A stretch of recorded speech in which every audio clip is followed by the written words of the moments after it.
Hello, hello, and welcome back. It has been 1 month, and today we'll be going over a RWBY video. And the dude thinks that RWBY critics are just mean. And with me today, I have. Some of you have come to believe that I like war.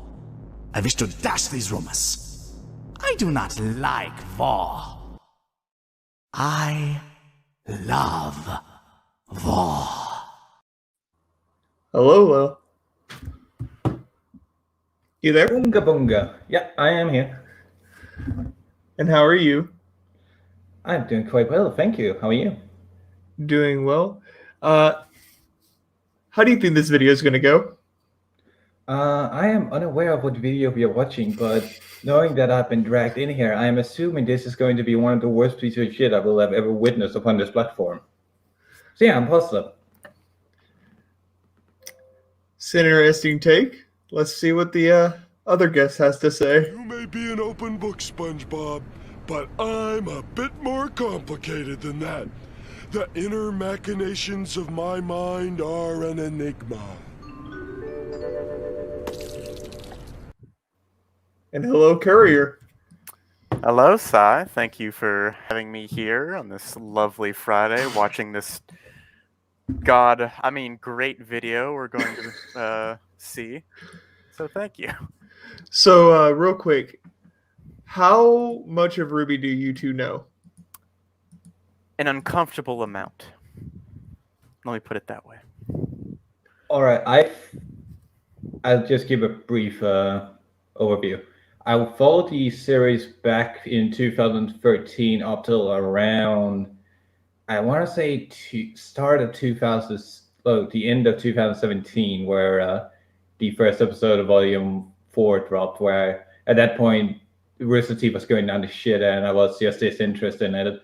And I didn't watch the show again till 2020, when I happened upon talking about it with Courier.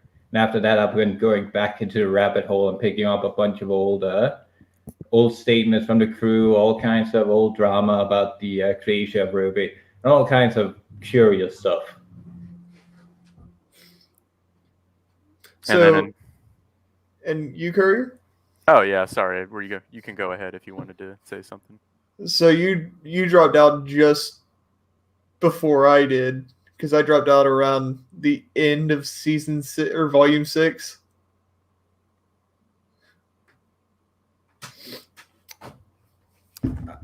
I dropped out at the beginning of volume 4 and then came back after volume 7 had dropped, where I watched it alongside Courier because he was tearing his hair out over it. And yeah. you? What the hell? For me, compared to Lal, who's been around, let's just say, for a while, I'm relatively recent convert into the RWBY rabbit hole. I started getting into it around 2019, I'd say, mid 2019. And the funny story is not only was it the first quote-unquote anime I had ever watched, but the reason I got into it is because I was a big fan of like looking through fanfics and stuff like that. And I noticed for Fallout, the #1 crossover topic for that was RWBY. And I kept seeing this shit pop up everywhere. And I'm like, what the fuck is this? And so I had to watch it. And yeah, that leads us to here today. So it sounds like Lelg, or how do you pronounce your name properly? Most people just call me Lal. The proper pronunciation would be Lala. Lala? Yeah, but just call me Lal. Lal? All right. Yeah, when you try to pronounce it correctly, you sound like a filthy Swede. Fair enough. Lal, it sounds like you and I started around the same time, because I remember whenever the Red trailer dropped on Rooster Teeth's channel, and I was like, oh, this is cool. The music sounds good. The animation needs a little bit of work, and it's CG, but let's see how it goes. And then Volume 3 hit, and I'm like, okay, they killed off the best character so far. They gave her a case of the dumb. And then I pushed on up to season 6 and saw the death of one of the best villains. And I'm just like, all right, I'm done. This is getting dumb. You sat through volume 5 and didn't say anything. It took you till the fight with the Super Meat Boy robot before and the death of Adam before you went, yeah, this is dumb. To be fair, volume 5 has the best character in it. And that is Collie. Mm-hmm. Damn right. That's the only reason I kept on pushing through volume 5. I'm like, oh, when do I get to see her again? If only. If only. What, you didn't watch through volume 5 to get more of that sweet, sweet Raven backstory? No, that backstory was dumb. Ugh. Listen, I don't want Satan to come knocking on my door, so I'm going to steal the power Satan is looking for. Yeah, it, like I said, dumb. But then the whole Vic thing happened right before season 7 dropped. Yeah. And I was just like, oh, he's not going to be voicing Crow anymore. I really don't want to watch this anymore. So was it that pushed you over the No, edge into no. stop watching, or was it the Adam fight that did it? It was the Adam fight.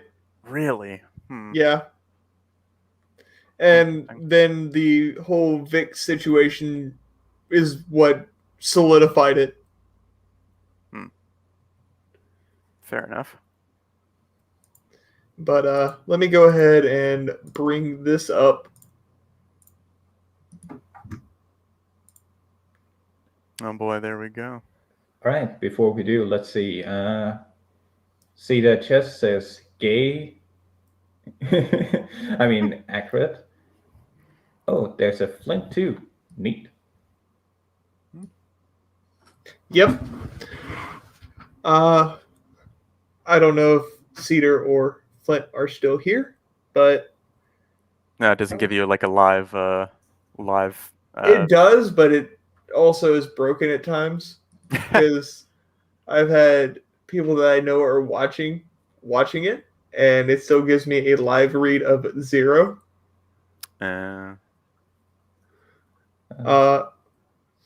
So what do you think is going on right here without me starting the video?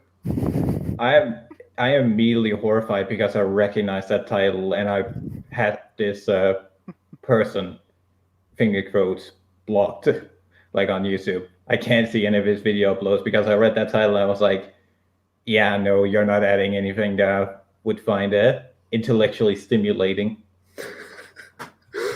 So I found this by just typing in RWBY is great. Yep, probably up there in terms of search results, I imagine. Mm-hmm. But the title, though, honestly, like I don't know if you're supposed to take it serious because honestly, it just seems like a shit post. I think that's what it comes off to me as. Unfortunately, no. It's not a shit post. Oh boy. It's not a shit post. Oh boy. I realized it was a shitpost when it uses words like mean. Nobody that's looking to piss people or take the piss uses such benign language. Yeah. Other than small children. Yeah, like, oh, you're just mean. Yes, thank you for noticing. You like war. Yes, thank you. It's like, but yeah, I just saw that and was like, yeah, not interested.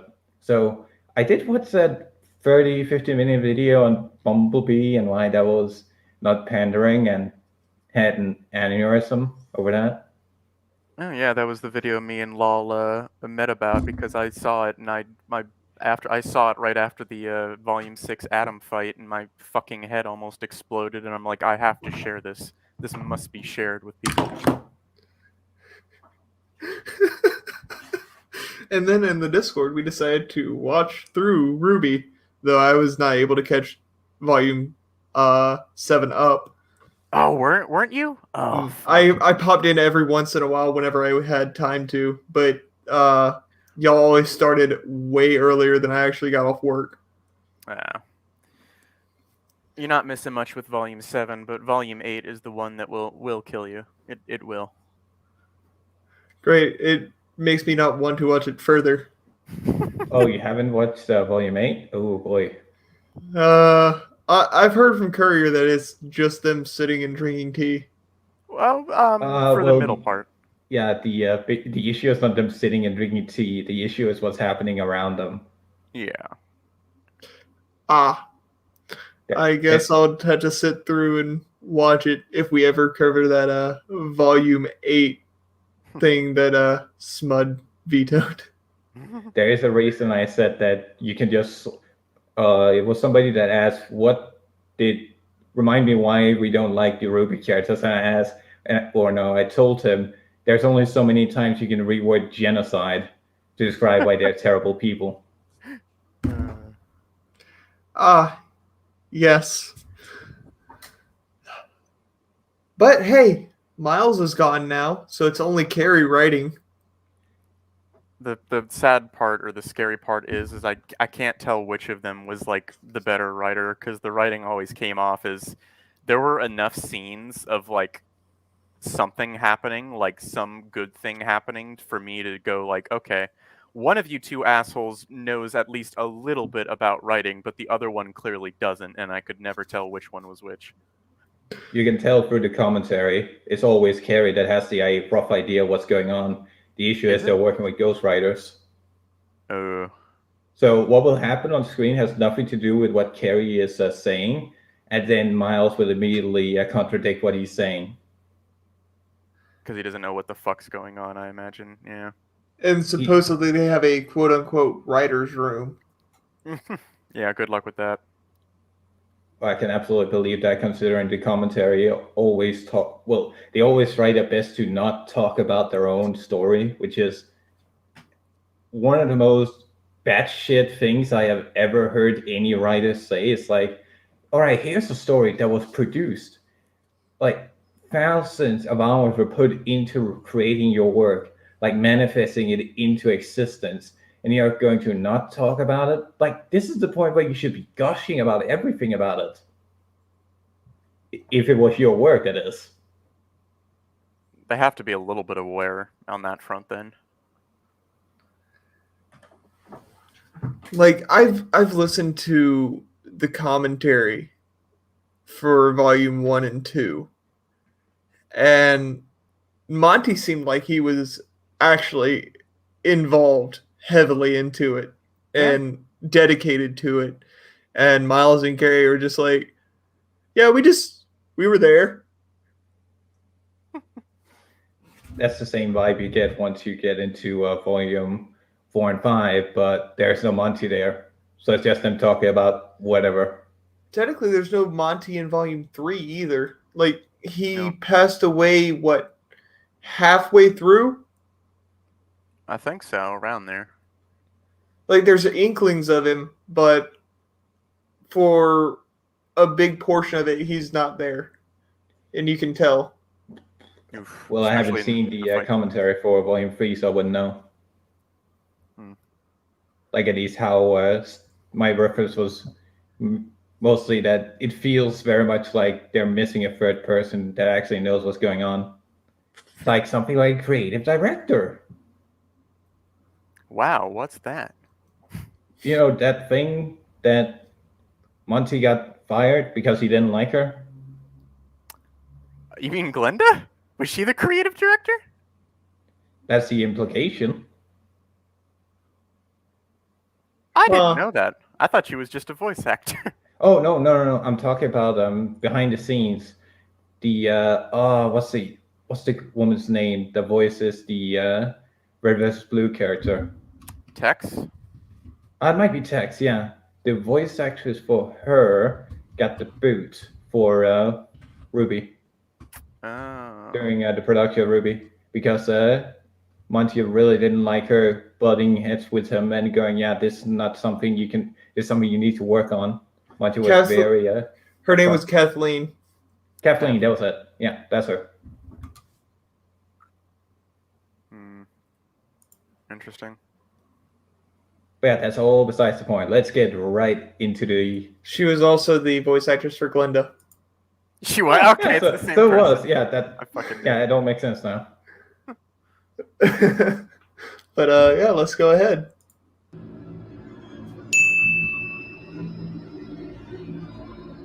What the fuck is this audio quality? I don't know, man. Is this an actual? No, the negative video counts don't matter. Look at the views and then look at the ones that pop up first. All the ones at the top are the good reviews. I was gonna say, you're scrolling down the list of RWBY and you're only fighting 20 negative videos so far, really? That's impressive, honestly. 35. He found 35. We're 36. You know, if I'm being honest, I do understand why RWBY criticism has become so popular on YouTube in the past couple of years. Is this the real life Austin? I made a criticism video myself a couple of years back, so I'm not much one to judge. Fucking creepy At the same looking. time, though, I can't help but be frustrated by this whole thing. Like, I look back at that video and is that quiet RWBY music in the background? Yeah. To this. What the hell was I thinking? Good to avoid Lord. copyright. Looking at it as a whole, I feel like I swear to God, if this man gives me a copyright claim, lacks a certain perspective on where we've been and where we're going and how far we've come. Because while I do understand why RWBY criticism has become so popular, it's less to do with the quality of the show itself and more to do with the way that this fandom processes it. The way. What the fuck does that even mean? I think we need to just cut first, go back, if just to hear out his whole argument, because we were so caught up on the presentation. Because holy shit, this is not a good first impression, and it's not a good idea to immediately go with. It's not the issue with how they talk about the show; it's how they process information. Yeah. No, I've heard a lot of RWBY criticism, and it all comes down to bad writing, poor character development, if there's character development at all, and most characters getting set back to 0 at the beginning of every volume. Yep. The most. Go. Oh no, you go ahead, Law. The biggest one that comes to mind is Volume 5, where they sit around the table, and one of the characters that doesn't have a plot anymore tells the whole table that we have come so far. We have all grown in our own little ways, which is a nice way of saying the inevitable passage of time is character development. No, that is not character development. Time passing is not character development, because time can pass and you can still be the same shit character that you started as. Yep. And honestly, that's probably the most frustrating thing about RWBY, is the inconsistency and the lack of consequences. Those two things just combine together to make everything meaningless. Nothing matters. It's funny. In every other story, almost every other story, and especially those of ancient myth, you shoot a bear in the eye, it's going to show up later and missing that eye, or it's going to die. In RWBY, you shoot that bear in the eye, it is going to show up again, missing the other eye. And then in the third season, it's going to show up with both eyes. And then the fourth season, it's going to show up with no eyes. They cannot decide what they want to go with. No, they really, really cannot. And it becomes apparent that they don't know which direction they're going in Volume 5. Because where is it that they're trying to get to in Volume 5? Mistral? Yep. We are on our way to Mistral. Yeah, in Volume 5, they're already in Mistral. They just sit in that fucking house for half the season, and Volume 4 is the journey to there. which was supposed to be carrying a message saying that, oh yeah, shit's bad, you need to stay low for a while. But by the time they get to Missile, everyone's already been killed. Yeah. Yeah. Which, cool, but at the same time, why? Also, Why? their whole relay system makes no sense. Oh god. It's not how radios work. It's not how communication works. It's not how anything works. Even in a fantasy setting, even in the context of the show, taking any real life like science or implications out of it, it's still stupid and does not make any sense. You think you'd want to protect these things, right? Like if you lose one, if you have these 4 giant towers, if you lose one, meaning you lose global communications, why aren't they like heavily defended behind walls and like fortresses with armed guards everywhere? Why are they just sitting on what equates to a community college campus? And why does none for this community college campus? Why are none of them stationed to guard this very important project and count that towards their total results? It's like, oh, this guy is very good at protecting the most important piece of equipment in the entire kingdom. A+. Yeah, and also the man that is older than everybody in the world of Remnant gets killed by one of the weakest villains. Yes, a villain who in every fight, at least I think in every fight after that one, loses. Every single fight, I'm pretty sure. Yeah, she loses in every single fight that she's in. I cannot remember a single fight that she has actually won. Oh, there was that fight at the beginning of Volume 5 where she kills a woman for her clothing. That's an innocent woman. That doesn't count. It is an off-screen fight she wins. I guess. Let's keep on going.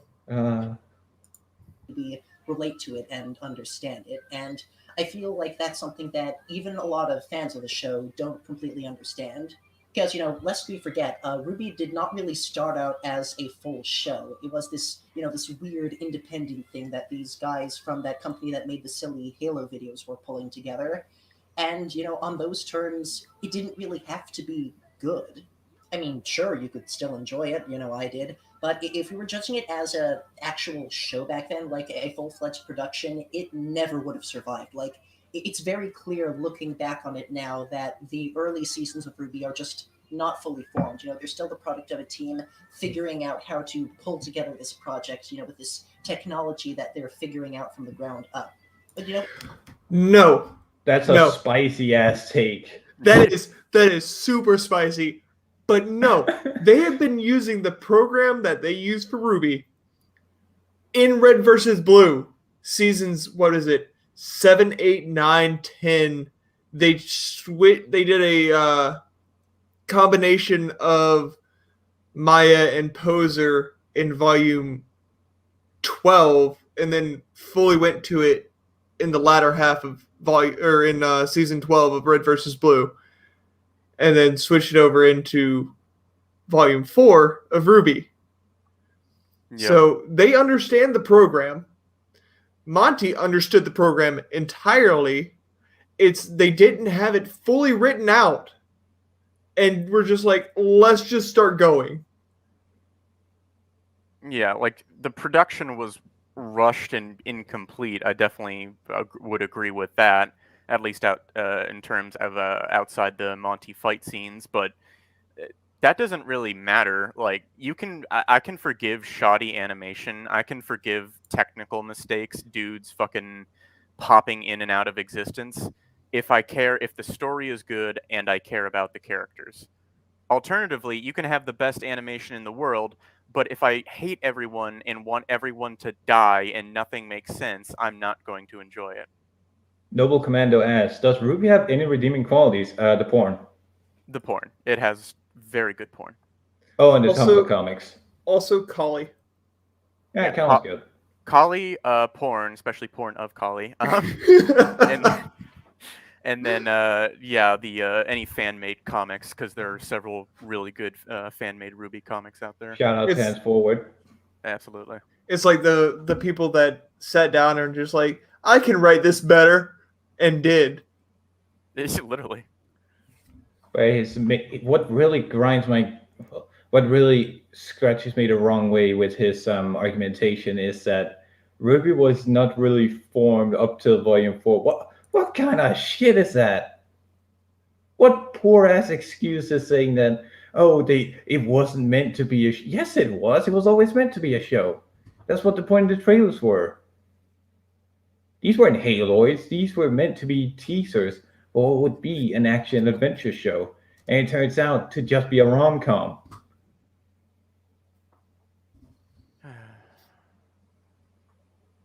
Yeah, like I understand introducing the world the way they did in Volume 1 because it's a brand new world. They're trying to flesh it out, but at the same time, they could have fleshed out a bit better by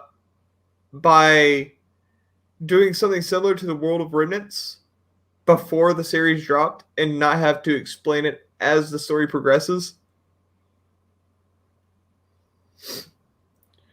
That requires foresight. Exactly, and there's no plan for RWBY. There was never a point where they said, where do we want the story to end? Despite Carrie and Luna claiming that, oh yeah, we had this entire thing figured out in a night. Or a week of staying over at Barbara's house. Where they were like making monkey noise and all kind of shit, like wild stuff, where they were writing out all these ideas. I was like, you guys might have done that, but it's clear that you never reached the point where you were like, okay, this is how we want to end it. Because if you did, that'd be signs of knowing where the fuck you're going. And that's nowhere to be found in RWBY. Where do you go from Volume 4 to Volume 5? Well, nowhere, as the volume shows us. They just kind of lounge around, waiting for the plot to follow up. Yeah, like Volume 4 had a lot of meandering. Volume 5 had even more. Volume 6 was just them getting everybody in place for the final fight with Adam. And then them also wrecking a Atlas mech. From Super Meat Boy. Yeah, while this Grim comes out of nowhere and they destroyed the only defense against the Grim. Yep. Oh, that reminds me. Remember the Will of Remnant for Vale, where Crow mentions that Vale's waters are too shallow for anything big to show up? Yet this Atlas mech, which is barely like its knees aren't reached by the water, yet this big ass Grim is able to just pop out the sea. Well, you see, Lol, that's because it was in World of Remnant and nothing in there matters. All right, if you don't watch supplementary material, hit them with your words. Yes. But if you need to follow up on Will of Remnant, ignore it. Mm-hmm. I know this complete side tangent, but on the topic of not having a plan, what's a Beowulf? What's a Beowulf? Visualize a Beowulf. Is there any point where they're consistent on what a Beowulf is? Red Trailer, it's this werewolf from Skyrim. Volume 1 is the werewolf from Skyrim with a white mask. Volume 2, it's a werewolf that walks on 4 legs. Volume 3 and 4, it's 4 legs, but it looks much more bestial and less like an actual wolf. And just keeps devolving further and further. It's the first monster we see in RWBY. You'd think they want to keep the aesthetics. Yeah, it's also the monster that matters the least, technically, but I guess so, yes.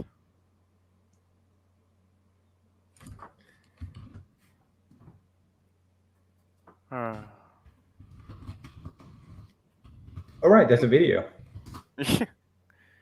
Hold on.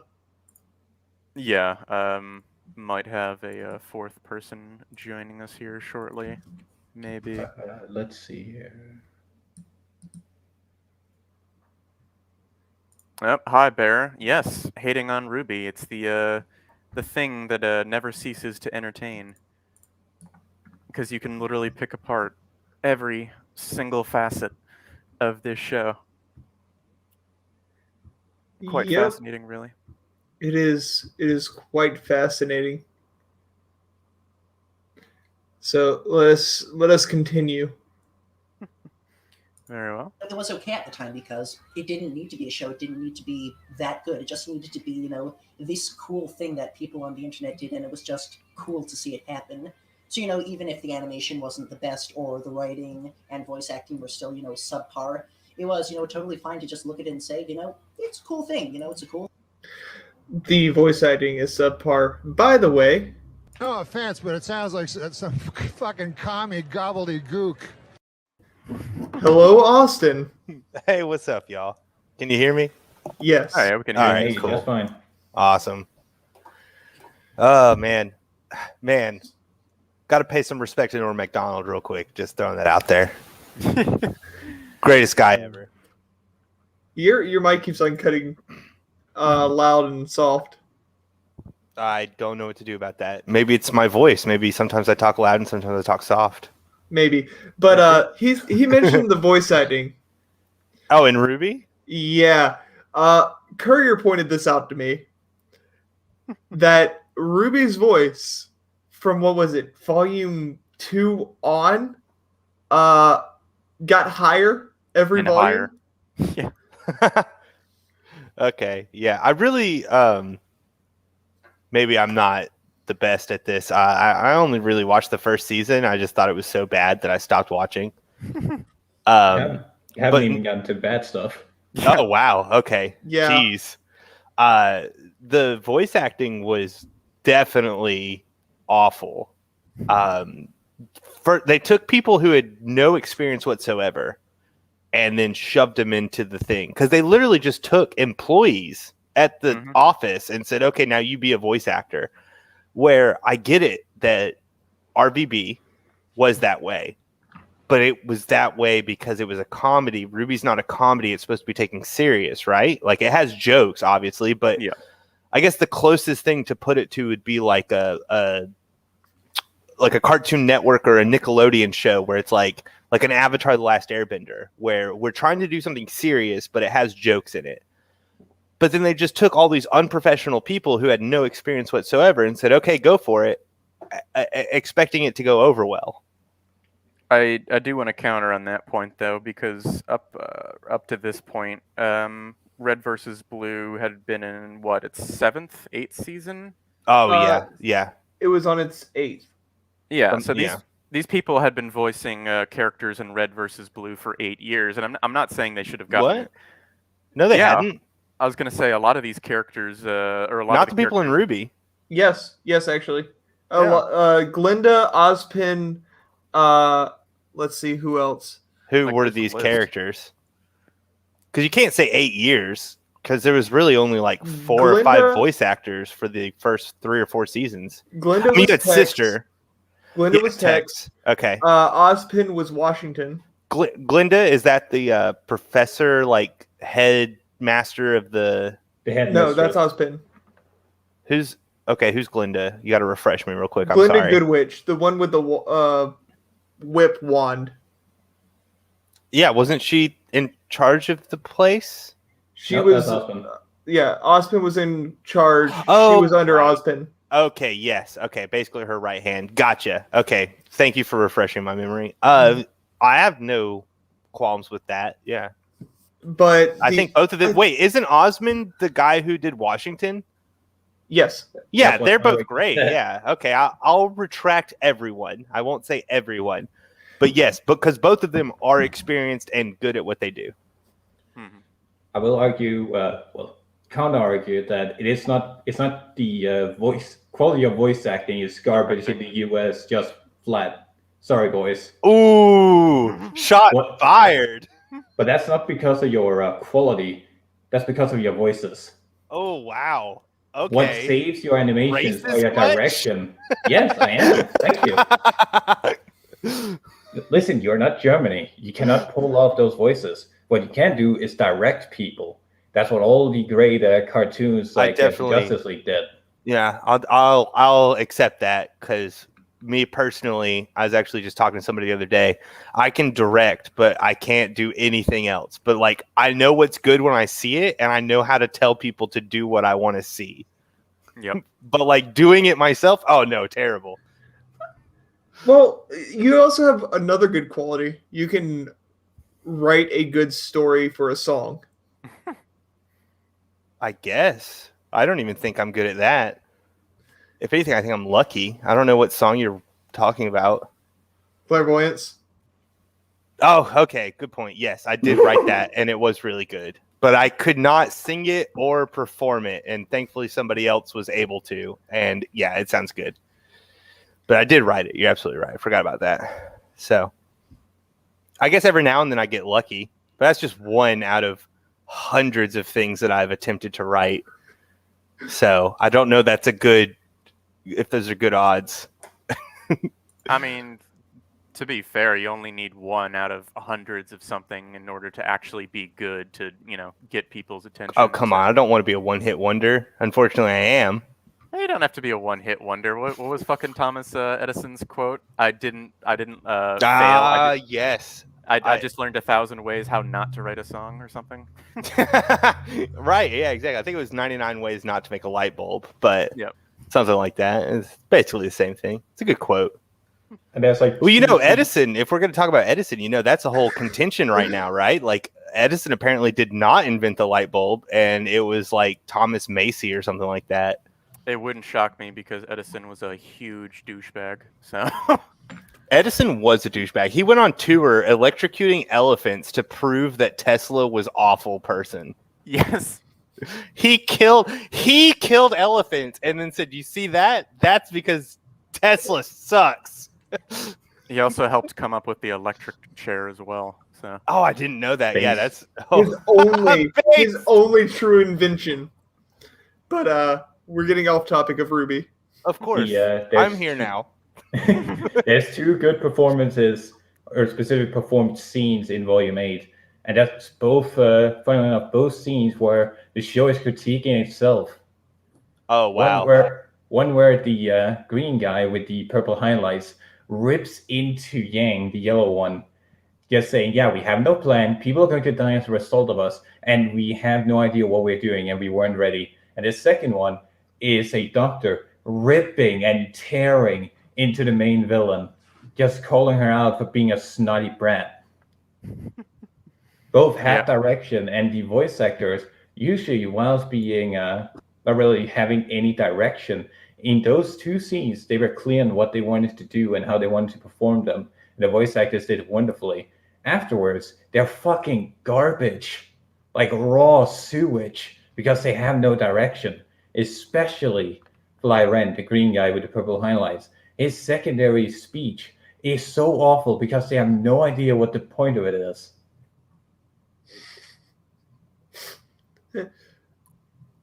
I mean, if you have two scenes that you actually want to understand,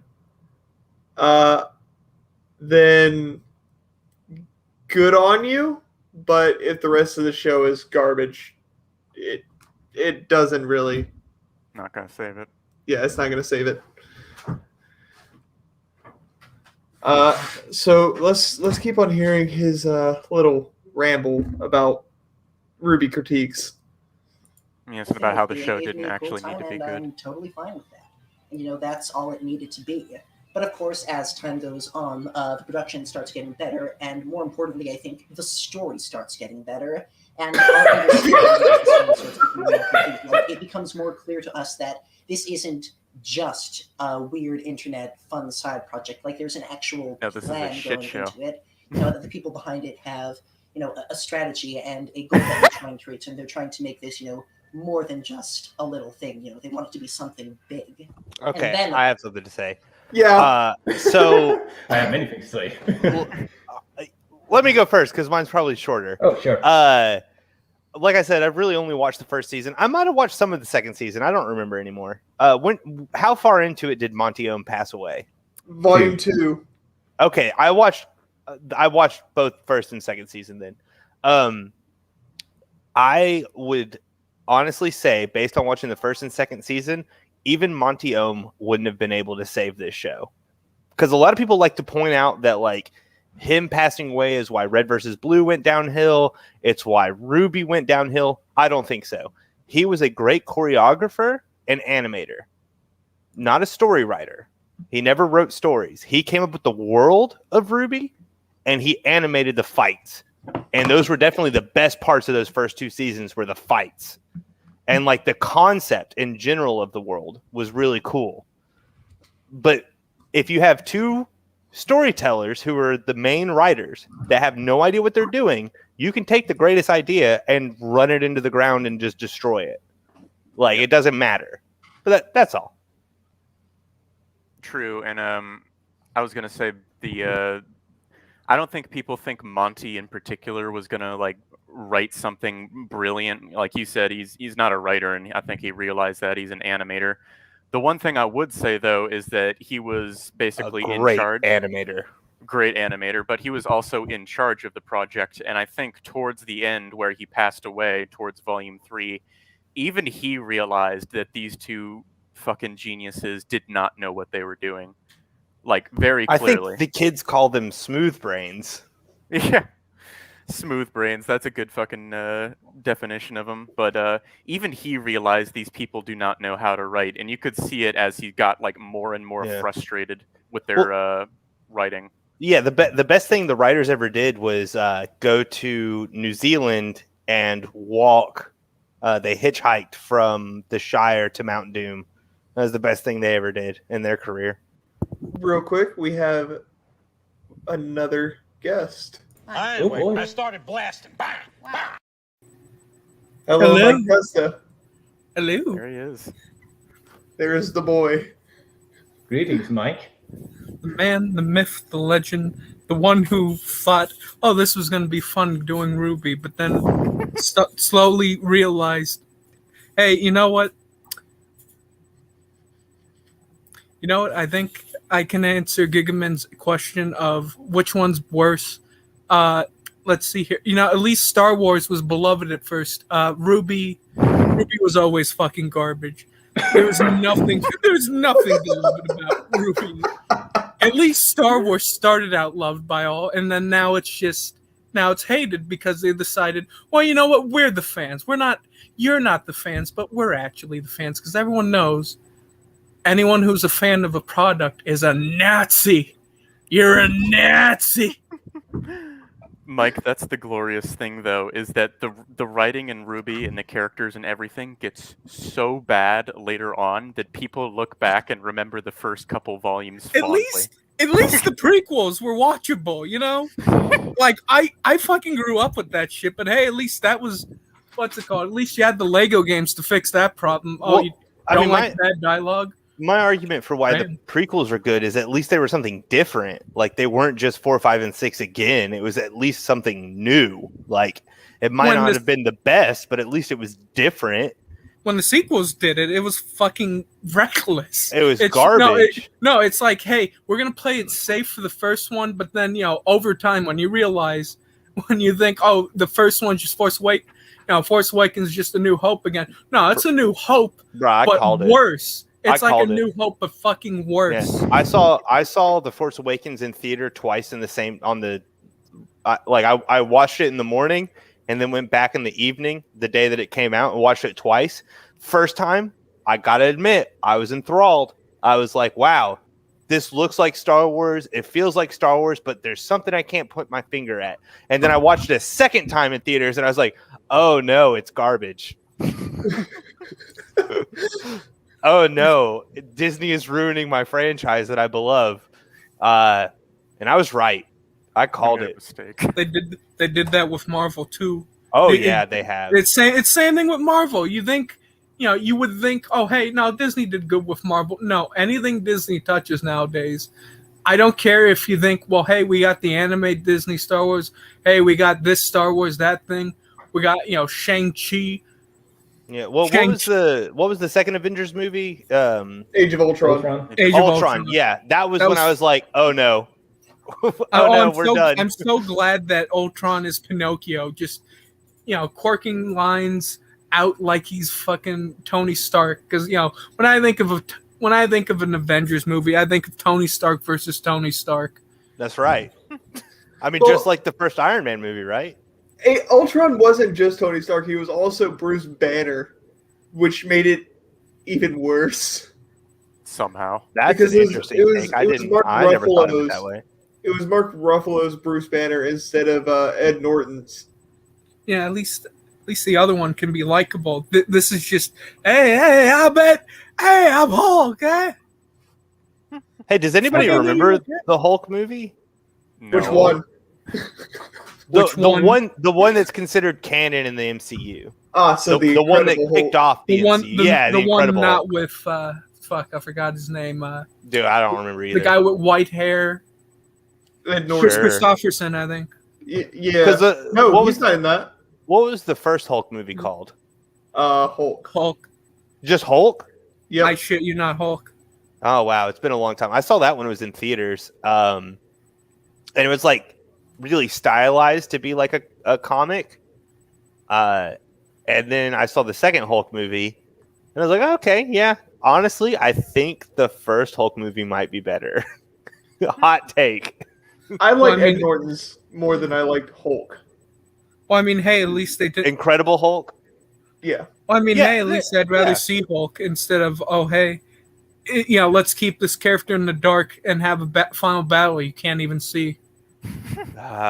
Well, I can't even say that for the original because the original had the final battle in the original you couldn't even see it. Yeah, he fought a giant cloud above a Hulk lake. has no good final battle in any of his movies. No, for real, guys, he fought a giant cloud above a lake, and that was the finale. Like, how do you can't really tell what's going on? He's fighting clouds. That sounds like the above fucking a end lake. to that awful Green Lantern movie where it's just a shit show. That wasn't Parallax. Yeah, Parallax is apparently just a giant evil space cloud. Good to know. Oh, so what has this idiot been saying so far? I don't know. I just got here too. It opened with him scrolling through YouTube and seeing 35 bad reviews of RWBY. That's it? Yeah, just 35. There's not more? The rest of it was either the actual RWBY show or positive critiques. Well, you know what that tells me is the majority of people are probably more like me, where it's like, oh, well, that was bad. I'm just going to stop. And then don't leave a review and just walk away. Because if only 35 people are willing to speak up, honestly, that means your show is worse. Because normally, if you have a ton of haters, that means you did something. You made an impact. You moved people to the point that they gave bad reviews. You know what I mean? Mm-hmm. But that's a good point. But then he said that what was it about starting it and it not really having a plot, but the plot gets better as the story goes on? Yeah, somehow. No. They don't sorry, sir. The answer is no, it doesn't. It gets worse. From the Red trailer to Volume 4, it wasn't really a show, guys. It was just dumb action, which is a terrible argument because if it was just dumb action, people would like it more. Mm-hmm. I'd rather at least it was if it was dumb action. Hey, it's entertaining. The story may be shit, but hey, at least it's entertaining. Okay. Lol, the Red trailer was the best part of the entire series. Always been my stance. Okay, cool. We're in agreement on this because that Red trailer was amazing. The music, there was emotion, the cinematography, the choreography. It was so good. And then the show came out and you're like, oh, it's this. Gotcha. Yeah. Honestly, though, I liked all the trailers except for Weiss's. Really? White? Like the white trailer? Yeah, I didn't like the white trailer. Why not? Much better in my look. I honestly don't even remember the black or yellow trailer. Was there a black yellow trailer? I remember the red white trailer. Yeah, black trailer is Blake goes on train. Her and Adam fight a bunch of robots. Blake gets trained. I don't remember that. What's yellow's? But Is So- that in like a nightclub? I would imagine Yes. Yellow's Yeah. is in a nightclub. Okay, then I remember those 3. So I'll give them that. I do remember 3 of the 4 trailers, so that's a pretty good start. Because I'm sure I watched all of them because I was hyped. Supposedly, the black trailer happens 5 years before the actual start of the series. No, it Bullshit. doesn't. Wow. It does not. It does not. What about the rest of them? Because obviously the red trailer can't even have a place. It has to have been uncanon, right? Yeah, No, it is. It never happened. it never Okay, all right. No, I was about to say there's no way it happened. The manga Supposedly- canonizes it. happened. Oh. Supposedly, it was Ruby training with Crow. She's fighting werewolves in the middle of the forest. Over Uh-huh. her mom's over her dead mom's Yeah. Oh yeah, that leads me straight into. Did you guys know that?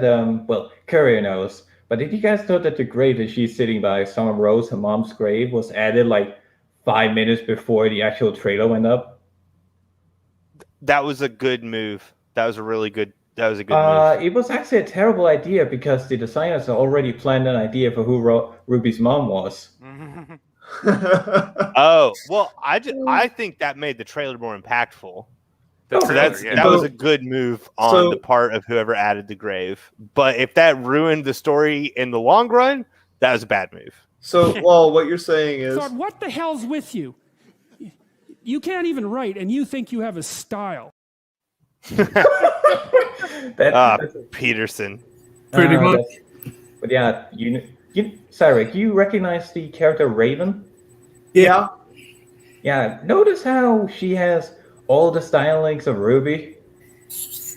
yeah. Red and Except black, for her red face. weapon, except for the face. Just copy and paste of Yang, but with Ruby's hair. Yeah, whilst with the tie, it's literally just Yang's color scheme, but has none of the features on either her or Ruby. Yeah. It's almost like they designed her to be Ruby's mom, and then somebody went into the office and said, hey, why don't Ruby just kneel before her dead mom? And then somebody at the writer room had to write in Summer Rose, and that's why she's literally just a copy or just a palette swap of Ruby. But her height has been slightly increased. Aged slightly. Barely. Also, it's my headcanon that Summer and Crow had Wow. Ruby. Yep. That would make so much more sense, yeah. Because Ruby looks nothing like Ty and has none of his mannerisms, even though he raised her. And if you look into it too in the show, Ty does nothing to ever support or protect Ruby. It's all Crow. Yeah, and he only does anything for Yang. Summer got crowed. A little Yang bundle of joy. But it would make more sense for Crow to drop off Ruby after Summer dies to Ty, because Crow is working with Ozpin as his informant on anything that's going on in the world. So he can't take care of a child. But we also told that Oh, he Ruby can take care of a basically child, grows all right. up. Ruby also, or they also counteractually state that she's basically grown up side by side with Ty, or not Ty, Crow. Wait, who's Crow? Her uncle. Her uncle. Her uncle. Her uncle that looks like her father. Yeah, he The does one a that was voice voiced volume. by Vic Is that his Mignogna. full name? His full name Yes. is Crow? Yep. Crow Bronwyn. Bronwyn. Crow Brown. Yes. Her uncle's name Crow. is Crow. Crow, I am your uncle, but not your father, Bronwyn. Crow spelled with a Q, by the way. Why is my Oh, name with a spelled Q. with a Q? Okay. That changes everything. Ah, yes, Crow. Okay. That's What do how you they think got the sound Stark. is? That's how they got Team Stark. No, it's strange. STRQ. The fact that it's Stark just terrible name. Why does the names even have to be? I mean, of course, because the show's called RWBY and the main characters. But you could have come up with any bullshit to name the show RWBY, and fucking work it in there. Maybe have it be a code name or a nickname they get like upon fucking being admitted into Beacon. I don't know. Personally, I think that the name of the show is the most clever part. That you have red, white, black, yellow, and then you're like whatever her name is, and then Weiss, and then Blake, and then whatever the other, whatever the like that. I feel like that's I don't know their names. I don't give a crap, but I feel like that's actually the most clever part of the entire show is the whole naming structure for the show itself being RWBY. Yes, and even they ruin that later on, where instead of the characters actually like representing their colors, red, white, black, and yellow, their outfits that they don't represent anything anymore. Yang is brown, Blake is white and purple, fucking Weiss is blue. No, are you serious? I didn't know that. Yeah. What season do they have a character or costume change? 7, yeah, is the one. Oh my god! They also get terrible haircuts. Every single character gets a terrible haircut except for Yang. They have a slight change in 4, but that was a terrible idea. Well, Ninja, for reference, it starts red, white, black, yellow, and by volume 7, it's red, blue, white, brown. Yep. So wait, red, white, blue, brown. So it should be RWBY. RWBY. Well, even they snuck a boob in there because didn't you say RBWB? Yes. So they snuck a boob in there. RBoob. RWBY. Maybe they're just finally acknowledging that the only good thing about RWBY is the porn. I don't know. Maybe. Oh, well, I mean that. Snap. Well, I mean, of course, the porn's going to be better. The porn doesn't have to have a plot. I was about to say at least the plot's better in the porn. Honestly, yes. You can make a better plot in there. Yeah, you work that plot. There's no porn plot better than Beat Angel Escalate. There's no porn plot better than RWBY getting kidnapped by Beat Angel Escalate. Yo, hold on. No, we don't talk about that comic right now. We'll talk about that later. I'm bringing it back. I haven't talked about it in months, so I'm bringing back Beat Angel Escalate. It's the best anime ever made. Oh, Lord. The after party of this is just going to be shilling good RWBY comics. Oh, no. You mean good in quotes? Wait, like unironic good. I have a request. Lowell said they had a lot to say whenever I said, let me make my point first because it was short. And then now everybody else has been talking. So I'm really curious if you remember your points, what they were. I don't remember what he was talking about. Here, let me back it up. Yeah, can we back it up 10 seconds? Because Lowell said they had a lot of points and I'm really curious. Story starts becoming more complete. Like, it becomes more clear to us that this isn't just a weird internet fun side project. Like, there's an actual plan going into it. You know, that the people behind it have, you know, a strategy and a goal that they're trying to reach, and they're trying to make this, you know, more than just a little thing. You know, they want it to be something big. And so that's why they made the main villain unkillable. Congratulations, guys. We did Cars worse than the author of JoJo. Come on, let's give a round of applause. Come on, Cars is the best villain in the entire show. All right, so go on. Just talk. No, I want to hear. No, hold on. Everybody, shut up. I want to hear Lowell's point. No, if anything, we'll talk about JoJo's later. We'll talk about JoJo's later. I want to hear Lowell's point. I want to hear Lowell's point. I will mute you. Just get it out of your system. Just let the JoJo flow, and then I'll make my points. No, we did this last time, and then you forgot, and we had to rewind. Talk. Okay. So my key points about this is that it argues that the plot becomes clearer as it goes on. No, you're fucking lying to yourself. The plot becomes muddier the longer it goes.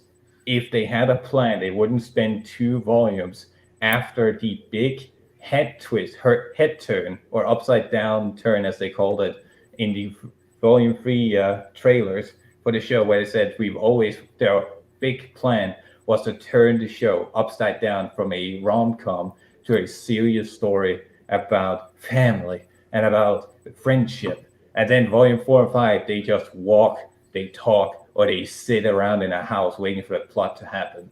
You're lying to yourself. Oh my god, it turns into the prequels. Yes, it does. Honestly, yes, it does. It is not the prequels, because the prequels have things going on even as they're walking and talking. Even as they're walking and talking. Okay.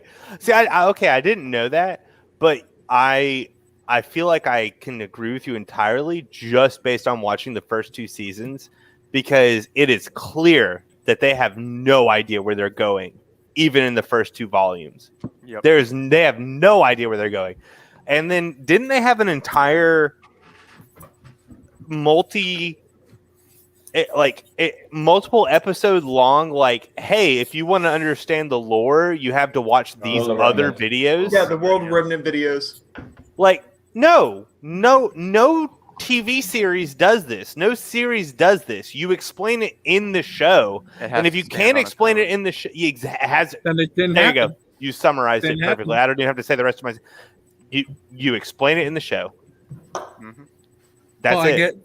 Forget the rest of my point because you just summarized it perfectly. How are we supposed to know? How are we supposed to know if Blake's a terrorist if it's not in the show? I guess Because all she's those just people. a terrible person. Well, I guess all those people she killed didn't exist because Yeah, we didn't I was gonna say, remember. isn't she a terrorist? Because wasn't she part of the movement where like the animorph people were attacking the? Courier. The Don't Funhouse. tell him. The Funhouse Courier people. explained the whole situation to him. Yeah, okay. You want me to? I'll fucking explain it. So yes. Can you summarize it in like 25 words? Oh. You don't have to. It was a challenge. You don't have to accept it. I don't think so. Weird human animal hybrids want Animorphs. their own rights. So now they basically go on this. We're supposed to BLM? start out pretty much. Yes. It's like, hey, we start out. It starts out what you think is a peaceful Taliban? movement. Yes. What? Okay, so imagine taking fucking BLM, having this organization start out as BLM, and then transition into ISIS, basically. And she was part of it the whole time? Yep, the whole time. Even when it became ISIS? Yep. Oh no! So she's a terrorist. Courier, tell him whenever she left her family, whenever it became ISIS. Oh yes. Her dad started the organization right back when it was just BLM or whatever, and they were just doing protests and stupid shit. Okay. Then around when she was 12, she met this guy who was about a decade, Always about a guy. Yeah, met a guy who was a little under a decade older than her, named Adam, who's a fucking creepy Nazi Under a pedo. decade. About 9 years older than her. Yeah, 9 years older. She's 12 at this point. Oh God. So Yeah. she met a pedophile. She met a pedophile. The pedophile groomed her into. No! Yes.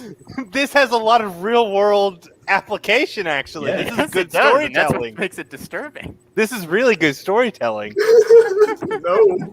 No, but Well, okay. Well, we'll get to the end, and I'll tell you if it's good storytelling or not. yeah. So he fucking grooms her. I mean, not really, but she becomes enthralled with him.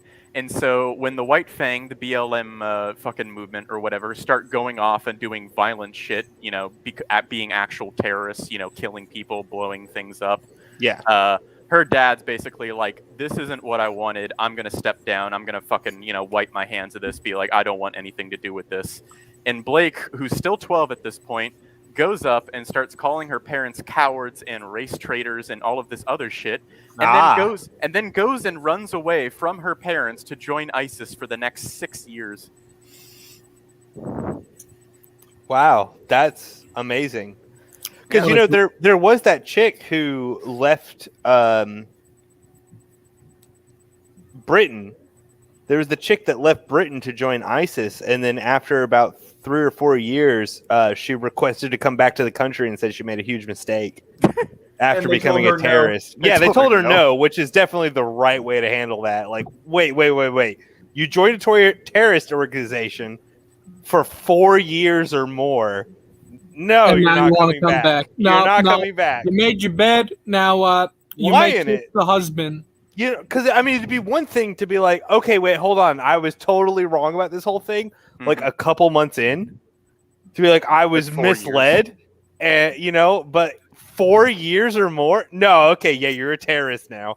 Yeah. So Blake's a terrorist, is Blake's what I'm a hearing. Yeah, Blake's a terrorist. The problem with her character isn't in the setup of her character. The setup of her character is fine. She's a terrorist or whatever, and she fucking suddenly, I don't know where it comes from. This is where the shitty writing starts to come in.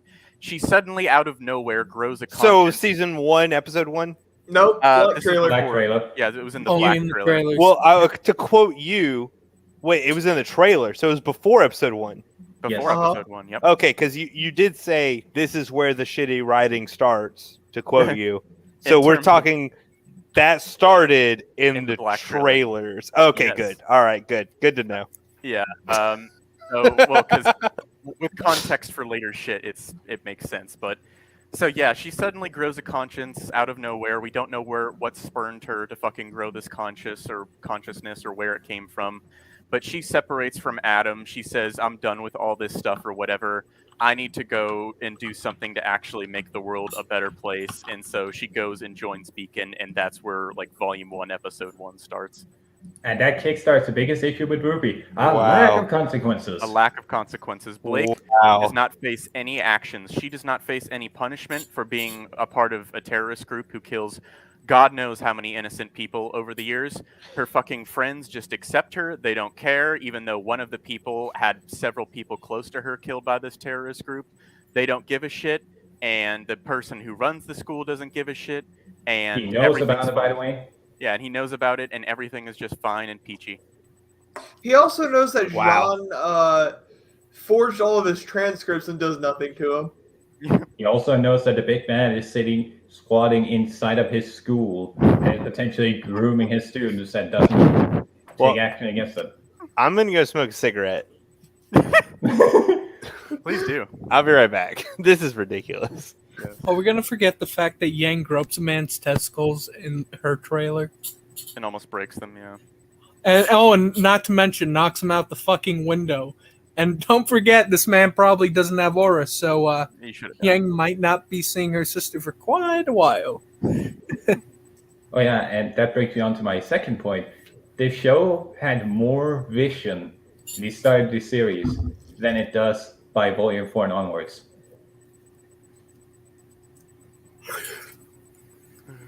Oh, he's back. Okay.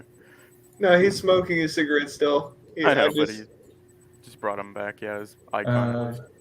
At least with Volume 1, 2, 3, we can say that, oh yeah, it was all leading up to this. Like, they're all using all the characters they've introduced so far, at least most of them.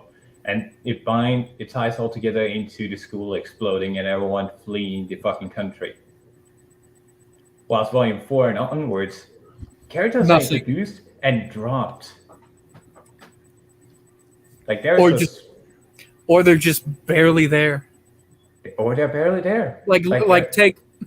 Take for what's it called? I think. What was the team? Starts with Coffee. Team Coffee shows up for what, 2 seasons, and then is gone. That's because somebody that writes better stories than the RWBY writers was given Team Coco and told make a story out of these guys. And so he has a trilogy of RWBY stories written about Team Coco. Are they any good? I never read them. I don't know. I haven't read them. I just know that it has some. Well, it does introduce one of the most interesting abilities, one of the most interesting characters. It's the big guy in Team Coco, the one with the big sword. You know what his power is? What's that? He can remove memories. Oh. You're fucking shitting me. No, that's his key ability, is to remove people's memories, and he was used for a fucking mafia family. Well, that's not going to have any horrifying consequences. And he is terrified about his ability and how people want to use it against other people. And so he ran away. Makes sense. I need to read these now. Also, he's casually racist. Like, straight up, he tells the animal person in the group, please tell me if I'm being racist. You mean like Cardin was and Weiss was in the first volume? No, yeah, not like physical racism. I mean comments like, oh, an animal person. Weiss wasn't physically racist. She was just commenting about how Faunus are subhuman. Oh no, we're talking that's casual racism, like not actual emphasis on it. That's where he would let it slip and it'd be like, hey, please tell me if I do, and then punch me. He's easily the most interesting character in all RWBY, and it's in a fucking novel. Oh, I need to read help these me, Lol. now. Because this sounds more interesting than the rest of the series. What about? I mean, doesn't anyone want to mention the flying monkeys that get no screen time for like the next volume? They're shown at the end of one of the volumes in the post credits. That was and volume 3. They don't show up at all one bit. No. I believe that's volume 6. No, they show up at the end of volume 3 whenever Salem is introduced. Oh, right, And right. She's making the gorilla flying monkey Grim, and you never see him again. Ever. Well, I think you see him once, but it's barely on screen. It's funny because it's like in volume 2, where at the end of the at post-credit scene, Yang meets Raven. But she actually doesn't. Yeah, wait, Raven's like, Yang, we have a lot to talk about. And in volume 3, the retcon is Yang, the only thing she remembers about her mom is seeing her going through the portal, which is also a hard retcon because she was knocked out. Yeah, they knew where they were going. Got it. And knew where they go just as much as they knew that they were going to make the main villain accidentally unkillable. Oh my god! Oh my god! Lol! Oh my god! What? I'm reading. I did it. I'm reading the first 3 paragraphs of this shitty book, and the first 3 paragraphs, I shit you not, is just Velvet going on an Anakin Skywalker rant about her hating sand. I fucking shit you not. Are you what? Oh, Send no. me this, please. We have to see it. God, I fucking will. Hold on. What kind of Skywalker rant? I hate sand. they're animals. I slaughtered them like animals. I hate them. That Skywalker rant. Okay. You know they played happy Lego Star Wars music over that in the GBA game. I shit you not. For they have a scene in the Lego game where you get to kill the Tuskens, and all of a sudden you start hearing brum, brum, you know, brum, brum, it's like Anakin. No, they play the main theme. It's like Anakin. No, stop! You're killing innocents. It's like Anakin. You could stop now. You got the people who killed your mother. Okay, Anakin. This went from let's watch RWBY is good, you guys are just mean, to let's analyze a RWBY novel. I'm so sorry. Velvet Scarlatina's least favorite thing about Vacuo was how it tasted. Why the fuck are you tasting Vacuo? Why are you picking up Why are you eating the dirt? Why are you eating the sand in Vacuo? Well, that's because she keeps getting bullied and just getting punched into the fucking ground. Of course, like, Vacuo. She just turns the fucking corner, just Adam Savage is waiting for her just to knock her into the fucking dirt. Hello? Of course, Vacuo didn't have much going for it unless you enjoy blistering heat, scarce food, and scarcer water. Do you like getting lost? Then come to Vacuo, where the desert landscape completely changes overnight, or even from 1 hour to the next. The most popular items in the tourist gift shops were t-shirts that read Vacuo, the wrong place at the wrong time, and a terrible place to visit, but you wouldn't want to live there. He's shitting on Vacuo the entire time. This is your hook. This is the thing that's supposed to get your reader invested in this novel. Of It's all just shitting on Vacuo. Of all the things included in Velvet's mental list of cons about Vacuo, number 1 was lack of anything to include under pros. Number 2, the way sand kept getting in her mouth even when it was covered with a pithy t-shirt. Chewing fresh cactus leaf helped neutralize the sand's bitter flavor, but all such luxuries were hard to come by in Vacuo. So she also hates sand. Used to living with hardship, Vacuans simply factored the sand into their food preparation.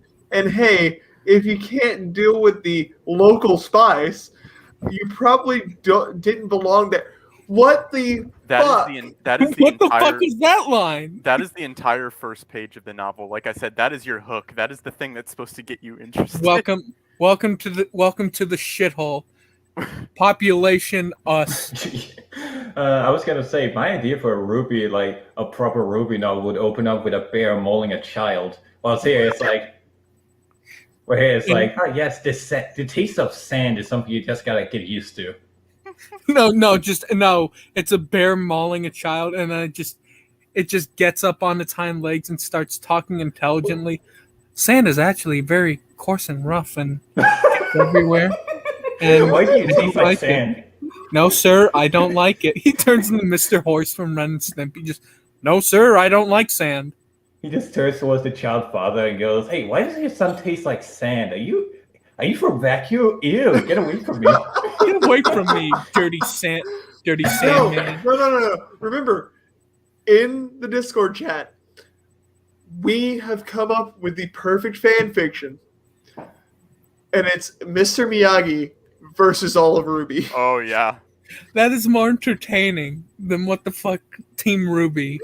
The fucking writers that Miles, if you are hearing this, if you actually hear this, Mr. Miyagi is more entertaining than what the fuck you have done to Team RWBY. Lol, I swear to God, I wish you were there that night. We were fucking losing it. It was amazing. It's more interesting to be an outsider hearing you guys talk about Mr. Miyagi nuking Remnant. No. Mr. Miyagi didn't nuke Remnant. Ozpin nuked Mr. Miyagi's nuked Hiroshima, where Mr. Miyagi was living, and it killed his family. In Mistral. In Mistral, sorry. He had to fish them out. Yeah. So he had to teach RWBY how to fish his dead family out of the river. Oh, we're eventually gonna have to get through this video. I know. I'm sorry. Let's go ahead.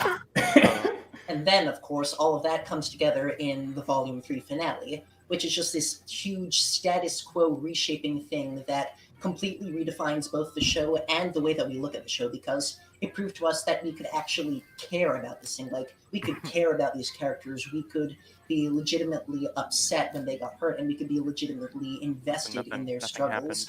No, it was the point, I think, where... Isn't that when they introduced the whole... Sorry. Isn't Go ahead. the end of season 3 when they introduced the whole, like, hey, here's this stuff that you need to read in order to understand what's going on? Or that's in Volume 2. That was in Volume 2. That was at the end of Volume 2. Okay, my bad. No, midpoint of Volume 2. Volume 3 is where they started to be like, hey, the what are they called? Grimm? No, not the Grimm. The Maidens. Oh, Maidens, yeah. The Maidens have a major part in the rest of the series, and then you don't see them ever again after, Volume 5? Well, I mean, you see someone with the maiden power. They're too important like Volume to go 7. away. I'd just like to point out earlier, he said that what started as real RWBY, quote unquote, was Volume 4, and now he's saying that Volume 3 was the point where you start to care about characters. Honestly, Volume 3 was the part when I felt bad when Torchwick died. He was the only good RWBY villain. He went out like a fucking chump. He was entertaining. He was the most entertaining villain for RWBY there, and then he's just killed by a bird. You want to know why? You want to know why? He's the only character that had charisma. Yes. Everyone else was just fucking unlikable or just annoying. Like, don't you want to hear, haha, don't you want to hear Nara talk like this for 5 fucking hours? Isn't that I'd like... rather lobotomize myself. Like, who wants to hear Nora just make jokes? Hey, that don't land. Jokes that don't land, by the way. Hey, it's a funnier joke than Nora's jokes. The Nora trans right thing, that joke. Oh, no. Looking at her shirt. This is why I advocate for Nora and Ren genocide. They should have died in Volume 4. Should have died in Volume 4. Because at the point where your character is purely exists to become a quote-unquote trans icon, that's the point where you should have just killed them off earlier. Even though it's stated that Nora was a girl the entire time. Yes. I feel bad for Penny when they try doing that bullshit. Yeah. Dissolve your father in the body of your dad. The fuck? Let's just keep going, though. The fandom started treating it more as one, because we saw then that the game plan was in place, and this was a big thing. This wasn't just a little side project anymore. This was a full-scale journey. This was an adventure that the team was going to take us on, and that was really cool to see it. Transition from this little thing that could into Also, this this man has been repeating the same thing. points for the last 4 minutes. There lies the problem too, because once it becomes acceptable to think of RWBY as a real show and to hold it up to that standard, it becomes acceptable to criticize it as a real show too, because now you It always held itself to that standard. which means that hasn't it now always all been a those- real show? Yes. It's From like always been a episode real 1? show. Wait, I thought he said it wasn't a side project. Now it's a real show, but it was Volume also 4 onwards, not a I guess.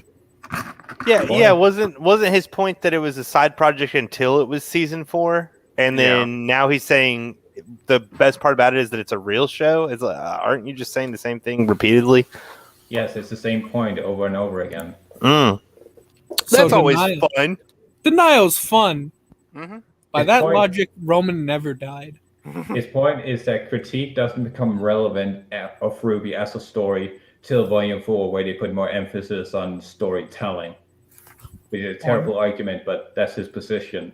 Where only at Volume 4 and onwards does critique really become appreciated and really formed as an acceptable thing, because people were holding it up as to an actual show standard, which metatextually, yes, that is correct. People weren't all thrilled with people criticizing RWBY from the start because, hey, it's an indie show, you can't criticize it. But that's not a good argument. It's like arguing that the ever-grossing span of time substitutes for character development. Theoretically true, but a bad argument nonetheless. Yeah, I was about to say, doesn't time automatically account for growth / decomposition? You'd think. Oh, now that I've said that, doesn't that mean that you could also argue that over the span of time, all we've seen is the death of RWBY instead of the growth of RWBY? Yes, we've seen its. We saw it on fucking life support or whatever. We got some signs from the EKG. Everybody was hopeful at the end of Volume 3 we could resuscitate it, guys. We have the fucking technology. We have the technology. We have the technology. And then Volume 4, just a flat line with the fucking series, the doctors trying to goddamn restart its heart until it was pronounced dead at the end of Volume 4. Volume 5 is it getting its corpse embalmed. Volume 6 and 7 is just it decaying into nothing. And then Volume 8 is just the flies are now noticeable. You can now hear the buzzing. You can smell the shit, the gnat shit all over the corpse. It's it's unbearable to look at. Or the family is lowering the corpse, and the corpse just rises up from the grave and drags your mother into it alongside it. No. It's just a gift that keeps on taking. Yep. Yeah, the gift that keeps on taking. You Germans, you're funny. He's from fucking Denmark. Nah, we according to Hearts of Iron 4, we're just northern Germany. Fair enough. He was claiming German pride earlier when he said that Americans can't voice act. They don't have the same way as Germans to what was it? Emote. Yeah. Yeah, but they often like direction. That's because I'm a big fan of German war movies. Das Boot. We need to watch that one of these days. You know what? I don't think I've ever seen a German war movie. That would probably be really good. They're really good. Yeah. Another good German movie is Blood Glacier. I don't know what I forgot the words for blood and glacier in German. But it is a great B horror movie. Your mom's a B horror movie. Why you talk about your aunt like that, man? Blutgläscher. Shut up. I would love to watch a German war movie. That would be really cool, actually. Oh, you talk about Blutgläscher. Yeah, that's great. That's like a great fucking film. Because American war movies, Russian war movies, I've seen those. I haven't seen a German war movie. Germans we'll watch are very- Das Boot. Okay, yeah. There's also The Officer, I believe it's called, in German. That's a great fucking film. Just in the psychology of a leader of an actual battalion. Like, All right. One of these days we'll watch some German war movies. Well, don't you think we'll have time if we watch Matrix 1 to watch another movie? Depending on schedules, obviously. Yeah. Because we're going to watch The Matrix. So we might be able to throw in it. Because obviously we probably need to watch the whole trilogy. But we'll probably have time to just slip that in instead of watching the whole trilogy. Just casually slip in a German war movie in between Matrix. Yeah, why not? Why not? And then we'll watch Matrix 2. Remember when Neo had to go to war? Just random Keanu Reeves in the background. Oh, you mean in Tanya? Yeah. In 1940s Germany. German war movies are great because they're very somber. As the losing side, they have a very different view on the war. Yeah, see, that's why I think it would be really interesting is to see how they portray a war. I guess it's also All Quiet on the Western Front. That's technically that was a German book. So Yes, that would it is. technically be a It's German great. war movie. I Yeah. would recommend watching The only issue I have with Germany is that it bans a lot of books. Wait, that's Like your Mike- only problem? Well, Yeah, there's they- a lot, but that's the main one. Yeah, What do you mean? Yeah, they banned that nice book called Minecraft. Wait, what other problems should we have with current Germany? I don't understand. They Let's not get into it. We're Yeah, 4 okay. minutes in. All right, my apologies. We'll get into that later. We'll get into philosophical talk later. From Okay. now on, let's hear what this guy has to Little defend. and Let's hear what not so Austin little has to flaws say. that you were overlooking in the past, you can't overlook anymore, because now it's not acceptable to just toss them aside as the result of an amateur team pulling something cool together. Regardless, it's a real thing, and you're judging it as such. So Okay, you start make a point noticing already. those more. You start noticing the flaws more than you ever did before. Oh, have you And noticed all he's that is not? compounded by RWBY itself at this time it's just undergoing this complete evolution in what it is and how it's made. Like, Volume 4 is like the first season without any of Monty's influence. Miles and Perry have to start figuring out where they want to go and how they want to develop it now that the show's creator is no longer involved. Make a And, the different entire point genre already. shifts. It's no longer this action and magical school Okay, thing. we It's, get it. It This changed fantasy adventure after where you're Volume exploring 4. all across the world, and that requires different techniques, different pacing, different stuff like that. Different And then, of techniques, course, like the whole what? animation engine gets completely upgraded, and they have to figure out how to work with that upgraded. whole new technology again. So, all things considered, it's almost like the show is completely Volume 3, reinventing Blake, itself. please. All of right these at are the non-arguments. same time that everybody has started taking it seriously. And with their fucking So, bulge, I'll still taking pick all her. that into account, it is not really surprising why so much RWBY criticism has popped up, in the years following Volume 3. Wait, I have a If anything, criticism. it's I almost- actually have a nice criticism. Hey, after Fun you. What's it called? I looked at what's it called? I looked at the what's it called behind the scenes for the first season, and how they animated. They use motion capture. Yep. Which they called innovative. Which I would It's agree not. with them It's if not. this were 10 years ago. If this were Yeah, if this was 20 years like ago. If it was if it 10 was years 20. before the show started, yeah. like 10 years before it would, like if it was like maybe 01 or 02, I can understand. No, because you have Lord of the Rings, and you also have the Star Wars Gotcha. prequels. But for like a small project like Got a this. point there. All of them were doing mocap. They were revolutionizing the whole thing. Like, you got me there.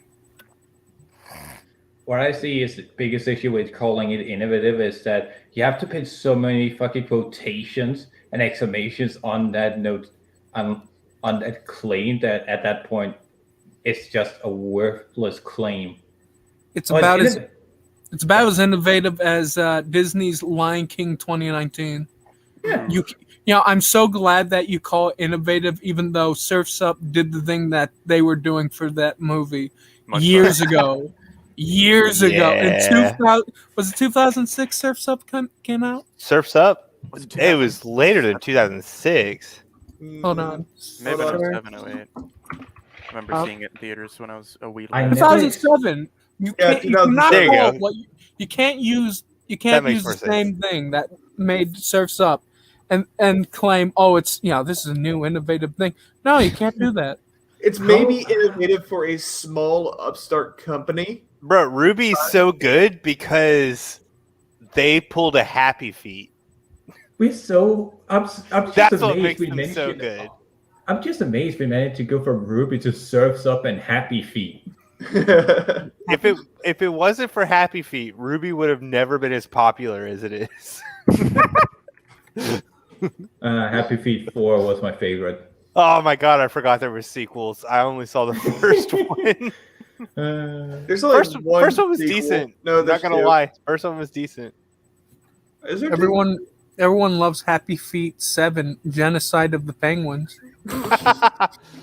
Dude, that's kind of that. You're going into the whole Land Before Time. There's like 8 or 14 Land Before Times, and only one of them is good. There's some good ones, but dude, like the first 3 are okay. First 3 are alright, but after, like, it just gets worse and worse. Yeah, exactly. It's like watching a dinosaur rot in real diluting. time. It deludes. It's like watching what really killed the dinosaurs. It wasn't a meteor, nor was it the Ice Age. See, and I can't even say that about RWBY. I can't say that it gets diluted over time and becomes worse. Like, we can argue the Matrix, right? Like, Matrix 1, super good, and then the plot line and the story kind of start diluting themselves over the next 2 movies. And I'm sure there's other movies we could bring into that. You can't say that with RWBY. Like, RWBY was just bad. And you were expecting, like, I, as a viewer, after watching the trailers and then watching the first few episodes, like, it's fine. It's the very beginning. It could get better. And then after watching it twice, it was just getting worse and worse. Like 2 seasons, it was just getting worse and worse and worse. And it was like, okay, never mind. Yeah, I was going to say Volume 4 is where any potential the show had died. You know what movie did RWBY's concept well? Balto. Balto! I love Balto. There's sequels to Balto, by the way, that suck, but Balto is good. No, sequel. The first sequel is fucking fantastic. Balto 2, yeah. Yep. Oh, really? Okay, I apologize. I'll retract the first my one. We statement. agree is fucking garbage because it's just more Balto. But 2 is how you take a normal story, like a normal adventure, and really screw with the viewer. Like, there's shamanism, there's like fate. There's leadership, like there is stuff that you're born into before you're even. Cyrac, add it to the list. Balto 2. Got it. Apparently, I might have forgotten this movie. I need to see it again. It is insane how they took just a dog movie that did something insanely brave. Well, Balto 1 is really good, and the storyline is really good. The plot is really good. The moral is really like Balto is a good movie. Balto 2 is a lot more about what can you do with what Balto has established? Well, have him have a child that has a destiny before she's even spoken her first word, and it just goes fucking balls so, like, to the wall. She has to live up to Balto's destiny. That too, and it's but like, she how has her can own we? Destiny. Right? Yeah, but how can we play with that? Is that what you're saying? Exactly. Yeah. Yeah. Okay, that does sound good. And if it's done well, that's a great story. Always. You know, if we're gonna bring it back to Star Wars, that's the whole, like, the prequels added that to Luke Skywalker by being like, that's the only thing they added was like, okay, we've seen his father, so what's his destiny? You know, obviously you should watch the originals before you watch the prequels because it's spoilers and stuff like built into the prequels. But that's the one thing I'll give it that it added was seeing this kind of twist on fate in a way where all of a sudden you have this prerequisite destiny of like, well, this is what your father was like, so shouldn't you be like that? And so if Balto did that and did it well, we're gonna watch Balto 2. We're gonna watch Balto 2, and I'll tell you what I think afterwards. Because if it's done well, that can always be a good story. The best part about Balto 2 is that its ending is it's really bittersweet. It's like she finds her. I like that kind of stuff. She finds her place. Don't spoil it. No. I'm not gonna spoil specifically what happens. I'm just saying right. The concept is well executed. Okay. I'm pretty sure I've seen it before, but don't spoil it because I'm gonna rewatch it. It also doesn't look like trash like 3. Holy shit, that movie looks awful. Yeah, but it's never mind. Anyways, RWBY. I was going to say, RWBY. Getting back to RWBY, lol, did you know that photographic memory is apparently a semblance now? Yes. That's amazing. Like, remember, reflexes is a semblance in Volume 6. Having good reflexes is a semblance, right? Of course, how could I forget? Being your father is also a semblance. The soul of your father. I was gonna say, I thought you said that knowing your father was a semblance. Like, no, being your father. If knowing your father was a semblance, RWBY would have found that out years ago. Now, the reason I mentioned reflexes being funny one is because in the first season of RWBY, they describe aura as you knowing something is happening behind you without even seeing it. So it's literally just something that came prerequisite with you being a hunter. And now it's a semblance. And it ends up losing our sight. So if I were to throw a book at your head behind you, would you immediately get hit by it, or would you immediately turn around and catch it? I'd have the spider sense where I'd know exactly what is flying towards me and what it like where it will hit me. So I'd be able to turn around and fucking grab that book by the spine. Oh God. That poor book. Poor book. All right. Anyway, let's hear what Aspen has to say. Surprising there isn't more, but this is where my story comes into the picture, because I didn't start watching RWBY when it first started airing. I started watching in the gap after Volume 4, before Volume 5. I binged through the whole thing in, about a week, I'd say. And so I got to have the experience of basically watching the show evolve in time-lapse format in front of me. As opposed to sticking with it and watching it evolve in real time, I got to see this perfect snapshot all at the same time of where RWBY started from, where it went from there, and where it ended up by the end of Volume 4. Well, that's nice to hear that. Sucks to know that you didn't do it, but we did, unfortunately. I'm glad to know that I sat through week after week of having my soul crushed trying to get attached to this show that just continuously shits down my fucking neck for daring to care. And then this little shit weasel shows up and says, well, I wasn't there when it was happening, but you guys are just being mean. RWBY is good. Fuck you. Yeah, 5. Fuck you! Fuck you! Fuck you! Fuck you! Thank you. Indeed. Thank you. I get so angry when people act like they know, like they understand the situation. Was like, oh yeah, I came in way later. What are you guys angry about? Oh no, we're it's totally fine that there's no perfect reason to get angry over your daughter setting your house on fire because she can't find the light switch to fight her opponent. Oh, that's such a great tactic. And then blaming the terrorists for setting your house on fire when really it was just your dumb fuck daughter, that can't find the light switch. Can't find the light switch. Even though you can see in the dark, can you not? If you're honest, you tell your daughter to go protect your wife or her mother or whatever, and instead she gets caught up with her gay lover, and your wife has to knock out a bitch with a tea tray on her own. You know how it is. And then we watch someone die in the regular show like fashion. I shit you not. The one guy, you guys remember the one guy that gets fucking crushed by the table, and for no reason he explodes. What the fuck was that about? That's something out of regular show. I would not expect that to be in RWBY. It's like a bookcase falling. Yeah, it's like a bookcase falling on someone, and then the bookcase like fucking blowing up the building or something. And there's no trace of the person. Nope. Remember, the writers for RWBY originally refused to accept the claim that Yang and RWBY, or the identification of Yang and RWBY, be a lot of what scripts? Excuse me? Anyway, I mentioned earlier. Did I? Nah. Anyways, they originally refused the idea that Yang and RWBY were half sisters because it sounded weird. Well, I mean, maybe they shouldn't have.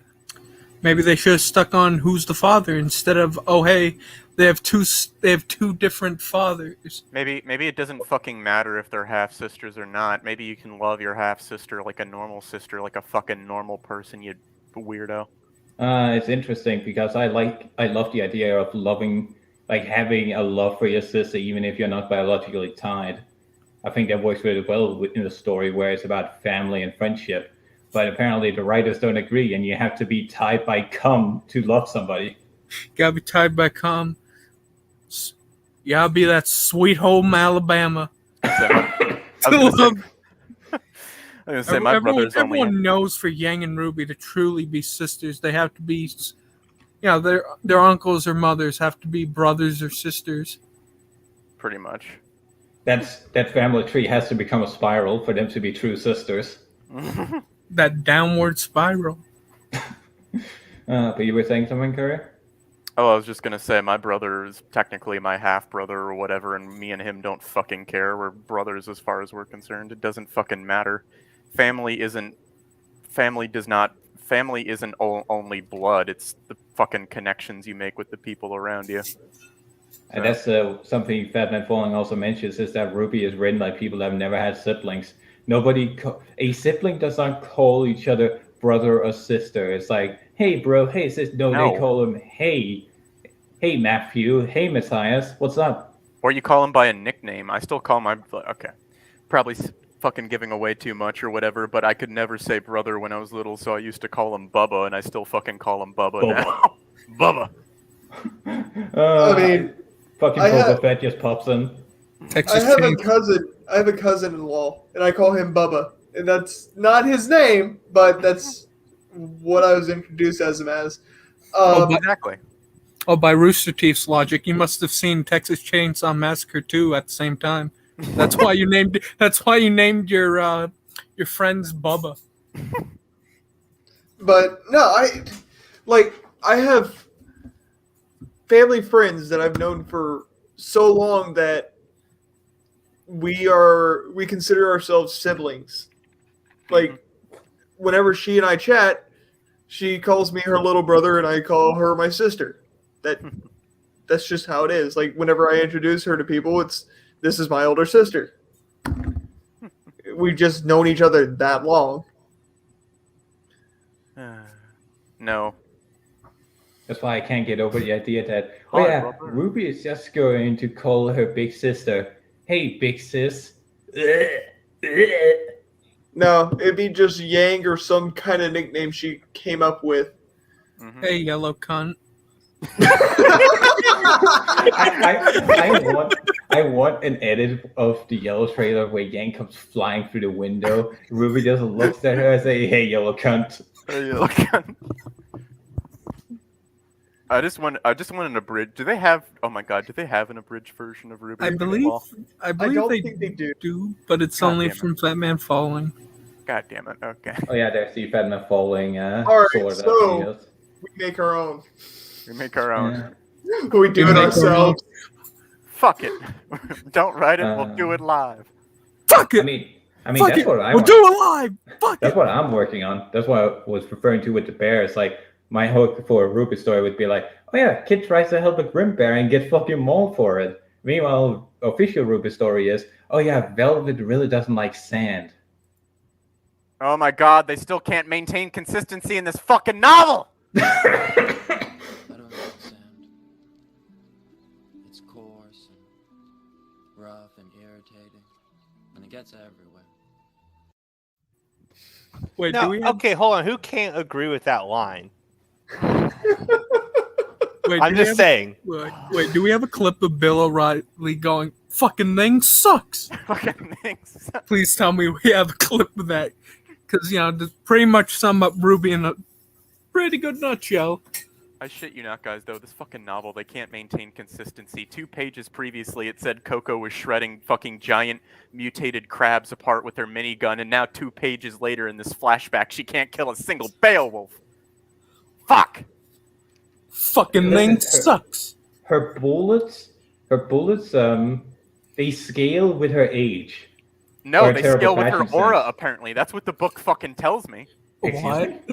Her Coco's special semblance is that she can put her aura in the bullets to make them stronger or something. That is literally African. That's not how aura works. That is, you know how the sight for the guns, you can turn it up depending on the range. Where Africans down in Zimbabwe during the Civil War in Rhodesia would turn it up to max because they thought it'd make the bullets shoot harder. Like Jean's aura, because he's holding his weapons, yeah, he can make his weapons more durable. But once it leaves your personal space, your aura doesn't affect the bullets anymore.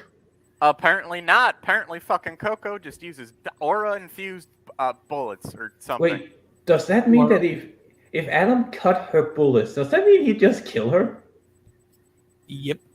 That's a good question. Wouldn't she be killing herself because the bullets do get destroyed when they Whenever. Also, Coco... isn't she depleting her aura by doing that? Wait, would that mean it's that like 5 seconds of thought? Like, Coco cuts the grass in Volume 3. Is that like just... Wouldn't that fucking hurt? Like just firing your bullets into a wall?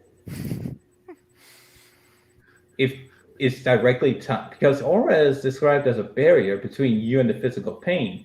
But wouldn't it fucking hurt eventually to constantly feel like you're getting slammed to a goddamn wall and be incinerated? You'd fucking think. Remember that time Weiss got her aura depleted in a volcano or whatever in Volume 3, and she should have gotten like 3rd-degree burns over her entire body, but she was just fine, I guess. She still got black though.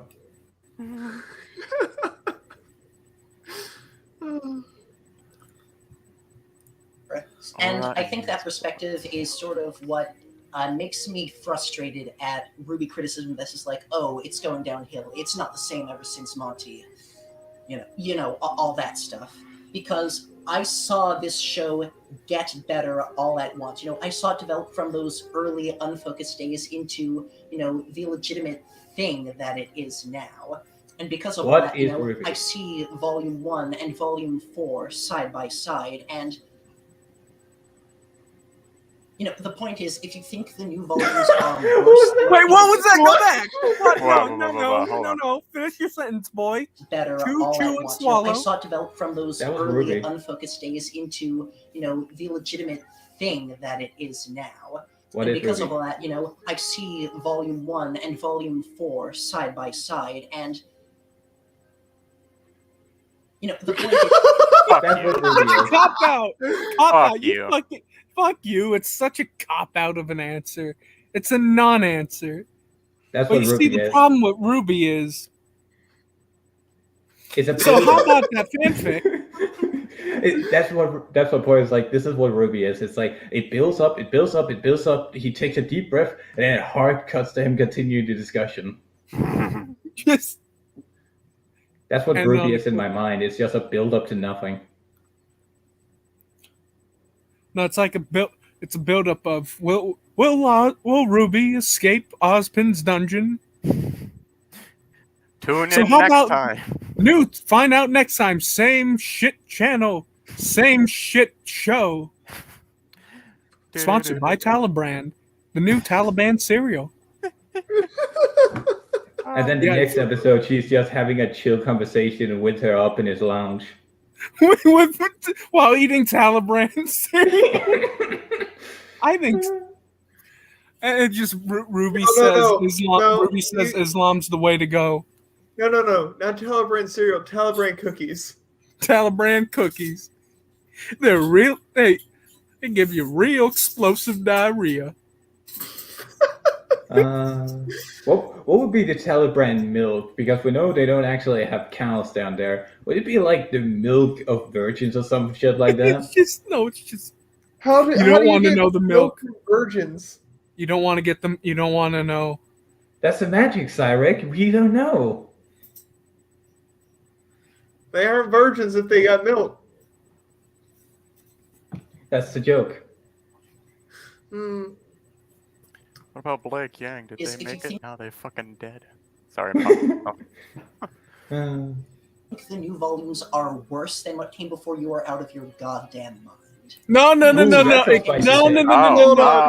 out of your goddamn mind. The earlier seasons are worse than the later seasons. At least I can tolerate the earlier seasons bullshit. The later seasons, it just one after another. I eat my words after saying, well, you know what? I think this one is where Ruby fucking broke me. You know what? Never mind. It's volume 7, bro. You know, fuck it. Volume 8 is the winner. At least the early volumes had good fight scenes. At least that was something. And I'd argue that the best thing next to the Red trailer is Mount Glen. Like, that episode is fucking wonderful, where they actually talk about what do I want out of my life. And doesn't show up in later seasons. And it's never referenced again. No, what she wants in life. No, I'll tell you what she wants in life. She wants some cookies and milk while the entire town is burning down. But it's not her fault because she's just a little kid. She's a little kid. Is this? What? Carrier. No, I'm sorry, my mind just stopped working for a second. Is this literally a sentence in a published book? What the fuck does this sentence mean? Read it. I want to know. What is... Coco struggled to not smart against what sounded like an order coming from her friend. Wait, repeat that? Coco struggled to not smart against what sounded like an order coming from her friend. Again? Coco struggled to not smart against what sounded like an order coming from her friend. He's not just a regular moron. He's the product of the greatest minds of a generation, working together with the express purpose of building the dumbest moron who ever lived. You can't be... That's a real sentence. We have to see that. We have to send it to me. Send it to me. We need to show it on screen. There's no way. That makes no sense. What the fuck does that mean? Is that a colloquialism or something? A colloquialism. Here you go, Lol. It's a new form of ebonics. Share the screen. Not smart. Can I do that? I don't know if I can. Yeah, you can. You can. Down at the bottom it says share, and then you can show the page that you want to show, not your whole screen. I'll share the entire screen. Fuck it. Almost 2 hours in, and we reduced down to a RWBY novel review. All right. Coco struggled to not smart against. No, this is not real. Wait. No fucking way. I see that you've highlighted some things. Yeah, I've highlighted some shit. I highlighted the entire first page. This was a pun. This was from the second page. That was too close, she thought. I'd hate to end up as a split hair gun. Pun. I couldn't read it. Whatever that means. Using his semblance, a special ability unique to every warrior in the world of Remnant. Fox answered her question telepathically via their special team speak. Mole crabs, he sent, kinda small for the species. What? Her left, Velvet heard rapid shots from Coco's Gatling gun. The explosive impact of her aura enhanced bullets holograms. What the fuck is this? That can't. That. Holy shit! I'm still hung up on team speak, like magical team speak. They're psychic. No. In the show, Fox does have telepathy because of his semblance, but I thought his semblance was to make Grimm explode. Oh, it doesn't make sense. He kicks at Grimm and it explodes and it kills the Grimm nearby. I thought that was a special ability. That just. Oh, see you, Moon. I thought my super chats were bad. And here it is where I fucking said there's no consistency even here. It's like, oh, it fucking did nothing. A Beowulf, the fucking weakest type of Grimm there is, and she's shooting it with a minigun and it does nothing. Excuse me? I've seen I have seen Grimm that get fucking sliced in half like there's no tomorrow. And you want to tell me that, this Gatling gun just does nothing. Does nothing. Glad to know they're inconsistent. Remember in Volume 2 where she kills like 4 Nevermores in like half a second? Yeah, no. Yeah, Alexis, you have better comprehension of the English language than this person. Oof. Holy shit. And you're from South America. Like, is this grammatically correct too? What? I don't think this is grammatically Chaos correct either. ruled in the ruined city, but for a moment, the two team leaders calmly regarded each other. That is actually correct. Is I was it? about to say, this correct? It's just very badly worded. Very, very badly worded. I was wondering if those commas were actually supposed to be there. Poorly worded. Chaos ruled in the city, but for a moment, the two team leaders calmly regarded each other. Yeah, that's proper grammatically English. correct. It's just poorly worded. Okay. We have to stick together And now. technically, Now smart is an actual thing. Again, it just sounds fucking weird in text. Yeah. Hold on. To smart at somebody is to make a joke at their expense or something similar. To be funny. Yeah, to smart at somebody is to make a joke or a pun. Yeah. Again, Oh my that's god, my I know point. how Is that they it's so fucking weird. No, you know how they wrote this law? They had a thesaurus sitting right next to him, just open, and they were just looking through it, looking for words. Metaphysical.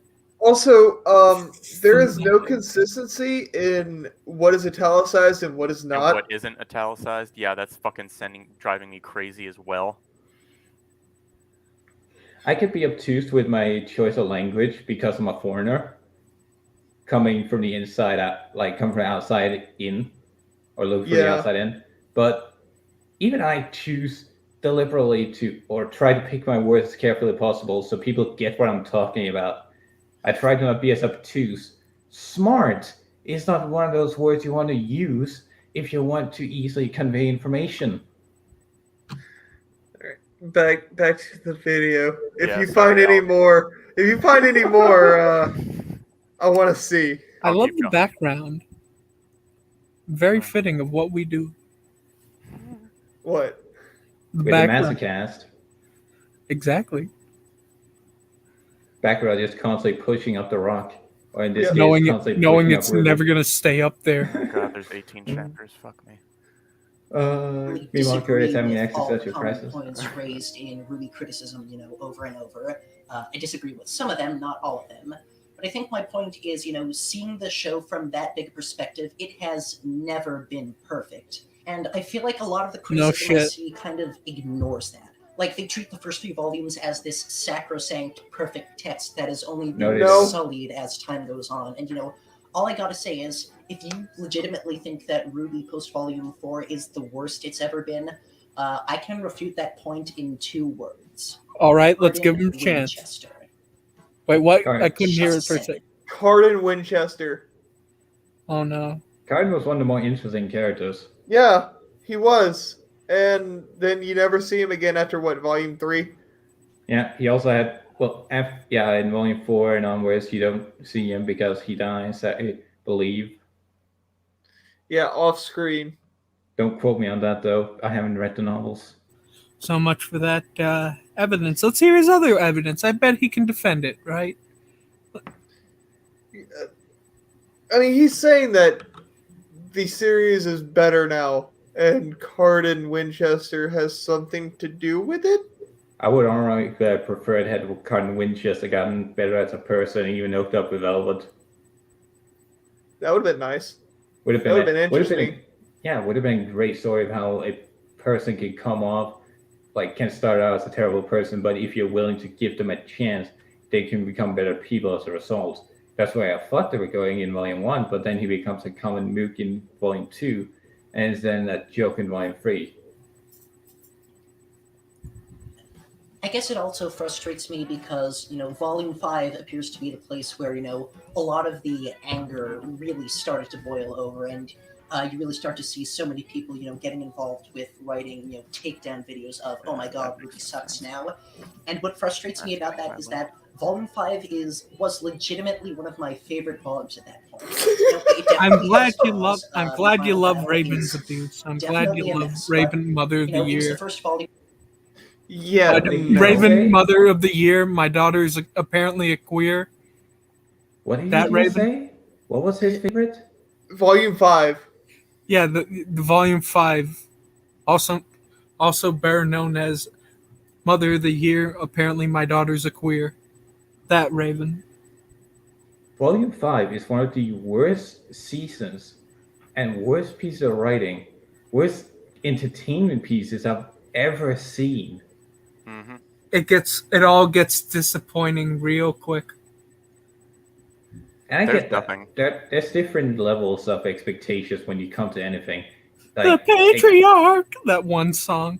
This patriarchal prison won't hold me. Patriarchal prison. There's always the every comic is somebody's first, but that's not an excuse for the horrendous season that was Volume 5. What's the story of Volume 5? They show up after Volume 4. They are supposed to be looking to warn hunters and huntresses, and it's Crow, fucking the uncle of the main characters, that has to go out and find out that they're all dead. Yeah, I don't... And then they wait for an appointment. It's mostly just waiting. That's all Volume 5 is waiting. And then Oscar as well. Ah, yes, who doesn't love the groomer? Just who doesn't love stunt double for Ozpin? I get it. I get the transference of consciousness from Ozpin, but he body snatched a kid that was living his life on a farm. And now he's grooming RWBY. To use her eyes. And speaking of eyes, don't get me started on that one bitch in the clips in Volume 6. Maria. Mexican? Yeah, Mexican. That character should not even be alive at that point. Her entire existence is literally just how the hell she should, if anything, she should just, if this was an abridged version, she should just vanish right there and never get mentioned ever again. Just wait, were we talking to someone? Was there a Maria? I want to see a RWBY where Maria just doesn't exist and see how much it changes. Oh God. Wait, Cyrek, do you remember Maria? You mean the lady that had the silver eyes and then they were gouged out? Maria. Yeah. Yeah, I remember her. Do you remember why she's there? To teach RWBY how to use her eyes. She didn't teach her shit. I know. You know what she did? What? She gave her the Last Jedi speech. Silver eyes were granted to us not to destroy what we hate, but save those we love. Preservation and creation are part of the same thingamabob. I hate fucking speeches that are like that. It's just so stupid. It's not. There's nothing smart about it. All It's it just is self-serving. I'm so glad that it's like I'm so glad that you got your self-esteem back. But can you go on saving the world here? Because the world's kind of fucked at the moment. No, they're gonna fuck it up even more. This is why I love the speech of "I love war." That speech doesn't kill the pacing. It doesn't sit it's placed so neatly into the show, and it fits so perfectly. And it's a wonderful speech that gets you hyped for what is to come. Every time Ruby opens her fucking mouth and makes a speech, you want me to just strangle her, just look at her life, just separating from her, and just say, "Shh, silence." No, just every time Ruby tries to have a nice, poignant speech, just bring up, "Hey, what happened? Remember what happened to your mom? Where did your mom go?" Every time she opens her mouth towards the speech, like, "You're wrong," just turn towards her. Your hey, mother. It's like, "Hey, remember your mom? She used to make those speeches. Would you care to join her?" That's much better. Yeah. The hero of the world that breaks down if you mention her mother. Even though she didn't know her mother. It's they made keep abundantly clear that she didn't know her mother. They keep insisting that her mother was there for her, but by the time that we see her shortly after Summer steps to season 2, she's a fucking baby. Yeah. Remember whenever Yang went to find her mom whenever she was a child and carried Ruby with her? Ruby looked about maybe a year. 4. A year. Yeah, a year old. 2. Where was her mom? Where was Summer? Summer, come get your kid. Come get your kid. Your kid's Ruby half sister's kidnapping her. Because Ruby remembers Summer, right? Yes. At least to some degree. So, oh yeah, that's another fucking retcon or another plot hole. Throw it onto the bunch. Okay. She remembers her on the cliff. Like in that "Your Mother" scene, we see memories of Summer on the cliff. So she was clearly there. She was old enough to remember her. The issue is, I don't remember shit from when I was a baby, and I would say that I have a relatively good memory from way back then. I don't know about you guys. Do you happen to remember clear images, symbolic images when you were a year old? Because that's not how memory works. The furthest back I remember is 4 years old. Yeah, that is the furthest back that I remember. The furthest back I can get is 3 years old in a Legoland. That's the oldest I can get, and that was like 2 months before my 4-year-old birthday. Mine was whenever I was in pre-K or pre-kindergarten, and I remember being on the playground with all of my friends, throwing apples at a fence. That is the earliest memory that I have. I was gonna say I remember something from when I was roughly 3, but you don't have it in perfect detail. That's not how memory works. You can remember bits and pieces. You can remember specific events, sometimes odd events, but specific events with people and shit like that. You can't remember in a fucking narrative flashback. It's not how it works. Yeah, that's definitely not how memory works. Otherwise, I would remember more. Yeah, exactly. Wait, remember, guys, volume 4 through 8 are better because Carden isn't there. Oh god. And it's worse because Cinder's there. Yeah, that's another thing. Every season Cinder's in, it's just, oh, how evil I'm trying to be. Just no. Can we get a different villain? Can we just resurrect Roman? I'd rather have Roman's corpse. I'd rather have Neo. I'd rather have Neo. I'll take a silent villain. At least as long as she doesn't say anything fucking stupid or do anything stupid. Well, I mean, Neo's one of those characters that doesn't speak, so we're good on her not saying dumb shit or doing dumb shit. The doing dumb shit is the other issue.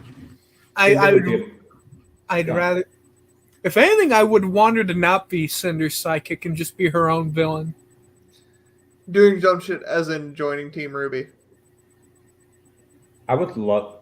I love the fact that the RWBY fan base is so uniquely twisted in that there's just a universal truth in it.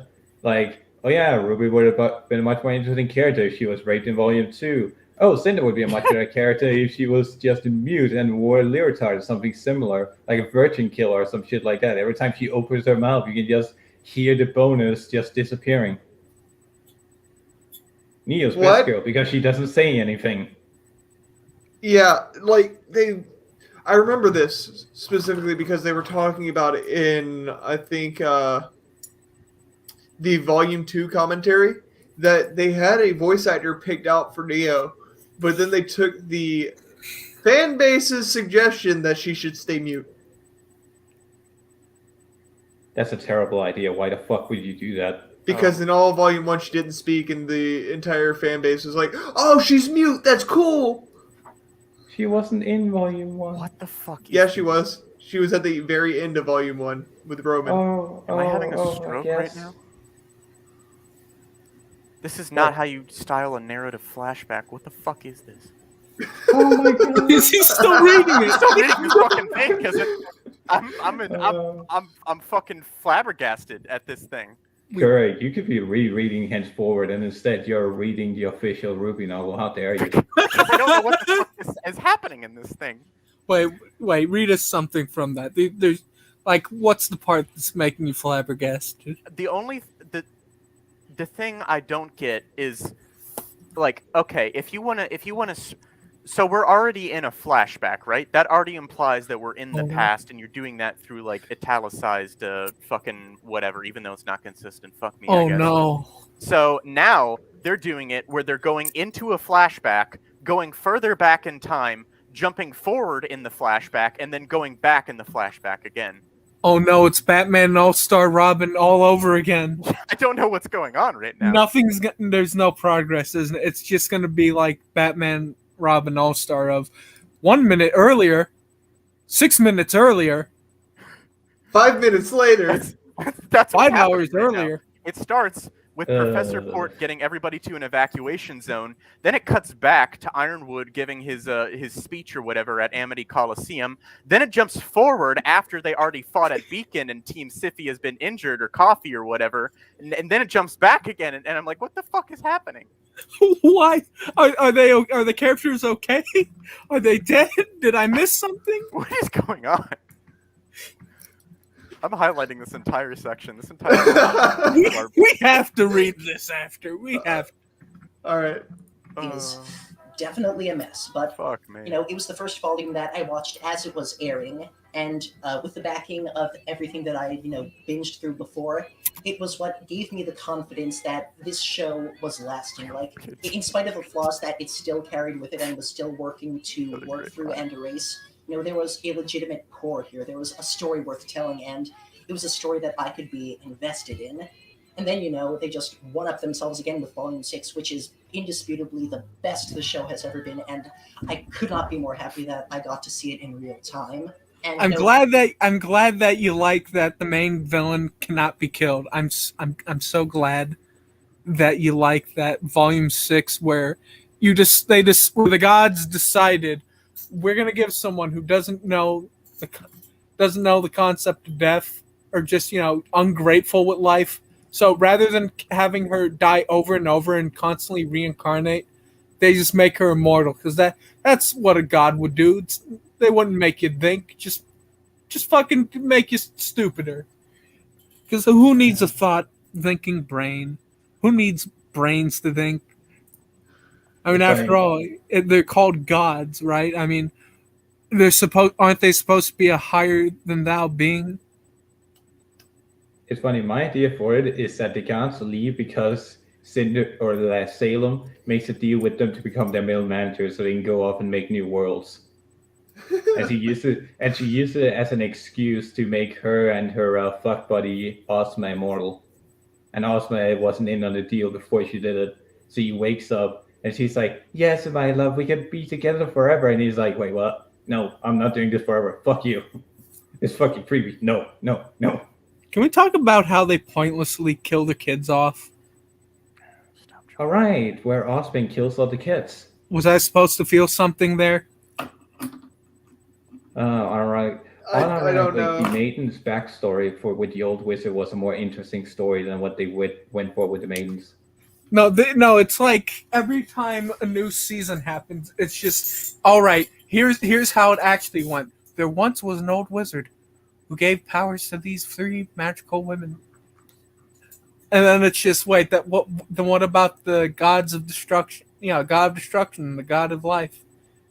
Well, you see, there was these 2 dragons that gave life and death to the earth. There was these 2 Bakugans. These 2 Bakugans, one that bumped into the moon, and that's why the moon looks like the way it does. Because he's a terrible driver. And I mean, let's just hope there are no tsunamis from those. And then Moses parted the Red Sea with the Beyblade. Moses parted the sea with a Beyblade, let it rip. But yeah, that's a good point. It's like, Volume 3, there was these 4 maidens that helped an old wizard realize the beauties of life.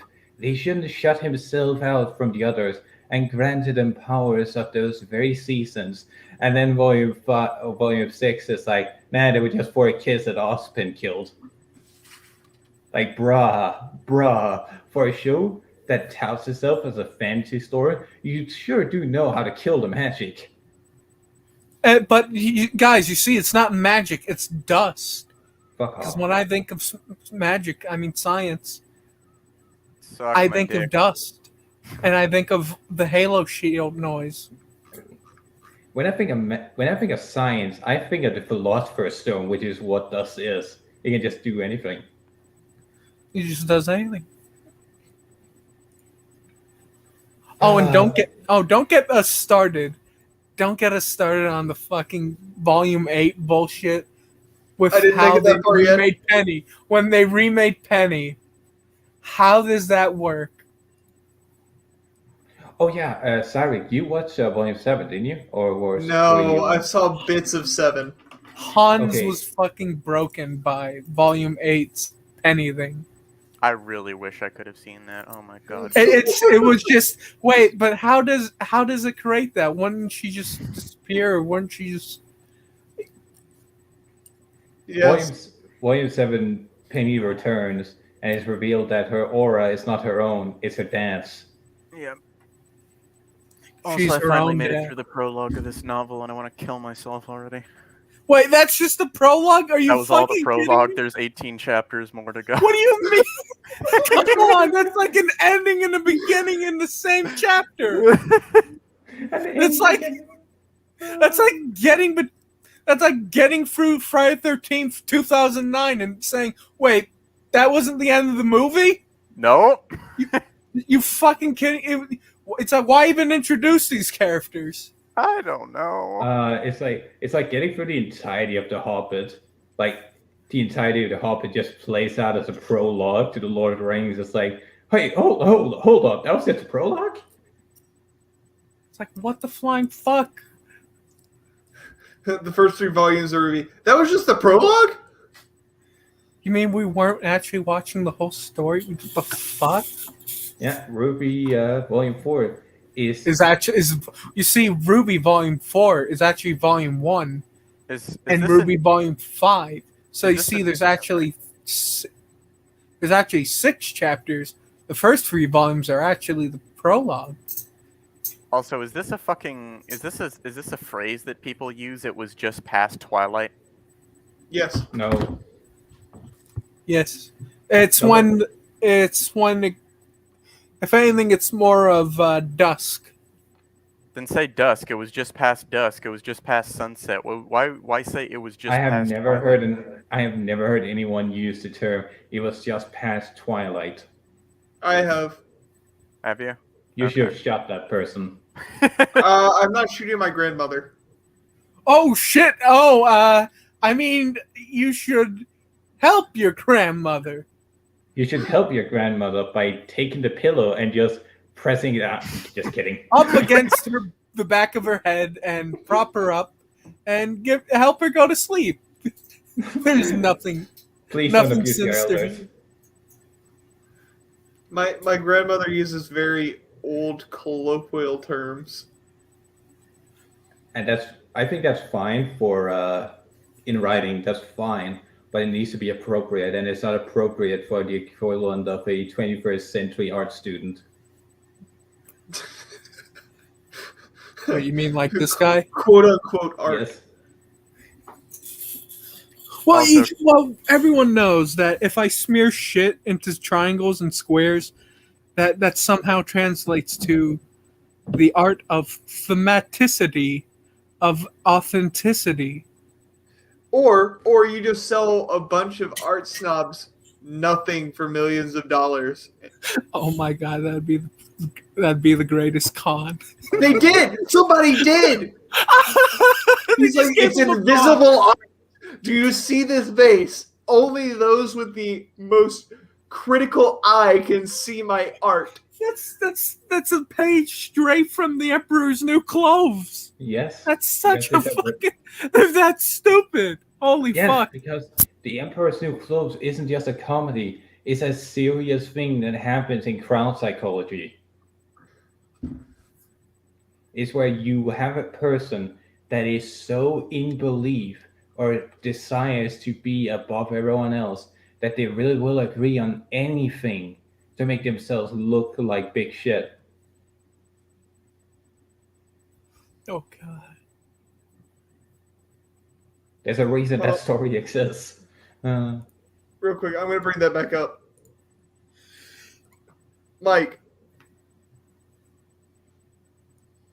Holy fucking shit.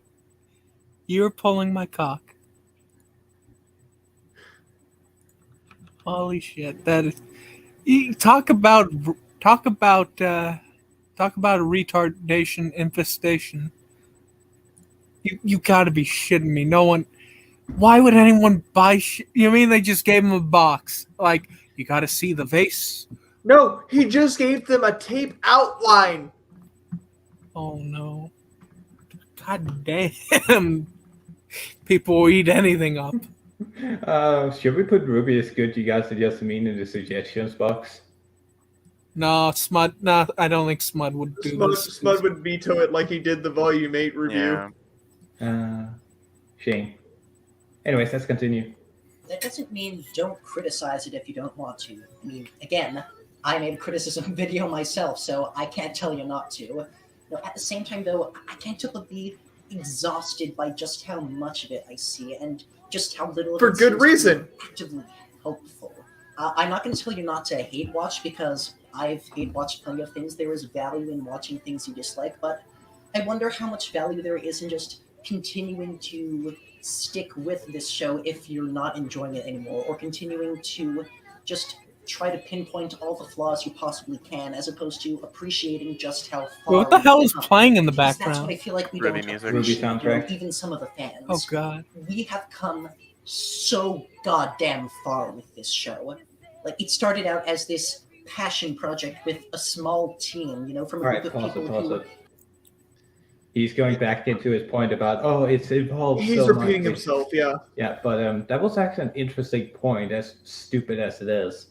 You should not point out all its flaws, which is an actual critique I made in the past, where people get so hung up on the wrongs of RWBY that they puff themselves up as proper writers, but when it comes down to them actually putting words to the page, they write stuff that's worse than RWBY.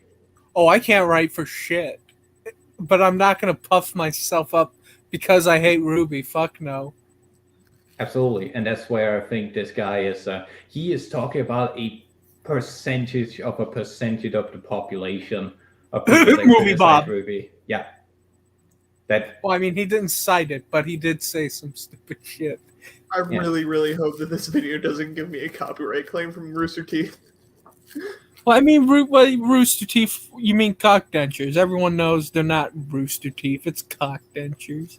If anything, you're gonna get a copyright strike or something similar because of language.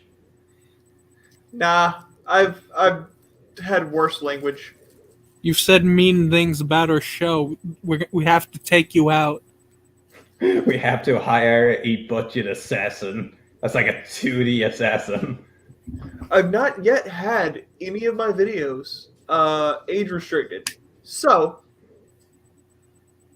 that's good. Till we talk It's about because the we cool- haven't said the naughty words. I'm just gonna post this in our private chat because this is probably my favorite line so far that I could scream out something.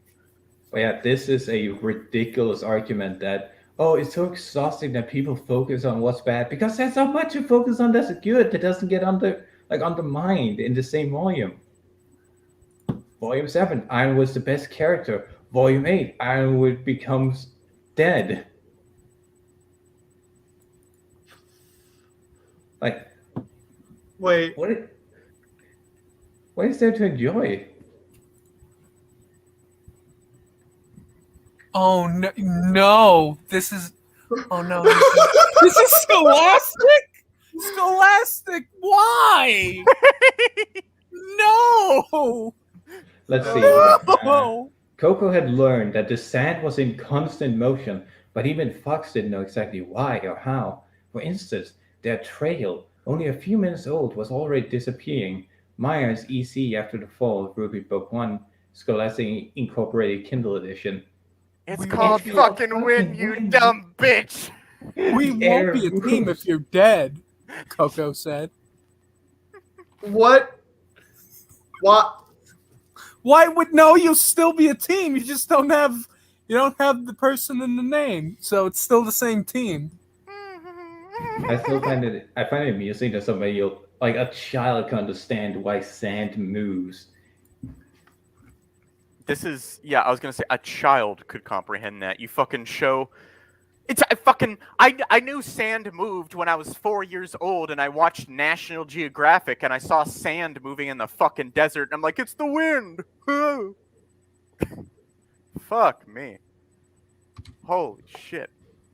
And that isn't the only line. That's probably one of my favorite lines so far, but there's like dozens more that are just stupid. Yeah, do you have any comment on his current point career? No, because honestly I've been reading this thing. Wait, what was his point again? What was his point? Yeah. His point is that hate watching and critiquing is fine, but it is exhausting when you don't focus on any of the good and don't appreciate how far the show has come. Because there is nothing good. That's the problem. Collie. We can't just focus on Collie and fucking say this is the only good thing, though. I mean, correctly. There was that scene with Ironwood versus Watts. That's in Volume 7, though. Oh yeah. But it's true. You shouldn't tear into everything on the same with the same attitude. That's true. You should grant the show the mercy when it's doing something good, like the Ren rant or the Ironwood fight against Watts or Ironwood shooting Oscar. Or Watts' rant. Watts' savage rant. Yeah, exactly. Like, I was going to say you should praise the elements that are good. True. Yeah, because you can't just punish someone. Obviously, you want to punish someone when someone does something wrong or stupid, but you can't just keep doing that. You have to fucking point out when they're doing something right as well. So. Yeah, it's like what I said earlier of fucking. I like Roman. He's the best thing about the earlier seasons. And that's one of my biggest issues with people like VexViewer who can say that something is good, but then turns around and says, "Does this will this keep going or will this carry over?" Which he's right on, but you gotta give something a modicum of the benefit of the doubt. Now, granted, RWBY hasn't earned that, but the point's the same. I just think the one thing I think that's bad is when it has me thinking or saying the fact that the villains are less reckless than the heroes. Well, the villains don't kill as many people as the good guys do. Also, apparently, do you know faunus can have snouts? Yes. What the fuck? All right. Okay. Because they literally just said it can be one or two animal traits. Do we never see somebody with a snout in the show, not even in the background, as far as I'm No, aware. because that would require them to actually grab the Put model effort. and just pull it forward. Yeah, They would have to put effort. They'd erase the human part of the ears. Yeah, let's continue to hear what Osman has to say. Let's continue what Eddie Deason has to say. Let's see if he just continues to repeat himself.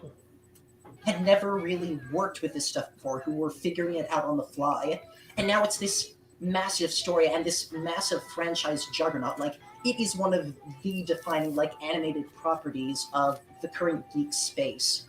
And Jesus, we that's built a that low from bar. the ground up, you know, Monty and Miles and Carrie and this entire fan base. Like, we made this. And the way you see it, it is only getting better as it goes. And Well, I mean, it's more like Miles. The fan base didn't make this. Well, I mean, it's more like Monty Monty it. and Miles and Carrie made this. I was gonna say the fan base tried to help make this, but they never listened. I mean, there was this really cool Wendigo look that I actually liked, but that got canceled. Oh, because right, we can't use anything. What was the reason again? Racism against Native Americans. Then by that logic, people should be flipping out about Pietro. Right? Because, you know, because Geppetto wasn't the right skin tone, I guess, now. Or Maria's existence literally just being the Mexican. Pretty much. Like, I get it. I get wanting to put these things into your show. And the contest was for making a really cool Grimm. And the fan base voted on the Wendigo Grimm. And then, whenever it came time to actually put it in the show, they're like, hey, here's the winner. Excuse me. And the people on Twitter that don't watch the show were like, oh, that's racist. But it looks cool. It's funny. One of my favorite ideas for RWBY back when I was invested in the show was Neo just tricking Ruby, like dressing up as Wise. Oof. Like, you know how Wendigos would use the or is that Skinwalkers? No, that's Wendigos that would do that. Like trick the person they're hunting. Yep. But can't have that. No. We can't have anything interesting in the show. Anyways, I'll be back. You guys just have some fun. If anything, that would have been more fun. Wait. If anything, if the fan, I haven't, my idea to pull a bit of a monkey's paw to, all right, the fans want Neo to not talk. She won't be able to talk, but, considering that cool looking Grimm, Wendigo Grimm look, my idea would probably be just, since she's able to mimic people, you'd use that to her advantage where she can only talk when she's disguised. But but the moment when her cover's blown, she can't talk. See, and that's a good aspect of that because we've only had one Grimm talk, and it was through an air sac in its throat. So, having a Grimm that can disguise itself as human or faunus and be able to communicate properly with people to lure them into a false sense of security and then kill them is terrifying. Go for that. Plus, it'd kind of take a bit of a tonal shift from you think Neo's just kind of comes off as this cute, innocent little person, and then when to go around. Only to realize that she's basically a grim and human skin, puppeting what used to be your friend.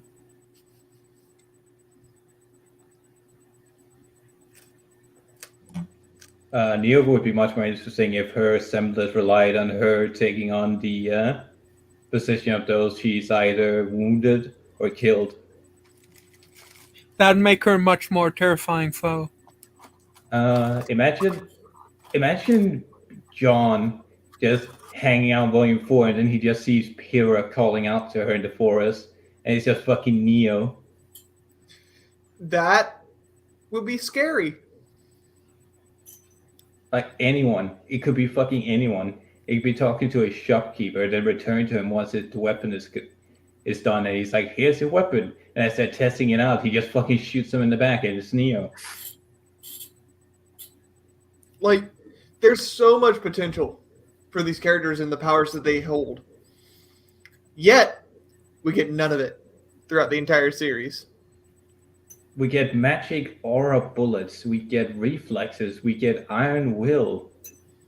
We get the ability of Mercury's dad to remove his semblance. Hey-oh.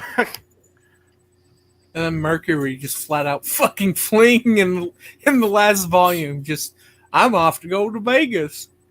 To Vegas. Which, as somebody's pointed out, taking your semblance also includes taking away your aura, because the aura and semblance are connected to one another.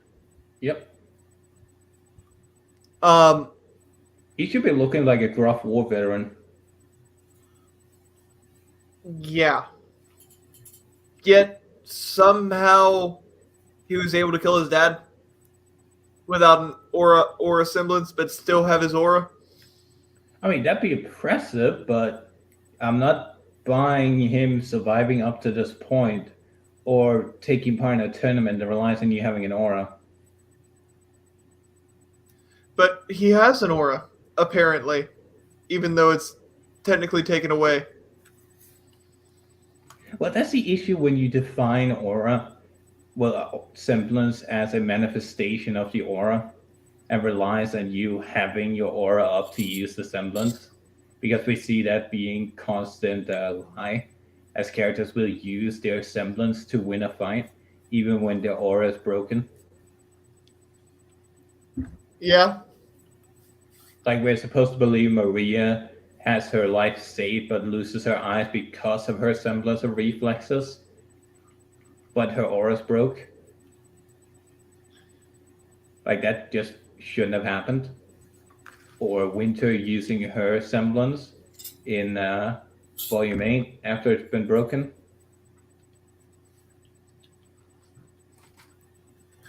There's a lot of things that shouldn't have happened. I know the thing that shouldn't have happened. Everyone remember the election episode? Oh, fuck that episode. I'm sure that's how the voting works, I guess. That's not even the worst part. It's the fact that it wants you to believe that neither a robot with night vision or Faunus who can see in the dark can point to a woman and go, she didn't kill these guys. These guys clearly suffered different kinds of wounds than sword stroke wounds. And give us a character. Volume 7. Okay, Volume cool. I didn't see that one. In Volume 7, there is a election where a guy sneaks into the election room and starts stabbing people with his tail. Hey, Lal, did you know Coco's gay? Can I remind you that she's gay? Guys, she's totally gay. It's super Why gay. did she slap Fox's ass if she's gay? She's super gay. She's met 3 fucking females in this book so far, and every single time she has done nothing but have like a solid 2 or 3 sentence mentioning how hot they were. I fucking shit you not. She's a feminista. That's the only reason she would be mentioning it. So she's bi? I guess. I don't fucking know. Because I'm just glad they can't even keep the fucking shipping bullshit out of the fucking book. So even in the books, even in the fucking books, it's just why. Yeah. Even in the books, You can't escape. You cannot escape the A. Bumblebee spelt with a Y. Oh my god, no. Let's we got 6 more minutes. 6 more minutes. Oh boy. That. And then I can want to fucking see more stream this book and I can of, finally like, kill myself. This is really impressive what we've done. And if we're just trying to look at all the lingering flaws that are still being scrubbed out, then I feel like it's entirely missing the point. And I feel like it's doing a disservice What flaws to have they removed that haven't that's just been gotten worse? Because here's the thing. You can make whatever criticism you want of the most recent volumes. You know, I can agree with it or disagree with it as I want. But I will always be able to reference something in the early parts of the show that is so much worse than whatever you come up with. That's not an argument. Like, to everybody. Okay.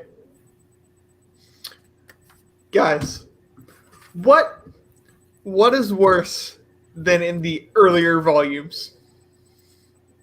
Genocide. The fact that they doom don't they doom 2 cities in in volume 6 and then 7?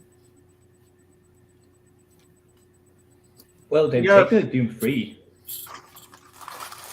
They do Mistral because they don't have a military and they don't have any hunters or huntresses. They doom Atlas. No. They doom what's Argus. Argus. Because they were too busy arguing with the fucking mech bitch. Yeah, so they destroy Argus. They destroy Mistral. What's the city below? What's the city below Atlas? Mantle.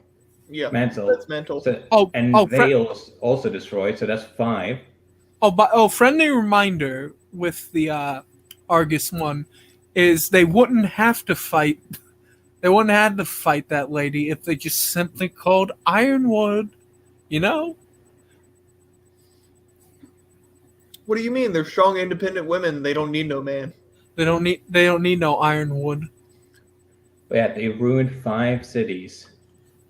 5, 6, Jesus fucking. Over 2 years.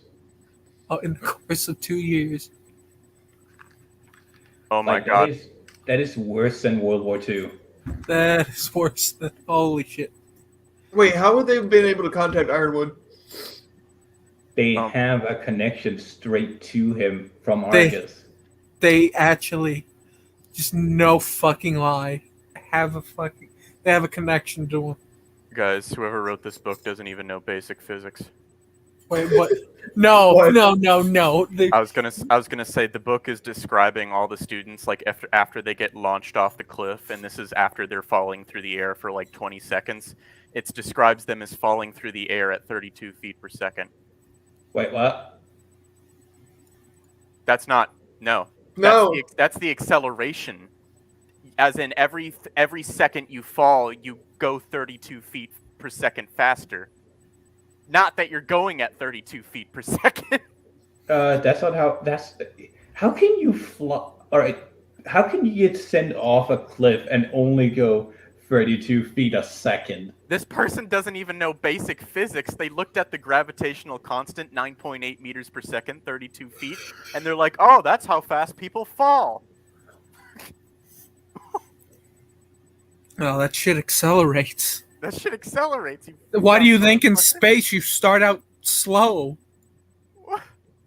And the big thing about space is that you just keep going. Did Carrie and Miles not even graduate high school? Like, I'm starting to seriously doubt they graduated high school. So, I just looked it up. A human falling, like speed skydivers, they can reach speeds of 150 meters per second. Yeah, because that's terminal velocity. That's how fast you can go before the force of air pushing up against you, the drag or whatever, like stops your acceleration.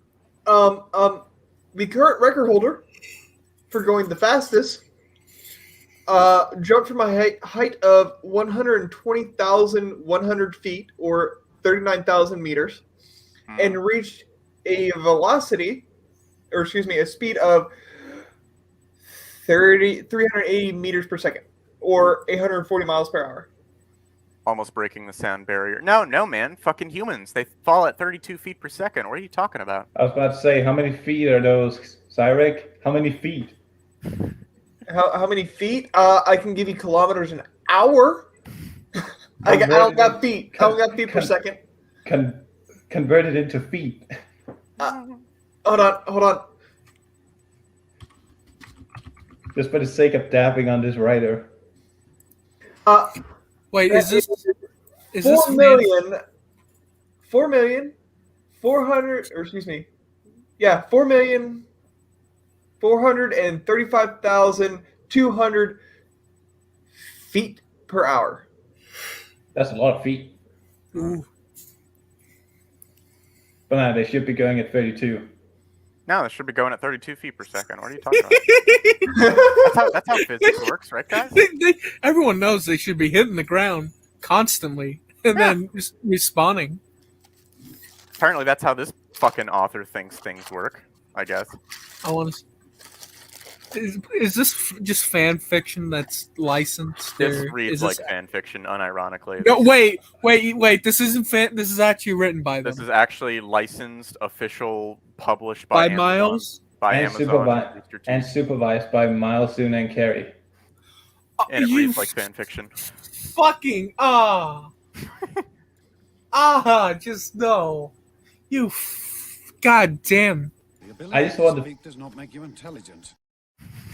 Thank you. Indeed. I was gonna say the fucking JonTron clip of "You fuckers, I will rain hellfire upon you." You motherfuckers, I will rain hellfire upon you. Sadly, I don't have that clip. It's so insane how fans can write better stuff, but Miles and Carrie only pick the fans that say innocuous shit like "I want more Blake." I want more Callie. Like, oh, I want more Blake. That's not a critique. Give me.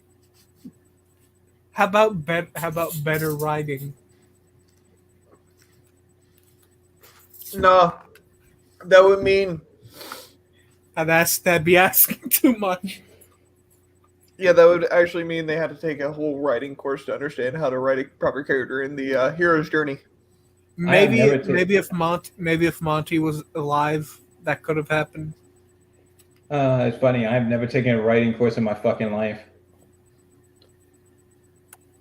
Hey, look, another sentence that makes Blake's fucking explanation on why Menagerie is bad fucking bullshit. Mm-hmm.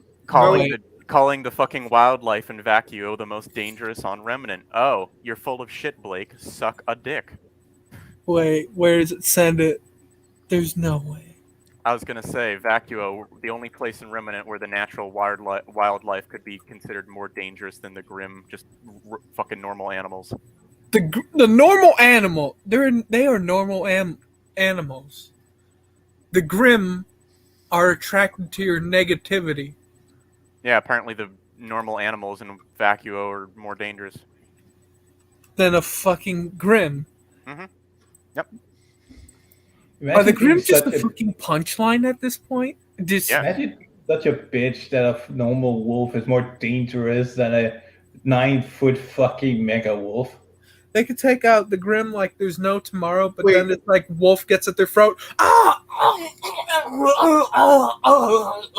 get it now. I was confused, but I'm not anymore. What are you confused about? How that proves that Blake is wrong about Menagerie. Then I just figured it out. Remembered. Mm-hmm. Yeah. Yep. The whole walk and talk was that Menagerie is a terrible place. Because 2/3 of it are desert, and then Sun very rightly points out to Blake, I'm from Vacuo. Vacuo is literally all desert, and we survived just fine there. And then her excuse is, well, yeah, but the wildlife in our desert are much more dangerous. No, apparently not. Apparently not. If you're kind of So you're better than Vacuo in every single way, and yet you fucking faunists still find a way to bitch. It's incredible, really. At least I got the inspiration correct. Yeah, what is worse than in volume in the previous volumes? Yeah, I could actually relate. No, I couldn't relate. I could actually sympathize and understand the characters previously, where now they're fucking schizophrenics. They commit genocide and then sit on their asses drinking tea. They think they'd rather sip tea than actually help. Just they'd rather contemplate saving people than actually getting up and doing it. Yeah, no. If you have to contemplate saving people, then sorry to break your little bubble. You're a bad person. If you had to sit there and contemplate instead of doing it. Not just sitting there and contemplating whether to do it, but doing the thing that you ruined their most obvious salvation to get to the point where you are the one that should save them, and then hiding out in the middle of a mansion drinking tea whilst those people that you just doomed are getting eaten alive. Also, lol, I know the perfect thing we could do, because there's two sequences from two books that are all exactly the same. We could read this sequence, which is all about fucking Team Coffee, like flying through the air or whatever off the cliff, and like them trying to find ways to slow their descent so they don't die when they hit the forest. You know what's also very similar to that scene? Remember in the Fall of Reach, where all of Red Team gets deployed to the fucking surface of Reach, and their Pelican gets shot down halfway, so they have to fucking skydive and hit the ground at like terminal velocity? Yeah. Remember that? How about we compare those two scenes? That'd be interesting. We should do that someday. Sorry. The fact that I can't. The characters are such horrible monsters now that unironically, they would be better off just being. It would, rightfully so, be better off just enslaved. Some warlord in the middle of nowhere. Adam. Let Adam enslave him. Yeah, let them be Adam's toys, honestly. Would be a better fate for the world. And it's horrible that I have to say that to about a bunch of children. Adam should have won. They aren't children, they're adults. They're adults in the bodies of children. She's like Ruby's the only child. Fair enough. No, she's a mentally stunted child. And physically. I mean, look at her. She's like, what, 4'8"? And she's still talking like, oh, guys, we need to go save the day. Friendship, the power of friendship and love. Yeah. It's gonna stop Salem. Yo mama. Imagine being so emotionally immature that just the implication of your mother is enough to send them crying.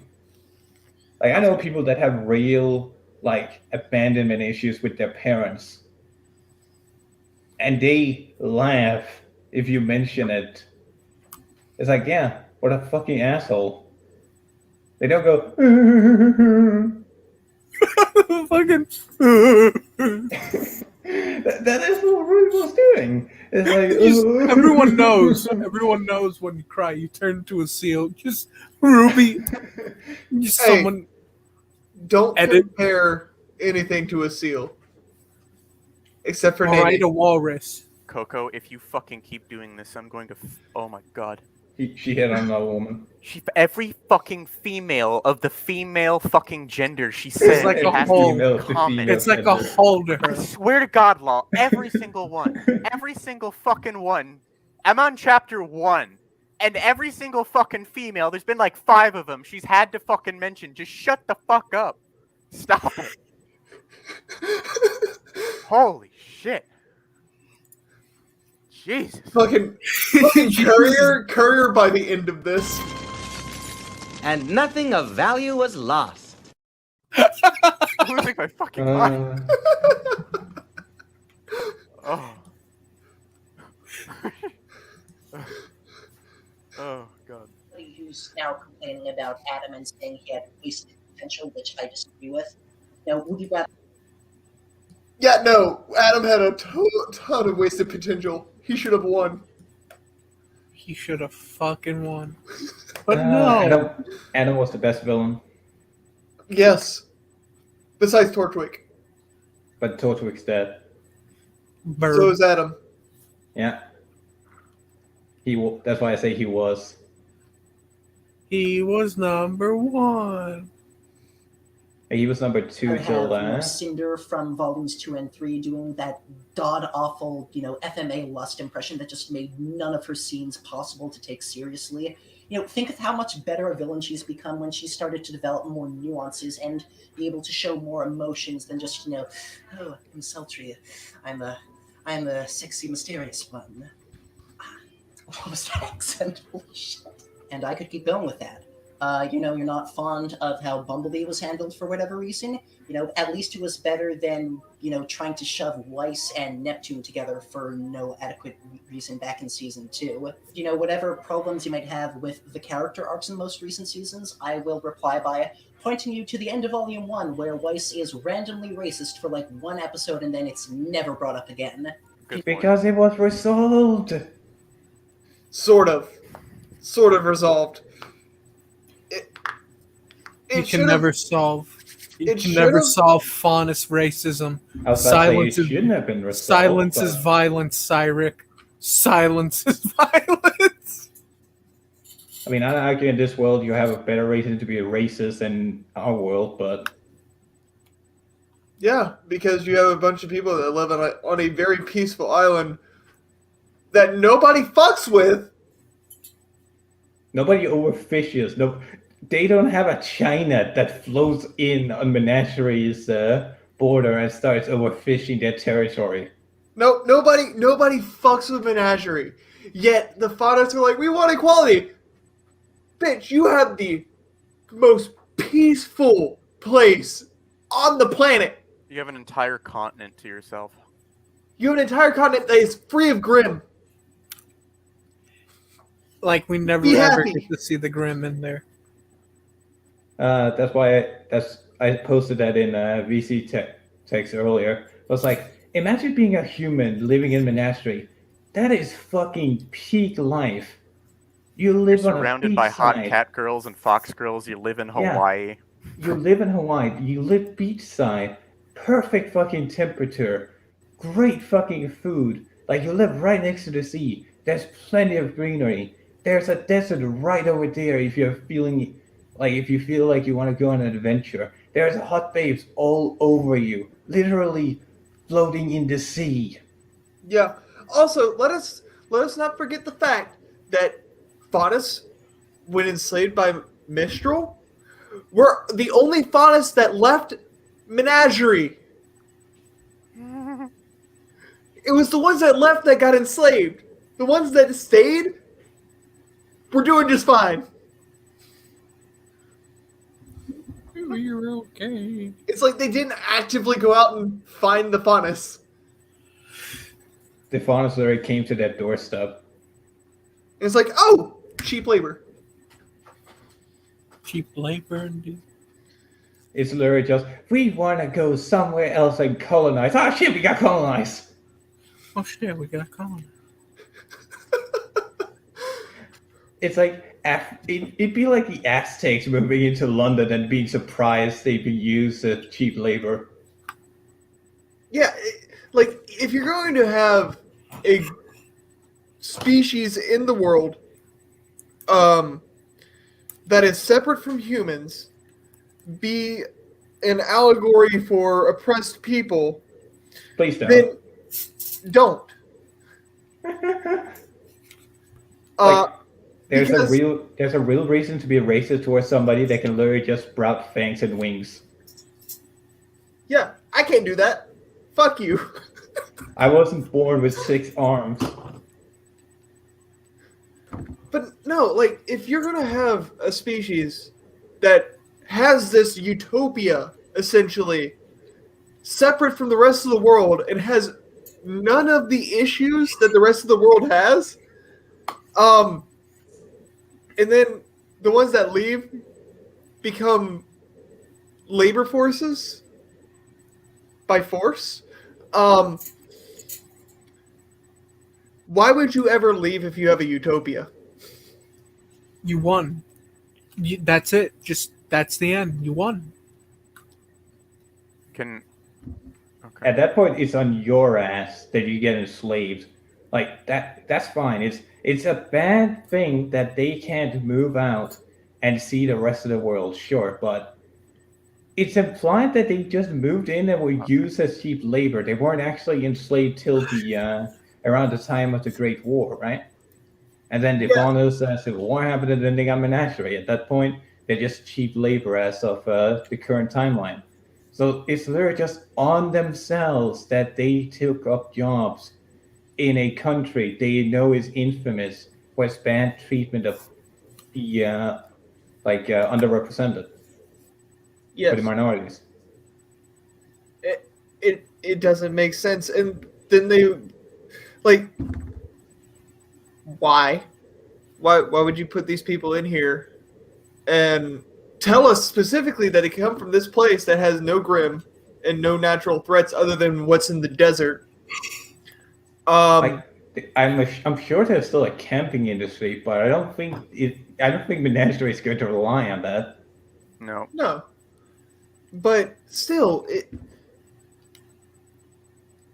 it makes no sense to feel bad for these people that went out of their utopia to colonize other areas and then get, counter-colonized. Yeah, counter-colonized. That's what I was looking for.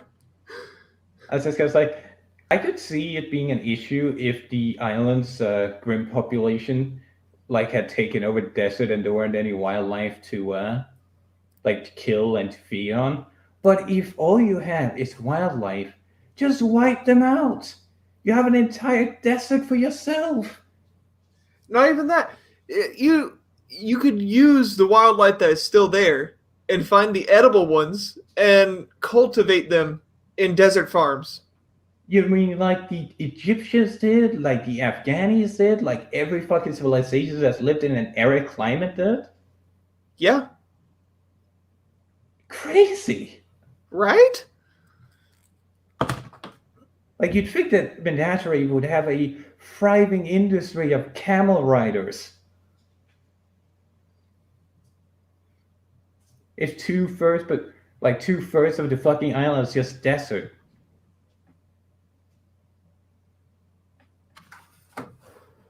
And then the other third is just lush tropical jungle.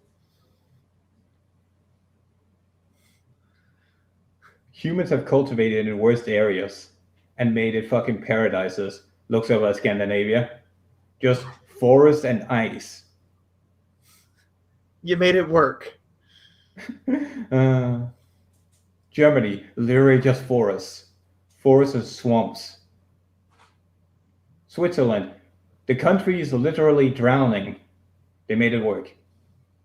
America, it's a amalgamation of every kind of climate, and we made it work.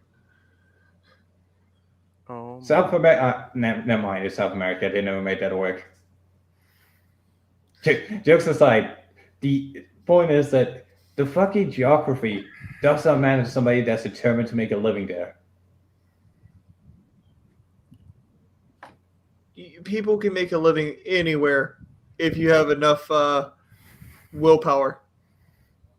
Also, lol, fucking sorry. I have to keep interrupting with stupid shit from this book, but Fox is literally a fucking psyker from 40K. Like, I shit you not. Oh, no. Yeah, he's a Grey Knight. I was gonna say, not only can he fucking telepathically speak with other people, but he can also sense people at like an extreme distance and also look into their minds. So he is a psyker. Good to know. I'm sure the Grey Knight will enjoy his company. Let's keep going. We got 5 minutes. Let's go. I know a lot of people don't really like Jean in the most recent seasons. They think he's too angsty and brooding. Possibly, but I think that's infinitely better than the dumbass, bumbling, idiot that we got in some of the early parts. And again, I agree that the Volume 5 climax was definitely underwhelming, but I thought the same of the Volume 2 climax because, it basically solved no emotional stakes for anyone involved. It had almost no closure, and the main characters didn't even do anything. It was all solved by this almost previously unmentioned team that showed up out of nowhere, and I think we all just didn't register at the time because the fights were, still really kick-ass back then. But, really, go back, look Wait, at that the fights were Volume 2 fight. kick-ass? I Nobody thought you said undergoes the animation any sucked in the significant early changes volumes, you except for Blake, retard. because Blake is the one part of the show that has always been fucking amazing. At the same Go back. What did this man just say? Go back to like 15 seconds. Did I enter an alternate universe all of a sudden? really What year is it? kick-ass back then. But, really, go back, look at that Volume 2 fight. Nobody undergoes any significant changes except for Blake, because Blake is the one part of the show that has always been fucking amazing. I'm going to get... Liar! No! No!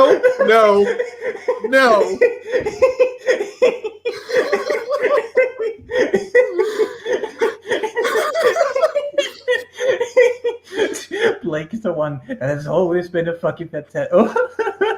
It just takes anything? one bad. It takes one bad day to break a man, and I think I've reached that point. I needed a second to process that. Holy.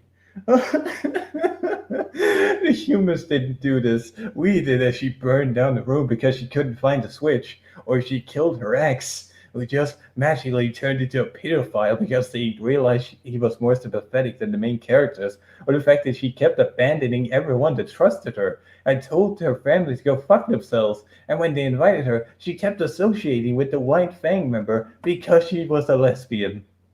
Oh, I'm fucking back, sorry. Oh, And then she uses Yang's disability for her advantage to try and get back into her life. You good? You good, Courier? No, I'm not. Did you hear what this man said? I heard what this man said. I don't want to believe it.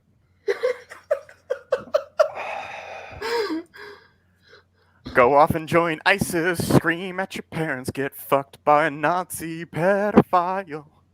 It's alright in the end, cause everyone will magically forgive you, and then you can defend ISIS again, because they're okay, I guess, even though you left them to renounce them. They're just misguided. They're just misguided. I think that comment killed Mike. Goodwill. I still can't get over that fucking little exchange between Weiss and Blake in Volume 1. They want to wipe all humans off the planet, or off the face of Remnant. Well, then they're very misguided. I can't get over that. It's like an abridged version. It's literally like an abridged version. I want an abridged of RWBY, like a high quality Team 4-star production, where it's just that entire scene is just left in there. It's just a little comment saying this is actually in the show. Oh my god. I can't fucking... I'm just... Okay, how... I get people like fucking... I get people like fucking Harbinger or whatever over on a fucking Opie Made cafe server or whatever. People who like that, who like the later, like what Blake could have become, or even like the later version of Blake later on when she becomes less of a fucking obnoxious cunt. But always and forever, from beginning to end. The only character I can say, well, the only characters I can say that have been consistently good have been Weiss. Callie's God. No, Weiss fucking garbage. Shut up. I'm sorry. I was watching and laughing with you guys while muted, but yeah, I couldn't quite help but hear that he said Blake was the funniest of the team. No, Go he back, said Blake was Cyric. the best. Yeah, go back. Go back, Cyric. Oh, did Cyric die? God damn it. Nope. There we go. Showed up out of nowhere, and I think we all just didn't register at the time because the fights were, still really kick-ass back then. But, really, go back, look at that Volume 2 fight. Nobody undergoes any significant changes except for Blake, because Blake is the one part of the show that has always been fucking amazing. No. No, she has not been. Anything. Torchwick is amazing.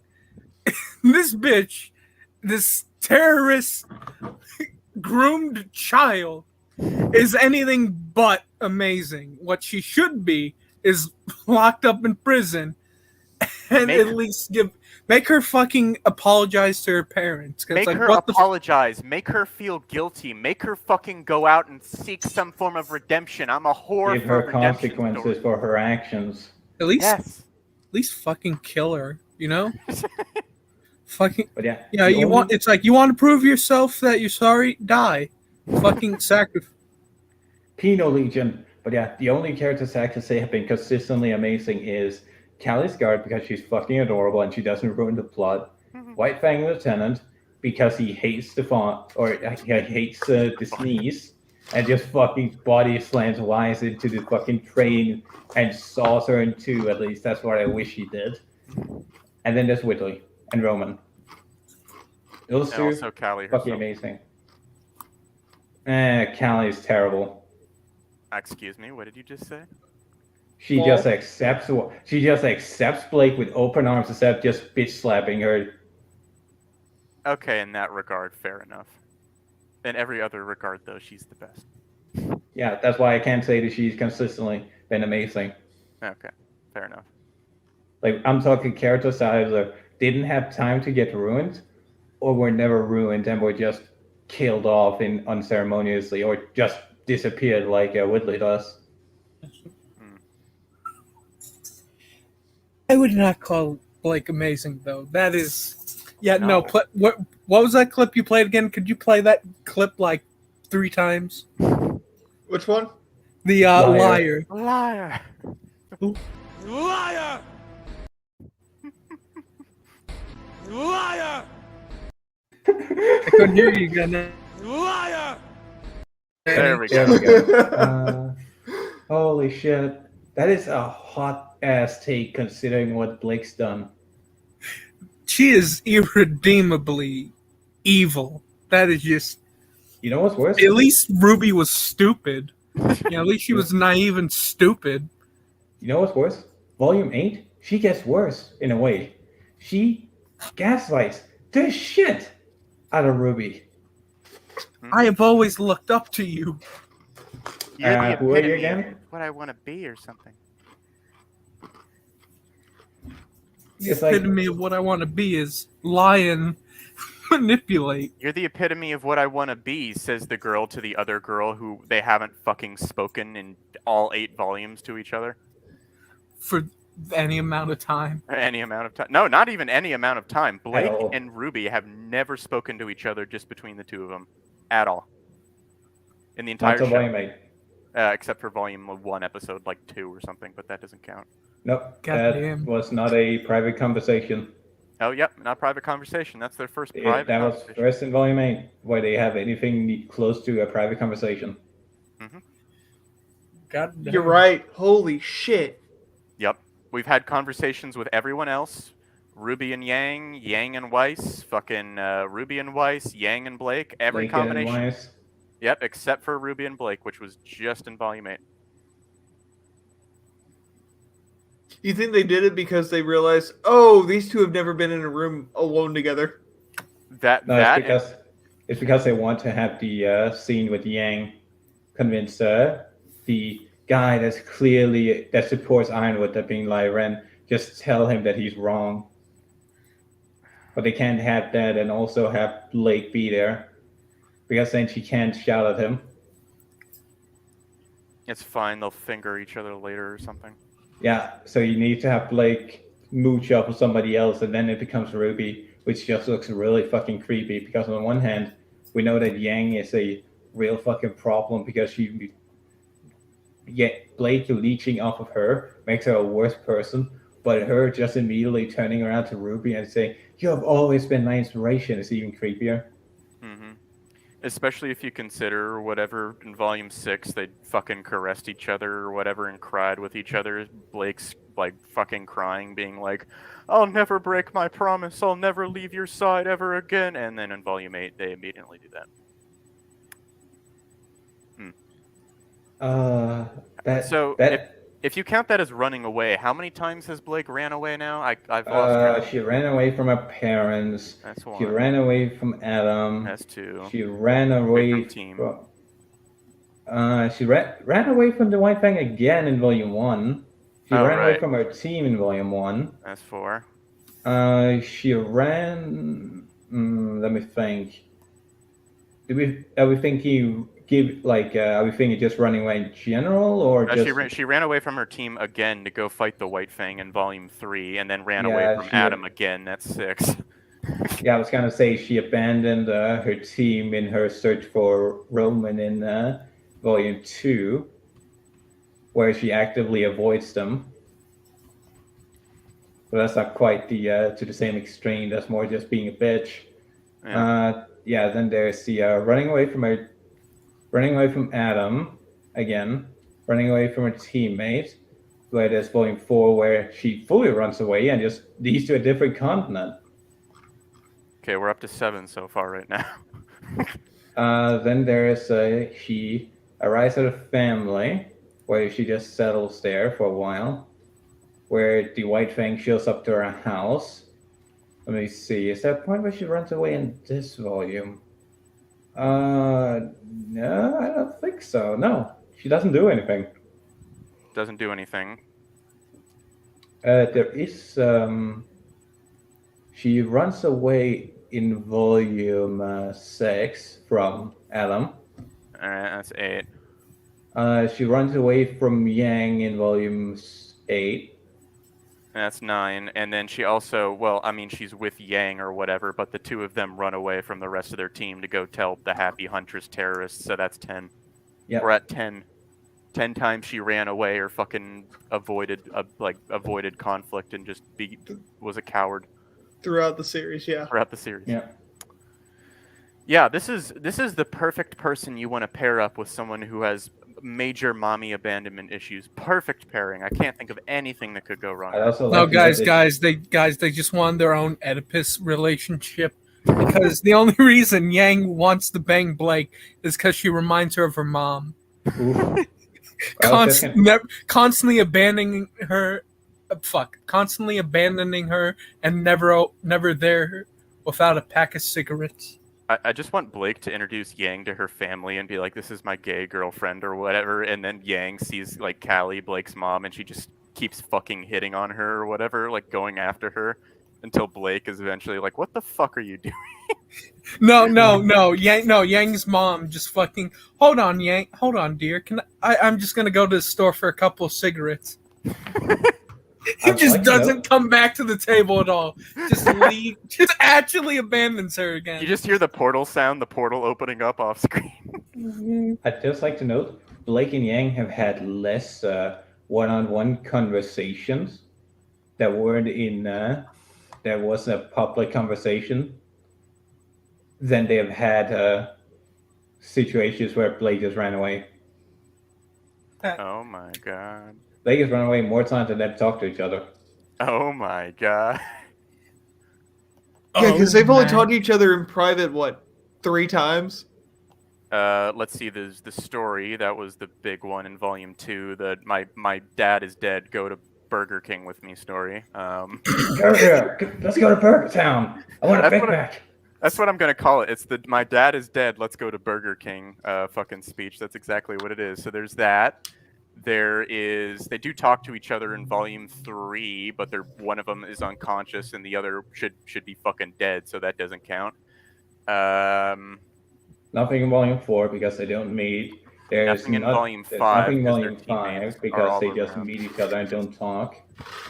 Volume 6, they get the fucking gay moment on the in the cabin. The gay moment in the farm, that's 3.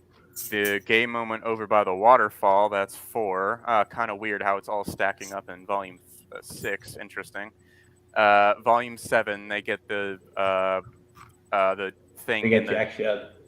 No, they get the scene where they're speaking in the back of that truck, because the driver is technically a robot, so it doesn't count. So they get that. That's 5. And that's it. Yeah. Anything else is in clear view of everyone else. Yeah. Or it like involves other people at least. Yeah. Also, I think my cake is gonna go burn. Hold on, I'll be right back.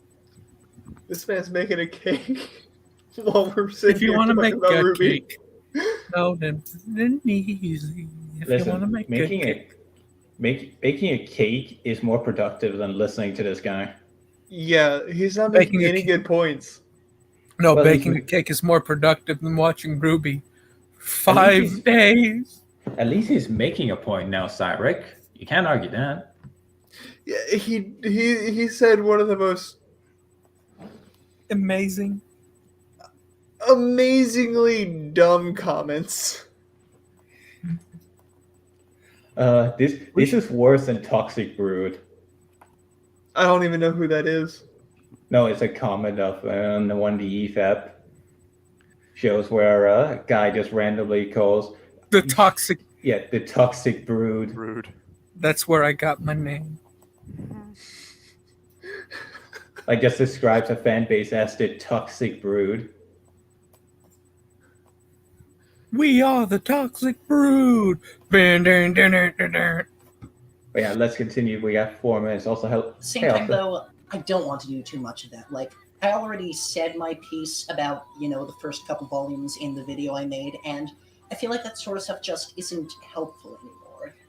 I want to focus more on the positives, the stuff I love, the ways that I see this show is just getting better and better, and especially the most recent volume, which I think is the best proof yet of just how far RWBY's come, because it feels so complete. Like, there was almost none of the awkwardness or the weird pacing or weird characterization or weird dialogue that we saw in some of the earlier volumes. It is just so rock solid a foundation that I think I can't wait to see where it goes from here. I legitimately can't, because it's doing really well, and I want to celebrate more of what it does well than, lingering on the stuff that it didn't do well, that it has since improved upon. So in honor of that, I want to, spend this last part of my video to just praise and highlight a lot of things that I loved about Volume 6.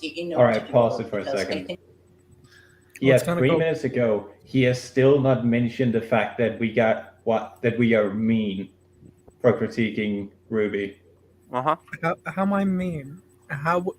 How are we mean if we're just pointing out that, hey, the main characters kind of seem like fucking assholes, to be real with you? Yeah, or mean because he's not getting any of this delicious chocolate cake. He's not talking about the fact that RWBY is good, you guys are mean. He's saying that it is not as bad, or we are focusing too much on the flaws. That's a different argument. That would be RWBY is not as bad as you think it is. Instead, it's RWBY is good, you guys are just mean. And he's not mentioned the fact that we're mean. He's just said that we focus too much on the negatives. I don't even want to call this guy Diet Cosmonaut, because just calling anyone Cosmonaut is bad. He's not pretty a much Darren. Okay, calling someone Cosmonaut variety hour is pretty much an insult when you think about it. Well, yeah, it's because you're calling somebody a malicious piece of shit. I wouldn't call this guy malicious. No, he's just naive. He's just naive. Yeah, I've been in his shoes before. Like, And there was a point where I thought slightly the RWBY was good. I too have been an idiot. Don't worry. No, like I fucking saw Cosmonaut's JoJo video, and it's just, no. The fuck did you say about Polnareff?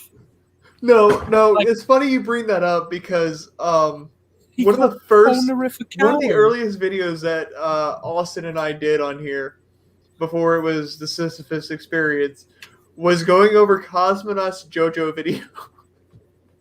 I actually want to do a redux. I want to do a redux of it. Maybe one day. I can't watch half these fuckers without people because it's no painful. fun to watch them by yourself. Yep. It's like it's too much. It's too much. I can't carry the weight. I got 2 minutes into Cosmonaut's JoJo video, and I was getting an aneurysm. No, it's like Smud when fucking Cosmonaut, dude. It's like, Smud, I need your help. Smud, fuck. It's like, I'm not watching the shit. without any of these people. Come on. Yeah. This guy's just uninteresting. That's like the biggest critique. Like his production, like presentation aside, Like, his points are just not that interesting. What's the shit that he has on his bookshelf? That is more interesting. I was looking at it like, what is that? I see a bunch of books. He's got the Communist Manifesto in the background. As well as Mein Kampf. I'm sure he's got Mein Kampf sitting there somewhere. No, it's it's the Minecraft edition. I was gonna say it takes some balls to have Mein Kampf displayed on your shelf. It's not even a good. It's not even a good book. It's not a good book. No, it's a I don't get why people say, "Well, it's gonna brainwash." No, it's stupid. It's literally just gobbledygook written on paper. It's literally just a biography. And biographies are inherently terrible. You have to be mentally retarded in order to actually be brainwashed by it first. So yeah, you have to be the circumstances required to have Mein Kampf be the big breakthrough was the fact that people sympathized with Hitler's position, and they were already in the fucking dumpster at the time. Mein Kampf isn't going to convince anyone. Dumpsters when they were reading it. Yeah, if your life is shit and somebody promises they can make life just a little bit better, you're going to follow that person. Don't forget, there is a sequel to Mein Kampf. What's it called? Zweites Buch. Oh yeah, my second. Yes. You're shitting me. You're shit. That's no one names their book my second book. No, that is literally it. No. Where's Mike, when you need them? You should remember that Mein Kampf wasn't the actual. Well, yeah. There seems to be contradicting information, but Mein Kampf was the actual title. Oh no. Its actual title was just first book. No. It became Mein Kampf after it entered public circles. Oh no. The thing is, so I've read Mein Kampf, I've read Zweites Buch, I've read the Communist Manifesto, I've read Das Kapital, all because I wanted to know what these people were thinking. And I had to say, they're all pretty dumb. Have you read My Rise and Fall? I have not. That's Mussolini's take on the whole thing. And it's a very insightful read as to how twisted these two versions of the same ideology just turned into completely different systems. Technically, because, 3 different versions of the same ideology. Yeah, because Mussolini believed that you should tear everything down and build it up again, because otherwise it's just going to be pale limitations of the true will of the people, yada, yada, yada. Whilst Hitler was in full belief that you can take something that has already been built, tear a few layers off of it, and build your own foundation upon it, which you can take that as you will. That's not the point of the comparison there. The point is that you have these 3 systems that are very much alike, that are taken 3 different directions and had 3 very wildly different outcomes, but all of them unilaterally failed. And then you have Stalin. Well, yeah, I'm counting him as the 3rd. Yeah, because they're all the same ideology, just twisted versions of one another. I was going to say different shades of the same coin. Yep. Each think of it like a wrath, each worse than the last. All of them are going to sink. Some of them are just going to sink faster. All right. Now, off of that subject, and yeah, the interesting topic. Let's get back to this. The action is back up to par after a post-Monty No, it's slump. not. Like, there's so much weight and momentum in every single action. It's great. It's kicking ass again. I love the pacing. Yeah, I wish I could pacing see is it. superb. Every scene feels like it has a purpose. Every moment feels like it Yes, the Dragon Ball Z knockoff fights do have purpose. I can assure you. Every scene has purpose. He hasn't gotten to volume 8 yet, because this is whenever volume 6 was released. This is post volume 6. So He doesn't know about 7 and 8. Oh no! Oh no! This guy Seven. was, Seven. this guy was When in I for watched a rude 7. awakening. No, when I Just watched fucking 7, flabbergasted. fucking when I saw 7, it's like thank fuck civilization. We're back to civilization, and that's like no, don't you little brats do, don't you little brats dare destroy it. And then Volume 8, it's like well fuck you. Now civilization's back to square one. I hope you're happy, Team RWBY. I hope you're happy. They ruined the most. I'm glad you backstabbed the guy that gave you your fucking prosthetic arm.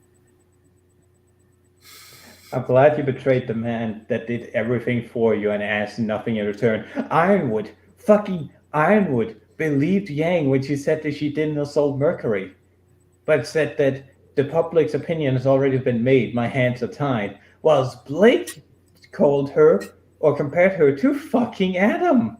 To fucking Adam. Wow, that's funny coming from the little terrorist. It doesn't even make sense either because Blake admitted herself or whatever that what Adam did, he did over like repeatedly over and over again over a long period of time. This was one incident. One incident. That was also a retcon because that was not a thing she mentioned in Volume 2. Like, it directly contradicts her whole position on Volume 2, where it's like, he was misguided, he went in a direction I couldn't follow him, where 3 is like, oh yeah, he was a psychopath. Yeah. But yeah, fucking Ironwood fully supported Yang, and even gave her a prosthetic arm in Volume 4. High-tech shit. What does she do? She goes out of her way to speak with domestic terrorists and reveal his secrets to her. I hate these main characters. But yeah, every scene serves a purpose. That purpose is just to make me hate these fucking characters. I wouldn't consider them main characters, Mike. They're protagonists. Bless you. Thank you. They aren't. Oh yeah, bless you. Thank you. But yeah, that's a funny video. Like, who is the main protagonist in RWBY? Is it It's a RWBY? ping pong machine. Yeah, Is it in RWBY. Weiss? Is it Blake, the little... wait, no, I got a better idea. Let's change these sons of bitches' names. I got one. I got some better names. Is it mentally retarded child? Is it spoiled bitch that's racist for like only a moment? Or this guy's favorite, young gung-ho terrorist, but also misguided? Or is it, hey, aren't I funny? Aren't I funny? Aren't I funny, Nora? What about Yang? Oh yeah, don't forget about. Hey, don't mind me. I'm just gonna steal your. I'm just gonna take your shit, beat you up, and then essentially break your balls if you talk to me. Oh, and I'm just gonna take. Thanks for the gift, asshole. I mean, and let's not forget. Fucking fuck boy there. Trying to think here. John, Mr. I don't have the right textures for my legs for that one scene in season 2. Because, I'm sorry that the animators were lazy that day and couldn't put in, a man's legs and just literally just took his head and his upper half and put it onto the body of another model. Like, his legs are clean shaven, but his upper body is so fucking muscle. It looks so weird. And then there's just Femboy Ren. Enough said. It's just Femboy Ren because, god damn it, that little kid just cannot catch a break, can he? No, he can't with that stupid team. But everything, I think RWBY would be a perfect like, if you were a psychologist trying to break down the projection that is RWBY and what the people were thinking behind it, like how they thought, their thought process. You would have a fucking field day in exploring the modern youth and their view on the world. If RWBY is supposed to represent what youth are supposed to be going through, where it's just the world is harsh, the world is terrible. Let's make it worse. What? Let's say Why? Blake. I don't know, man, but let's just say Blake. Blake lives in paradise, fucks off from paradise to make other people's lives worse. But when it goes too far, she leaves. She doesn't go back to apologize to her family till she literally has no other choice. She ruins every relationship she's in. She flees from everyone that has ever cared for her. And she takes part and is directly responsible for the destruction of the most highly advanced society in the entire setting. All because she's an arrogant little cunt. But you go, girl. Girl power. Yeah, Slay, terrorist, slay. If that is not the perfect analogy for a millennial, then I don't know what Yes, is. terrorist, queen, slay. Exactly. Exaggeration, perhaps, but I'm sure you get my point. I do. You know you fucked up as a writer whenever your audience, or excuse me, the people you wish to be your audience, root for the villains. Exactly. You know, like legitimately, you fucked up when I give more of a shit about Torchwick's death, than fucking Pyrrha. Pyrrha is just some girl that got caught up in this bullshit. If anything, Pyrrha is a sad casualty of Team RWBY. Team RWBY, yeah. Yeah. Just good, nice character, just gone too early. No. I wouldn't want to see her in current day RWBY. Oh no. Just know that if she was in current day RWBY, they'd ruin her. They make her badmouth John. They make her just as bad as Blake. They make her insufferable as Nora. Like, she was actually one of the only characters that cared about anyone other than themselves. Let's save this discussion about what we would like to see with the characters after the video, so we can get that over with, and then have the after party. All right. Gotcha. And I was constantly engaged all throughout. The bees. I love the bees. We got the best character arc for RWBY yet. You know, the first part where she felt like an actual protagonist. And the climax is with that... Wait. Hold on. Oh, did the bees thing just... So much weight and momentum in every single action. It's great. It's kicking ass again. I love the pacing. The pacing is superb. Every scene feels like it has a purpose. Every moment feels like it is forwarding something important, and I was constantly engaged all throughout. The bees. I love the bees. He's a shipper. Got it. Yeah.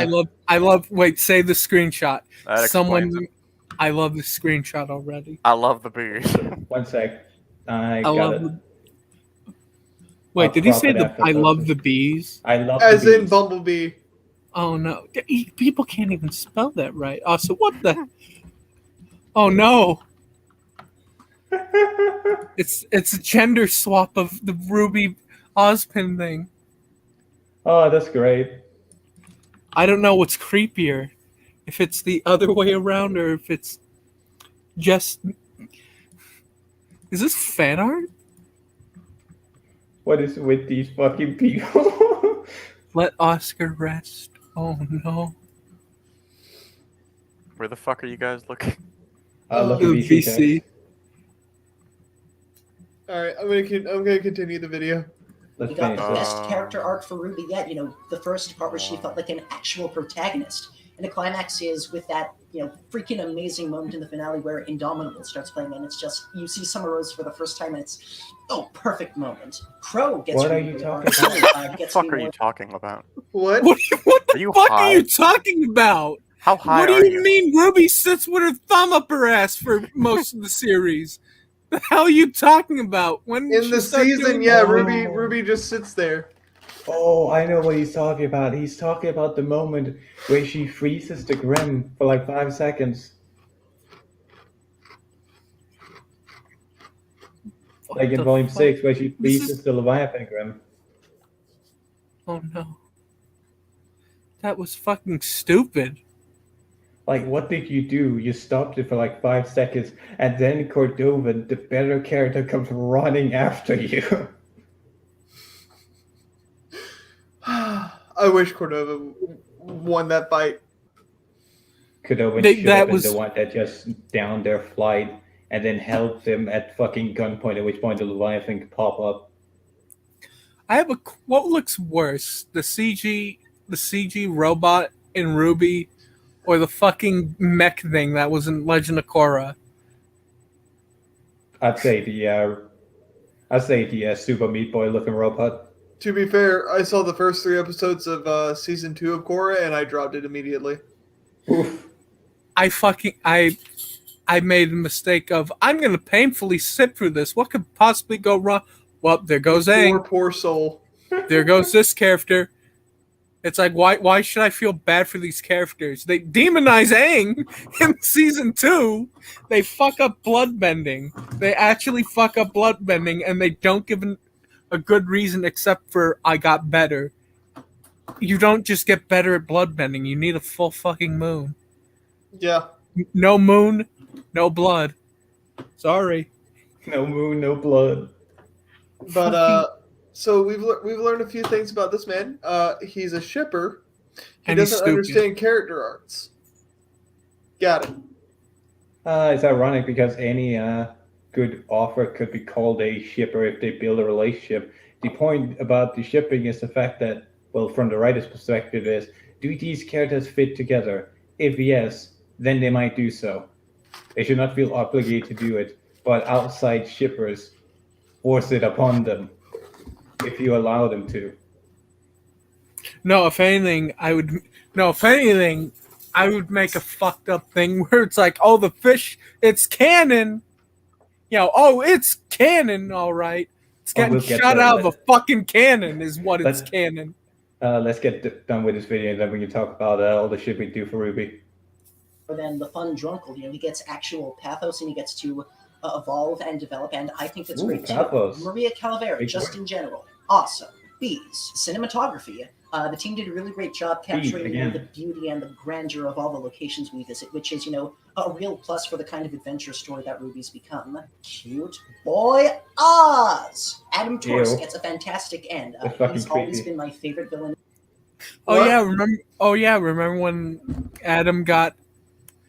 Remember when Adam and Yang and Blake all took a selfie when stabbing him?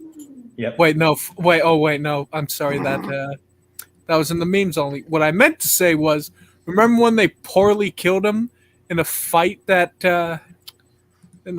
honestly they should have fucking lost?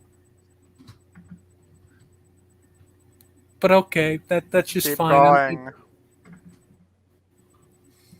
Keep going.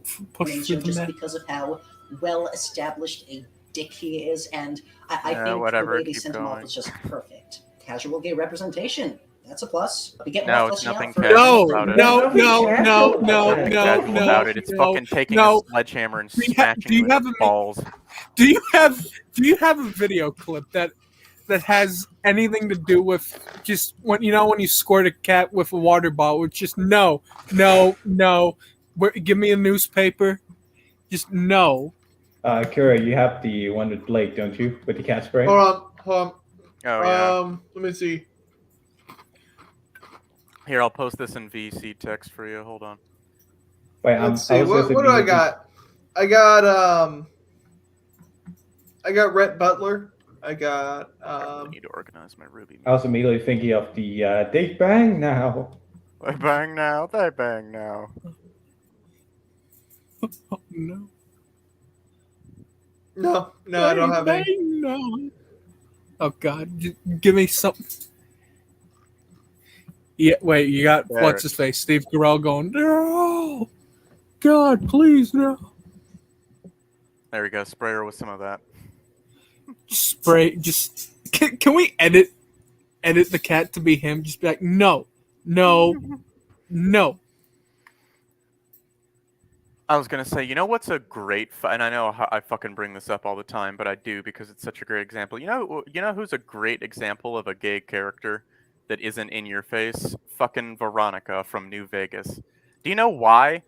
Because she's fucking casual about it. She doesn't you talk to her, she doesn't fucking come out. Did you know I'm a lesbian? 6, I'm a lesbian. I'm a lesbian. Oh, she doesn't do the stupid shit and keep. No, where you it's like, don't even know. I'm gay. You don't even know she's gay until you ask her. You're like, have you ever been in love before? And she's like, yeah, once. I thought me and her could work something out or something like that or whatever. And I'm like, you're like, oh, okay, well, good for you then. Yeah. You know what's also a great representation of gay people? Who or what? Fucking Commissar Garrick from the Armageddon series in 40K. He's married to his fucking second-hand lieutenant. Really? Oh, good for him then. It's just like, yeah, I trust you the most. Marry me. Especially in 40K. Okay. Good for him then. Yeah. Oh shit.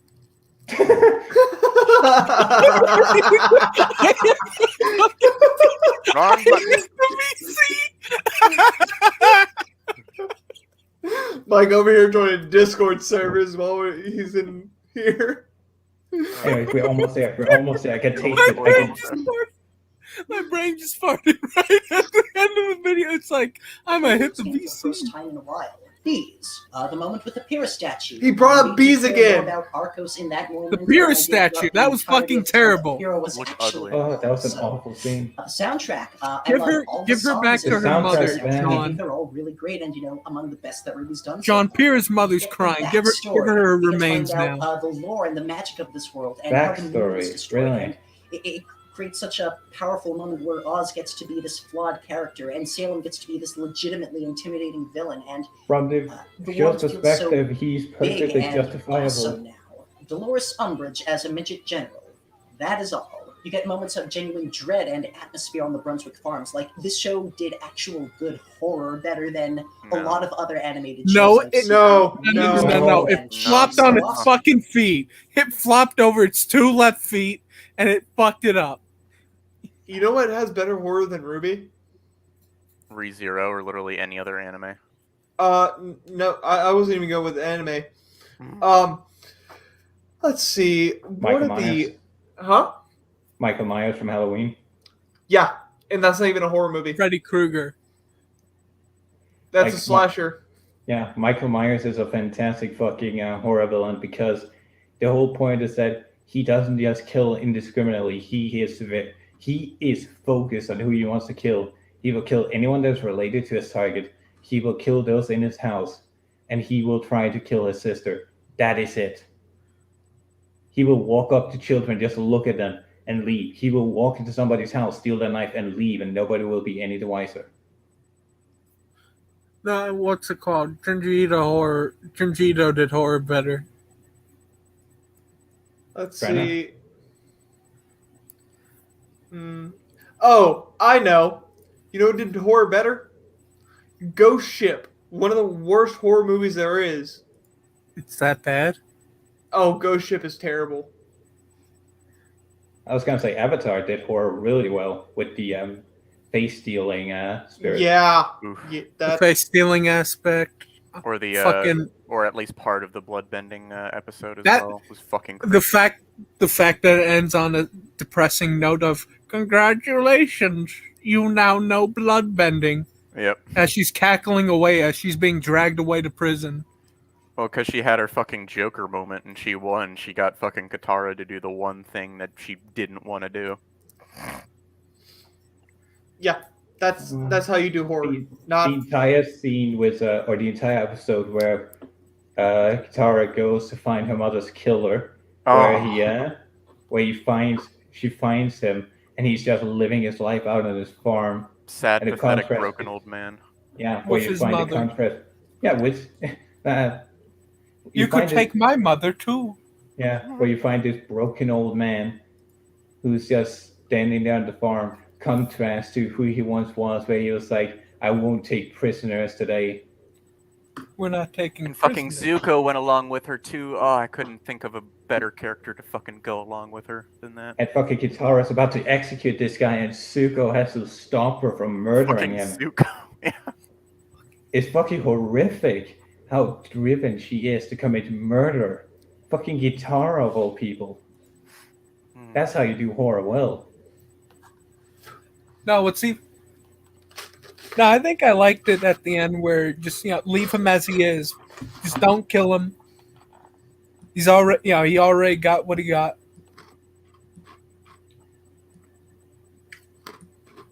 That does remind me. Dishwasher, if you guys know him. He makes a lot of or made a lot of RWBY stuff. He actually did it. All right, I'll post the image in VC text. He did an actual piece of what the apathy should be, or at least an apathy-inspired art piece. I think would be worth seeing. But I can show it after this, after we finish this video.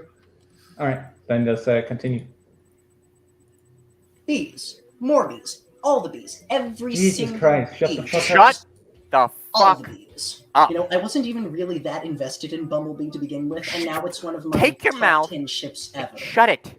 They got me good. Shut the fuck up! It's that kind of stuff that I want to see more celebration of going forward and more appreciation. You know what? I want to see a celebration of the We've day come we a fucking long way from stone those to early death days people of like you. janky animation and Goddamn. awkward writing and everything about jaundice back in season 1. Shit. I think RWBY is legitimately great now, and I think it is only getting better as it goes and as it becomes more confident in itself. And personally, I can't wait to see where it goes. And if you still want to criticize, criticize. I obviously can't stop you, but I hope you can at least see just what a momentous thing it is that this show has gotten as far as it has, and has stayed, as good as it has, and has only gotten better as it's gone. Because, frankly, I think that's something really worth celebrating. And that's all I have to say. Thank you for sticking with me through this. Check out my channel if you so. No. Also, No. I just need to take a clip of him saying like, fucking, and I have hope for it in the future, and then I just need to contrast that with just take a clip from Volume 8 of just all the bullshit and just fucking lay it back and forth. No, wait. He didn't. Wait, did he get to see Volume 7? No. No, this is show volume. No, put Volume 7 and put Volume 2019. Put Volume 7 and put Volume 8. Just all the shit that happens there. Of just RWBY. It's just RWBY sitting around drinking tea. As take your time. Just to quote JonTron, just take your time. Take your sweet time. I really hope that video does not flag me for copyright. Because the entire time he's just listening to fucking RWBY music. Well, I'm sorry, but I think pretty sure the RWBY music it can't be that copyright. Can't that be? LD got a stream taken down yesterday because he showed a little bit of Red versus Blue. Mm-hmm. But you see, Red versus Blue. Well, no, I got nothing. Maybe it's because they. And they it was ripped season off 1, Halo. Red versus Blue. The season 1 opening. Season 1. The good season. The good season. And then it takes to when they start using CG. Also, where's that picture that you wanted to show? Law. Wait a minute. He's dead. No, I'm not. I'm just. I got it on my copy and paste. I just wanted to sequence it because there's a surprising amount of people that got inspired by the apathy. No doubt from the fact it was fucking disappointing, but let me see if I can sequence this correctly. That one goes there. That one goes there. Yeah, there it is. Come on. fucking network, I swear to God.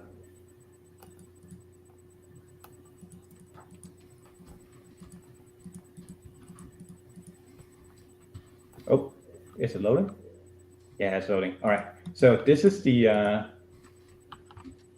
Grimm as portrayed in RWBY.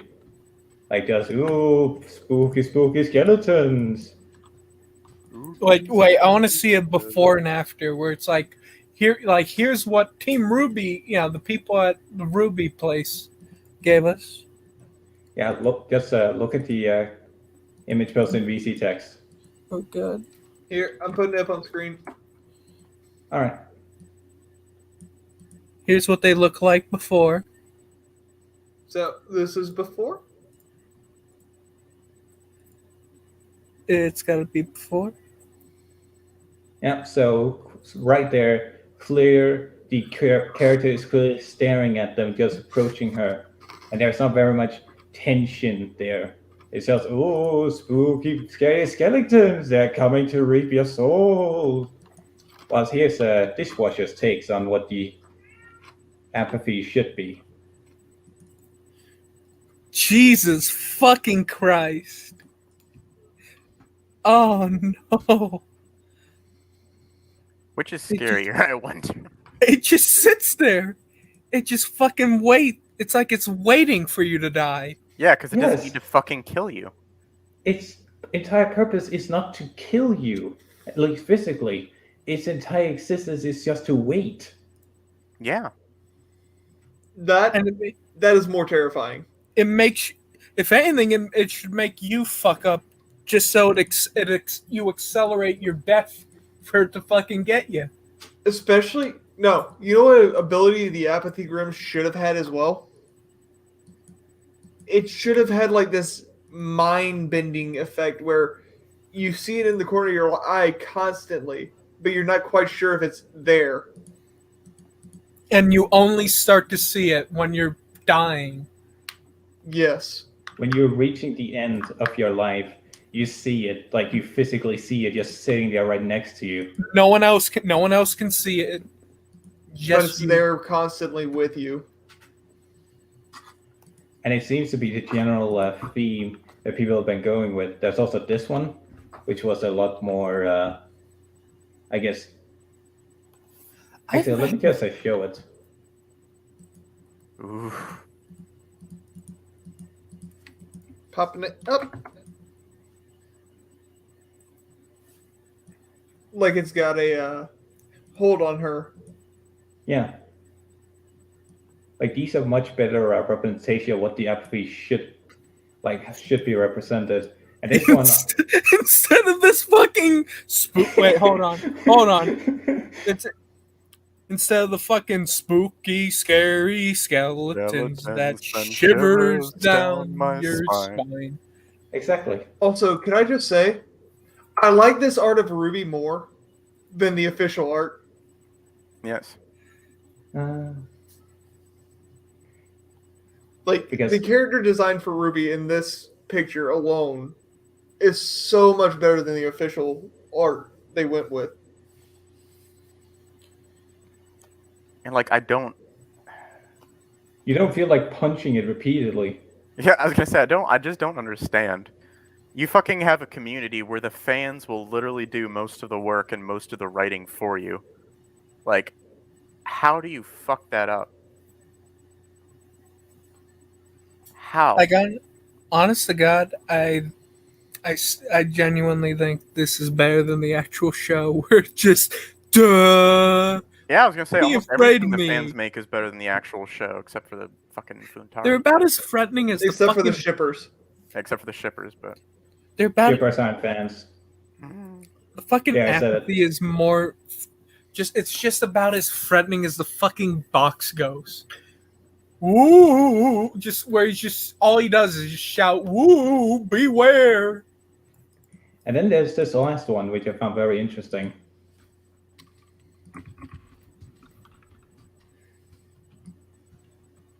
Wait, can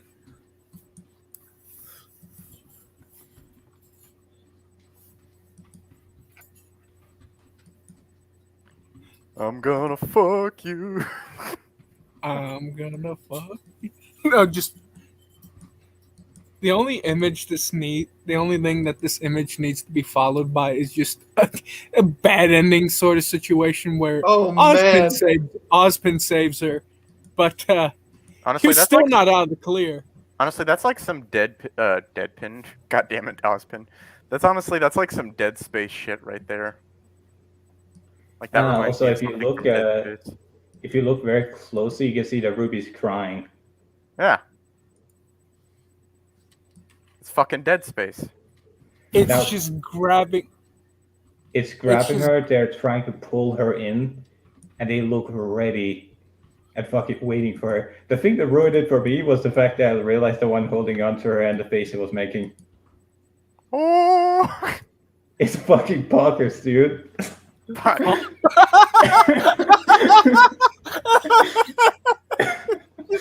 the fucking Poggers guy.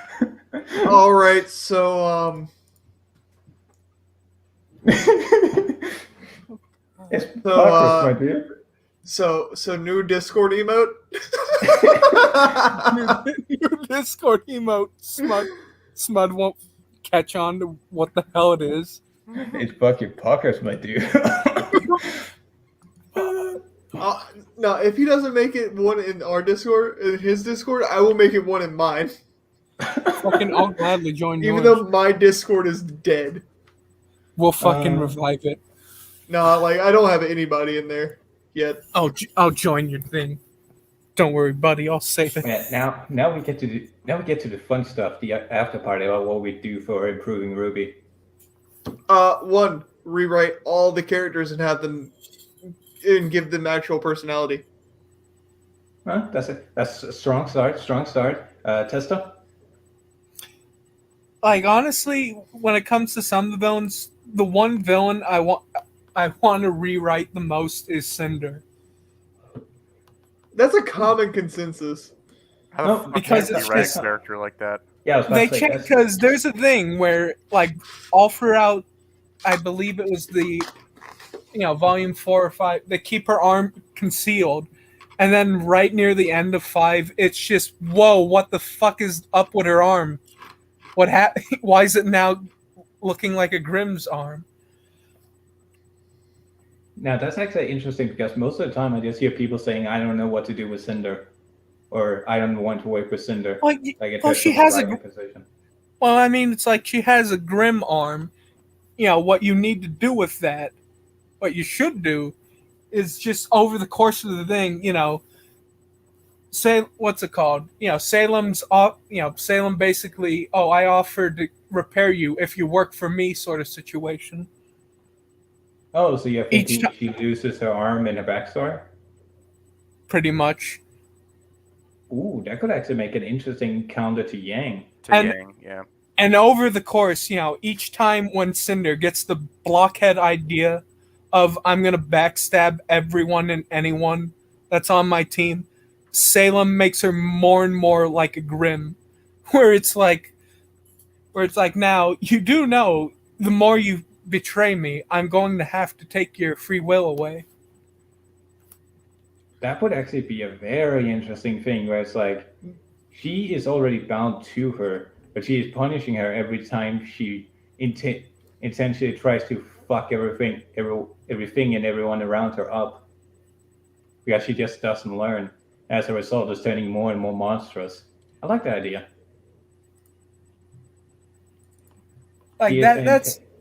She's an intentional snotty brat that gets something that looks like a normal arm, but in reality, it's really just a Grimm arm with the appearance of flesh. And then as the seasons go on, she just turns into more and more of a visual monster. I like that. Ruby redeems Yang, but Cinder is too far gone and has to fucking kill her out of mercy or something, maybe. I don't know. I mean, I'd rather that.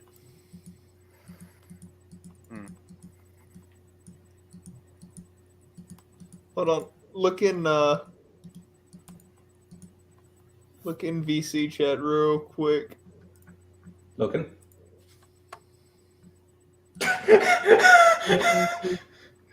Oh no! Did it get approved? No, I put it on mine. Aw. I'm saving this. I don't Poggers, have bro. Don't have nitro, but I'll gladly. There we go. Grimpog. Grimpog. But yeah, the that's an interesting aspect. Cinder I didn't consider is just have her become a Baxter Stockman from Teenage Mutant Ninja Turtles 2003, where she's just. I fucking love that Baxter Stockman. That is the most traumatizing one too, because it's just each like you think, oh, it's gonna be like the wacky, oh, Shredder's just gonna, he's just gonna regularly punish him, and everything's gonna be a-okay. Where's your finger? Where's your finger? And that was a kid show. That was a fucking kid show. You know what we could do instead of writing the Miyagi fanfic? Well, alongside the Miyagi fanfic, I would keep the Miyagi one just as a fucking joke one. But us brainstorm and rewrite the entirety of RWBY to have a clear, concise story from beginning to end, whilst keeping as many of the original elements as possible. Yes. I'll keep the fucking snotty part of Cinder, but like I said, over the course of volumes, she gets more and more deformed. That makes sense. Like in the first 3 volumes, keep her how she was. But also in the beginning of season 1, don't have her show up. Don't have her show up. Just have her show up in volume 2 at the school as a student from Haven.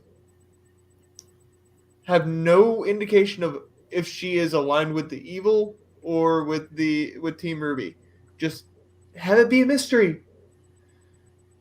Zarek, I'll one-up you on that one. Have her be good friends with RWBY. Ooh, that would make it even better. Have her get good friends with RWBY because RWBY is so easy to get on the good side of, and have her actually push herself in, which can also parallel with how Ozpin pushes himself in the life of RWBY. So there's both this light, quote-unquote, light and dark, even though this is like dark and groomer dark. But from the perspective of the show, have light and dark still try to push themselves onto RWBY. And then you can have some really, really spicy both conversation between the two and some scenarios playing out. Like Cinder trying to push RWBY away from the rest of her team. And that was one of the most interesting things I saw back when Volume 3 aired, was back when she got Yang disbanded or thrown out of the tournament. People thought that, Cinder would push her position here and try to push Yang towards the dark side of the force here. And go, the team doesn't trust you. Your best teammate compares you to a monster because of one incident.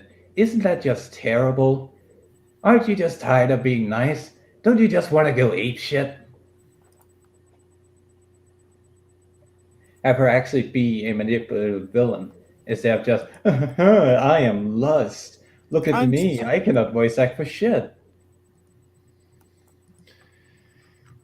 Yeah. Hell, I'm all in favor of replacing what's her name? Jessica Negri? Yeah. Like, I'm all in favor of if this was us doing that shit, I would be all in favor of replacing Jessica Negri. Absolutely. Oh, and that could be a very interesting plot point where RWBY realizes that Cinder was just using her, or wasn't the person she portrayed herself as. That could be a fucking wake-up call that she needed. That not everyone is as nice as you might want them to be.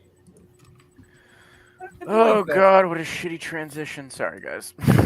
He's still reading it. Still reading this garbage, and my mind is... I can't feel anything anymore.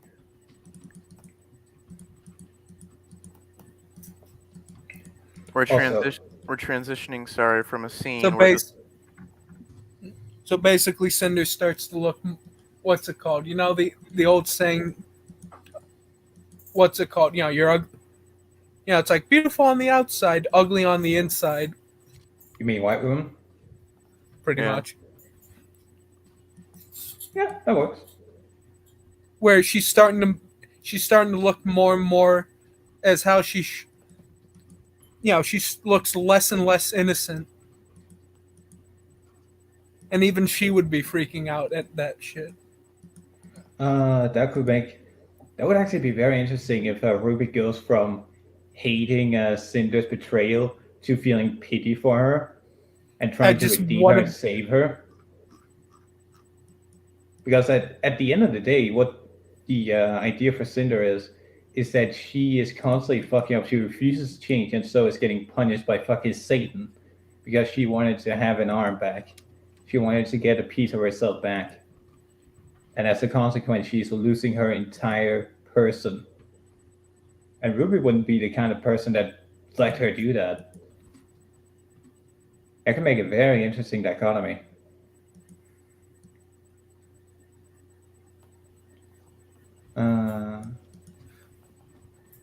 Shame, Hans. For shame. Aww. Dude. Anyway, in this shitty novel, this is a scene transition where it's transitioning from this small child admitting that all these grim attacks that at this point have killed hundreds, or not hundreds, but at least dozens of people, are all his fault, to Ruby apologizing for spilling fruit punch on Weiss's dress. Oof. Are you fucking kidding me? No, I'm not. It's because I guess it's supposed to be funny because it's like, oh, he's saying he's sorry here. Cut to the next chapter. It's a flashback. Ruby's saying she's sorry here. No, it's not fucking funny. It's like you're comparing lives being lost to a fucking fruit punch you spilled on someone's dress. Are you There's something called narrative parallels. This is not a good one. This is not a good one. Oh my god. No, it's like comparing 9/11 to accidentally knocking over your building blocks. Just no. Why? Yeah, I don't know, because Mile and Carrie are hacks, evidently. Hey, Cyrus, before I forget, here you go. This was the first image I found when looking up for the apathy image.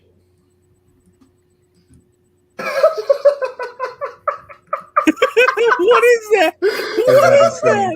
That's Keanu. Put it up on screen. What the fuck? Who is that? That's sad Keanu Reeves.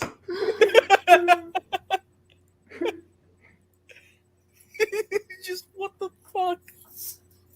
Yeah, no, Keanu Reeves would be sad if he was stuck in a RWBY production. Just say the same lines over and over, get that paycheck.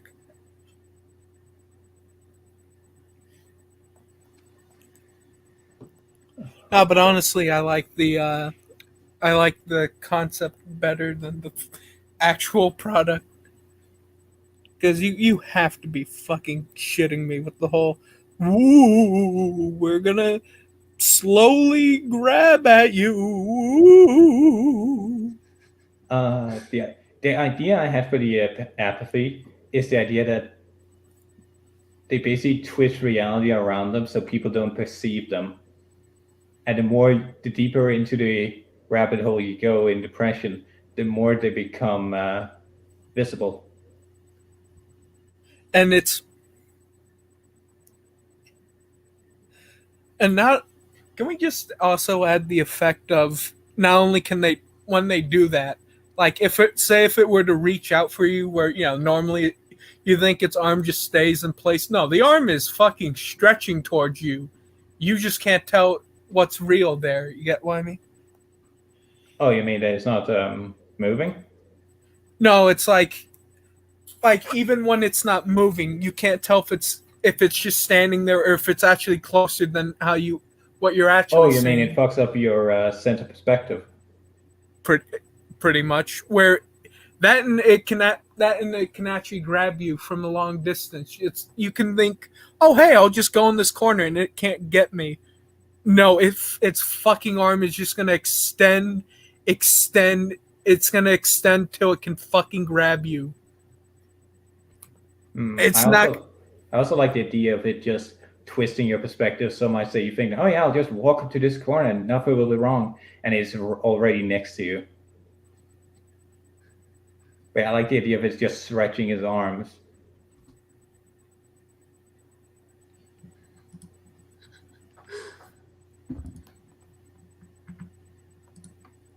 Like these things can be fucking nightmare fuel if you give the right amount of writing to these things. If you give anything the right amount of writing in RWBY, half the creatures would be intimidating. Imagine Beowulf actually hunting in packs.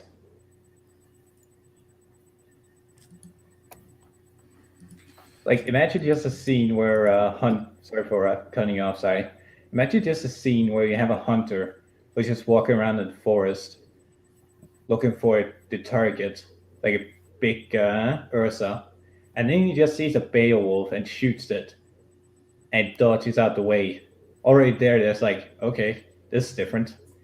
And then the other Beowulf show up and start doing guerrilla tactics on the fucker till he's worn down to the point of losing his aura, at which point they fucking pounces and rips into pieces. That is fucking terrifying. That actual smart Grim. Because we know they can use tactics, we know that they're intelligent to some extent from Volume 2. So actually have them work with different tactics in mind. Like the Ursa uses their big burly bodies to block out the small arms for say, ooh, that could be cool. Like they're charging a settlement that have point defense systems or people on the walls where they think that it's just three Ursas attacking and a fucking conga line of Beowulfs just come charging out once they're near the gates.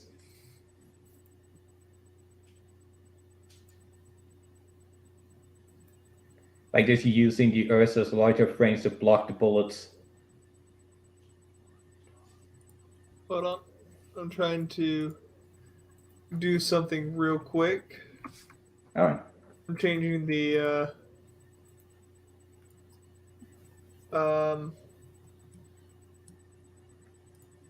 thumbnail. Oh no. What's the thumbnail? Oh, I know what it's gonna be. Fucking hate you. Oh no. I hate you so much.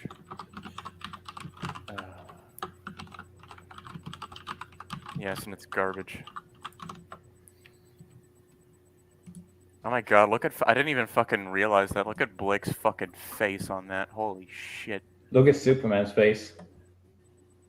Jesus fucking Christ, she belongs in a Tim Burton production. She looks like a rejected scary godmother character. I'm saving that right now. This one? Hold on. That's going in my my RWBY meme catalog. I'm just gonna call it Tim Burton Blake. That looked like, don't lie, that looks like Is a Tim Burton character. Oh, it Zoom is. in on that bitch. Yeah. I got it. I think. Hold on. Tim Blake.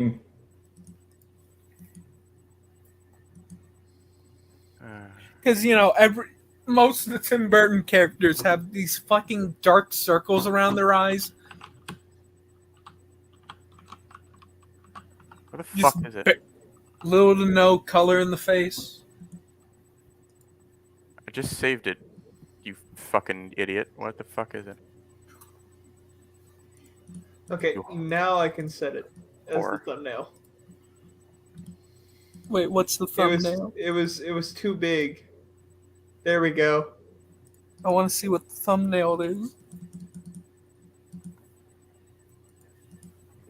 Oh no. Just go to my channel and you'll see.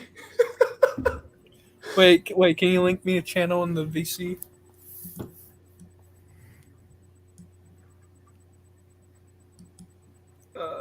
Give me 1 second. It's in promotions on Smud's Discord. Promotion. There we But go. yeah, this. Let's see. Why? That's great. Where is it in promotions? I'll fucking post it in VC, don't worry. Okay. VC. There it is. But there's a lot that can be done for RWBY.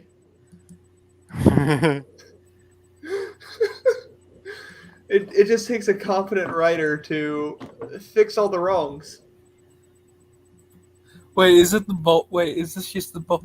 Hold on. Is this just the boulder on the cover? No, look at the VC text. Hold on. VC text. Oh God! Somebody's watching you.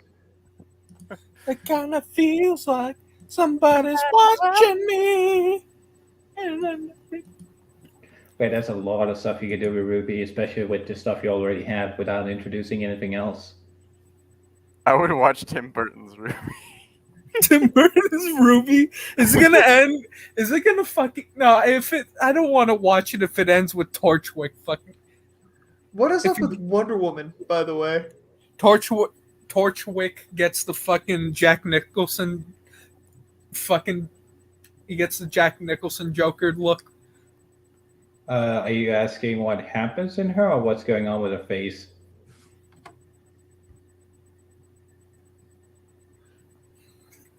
I'm just wondering what is this design? Well, she's a robot. But why is she flat? Because she's a robot. Billy. Wait a minute. Also, is that's fucking Batman. Yes, he's a bat bonus. Fucking show that we show this in the thing. We have to see this. No, I'm showing it right now. Wait, It's shit. It's in the fucking stream. Oh shit. Oh no. Oh no. That can't. Yeah, he's a that's Batman. not Jessica Batman. Cruz, by the way, bless EVS for creating her. Superman. Yep. And then not Wonder Woman, but Wonder Woman. Wait, yes, it's a cyborg made by a fauna civilization. What? Please tell me we have the clip of Willem Dafoe going, what? No, I can do you one better though. Gosh. If I can find it. Ah. What? Oh yeah. Do you know what- Oh, is Blake actually standing up for Velvet? Holy shit! Thank you, novel. You know Jesus. what? Sorry. You know what the weapon of choice for Batman is? What is it? A battle axe. Shut the fuck up. Boo. Boo. That was painful. Is this actual DC? Yes. Yep. This is a licensed DC product. Oh, God. Yeah. Yeah. You know what else is a licensed DC product? Let me remember the name of it. You mean the KFC?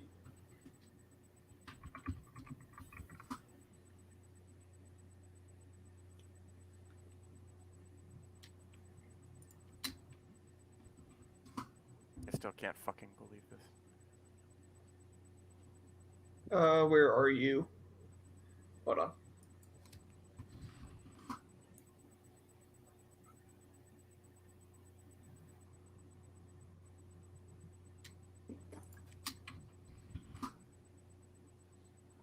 Ah, found it. Let's go.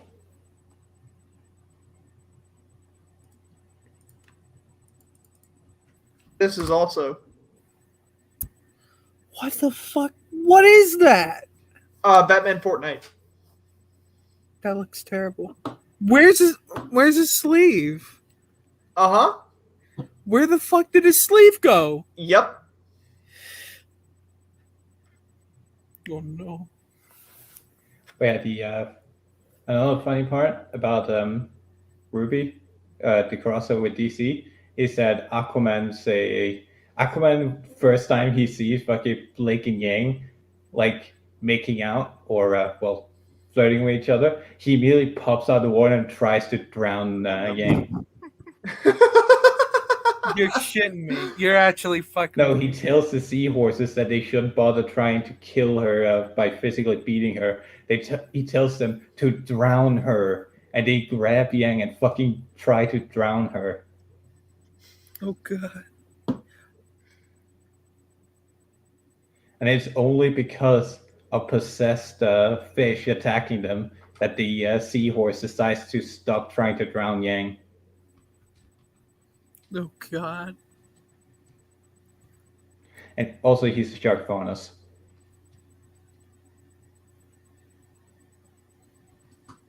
With the semblance to talk to fish.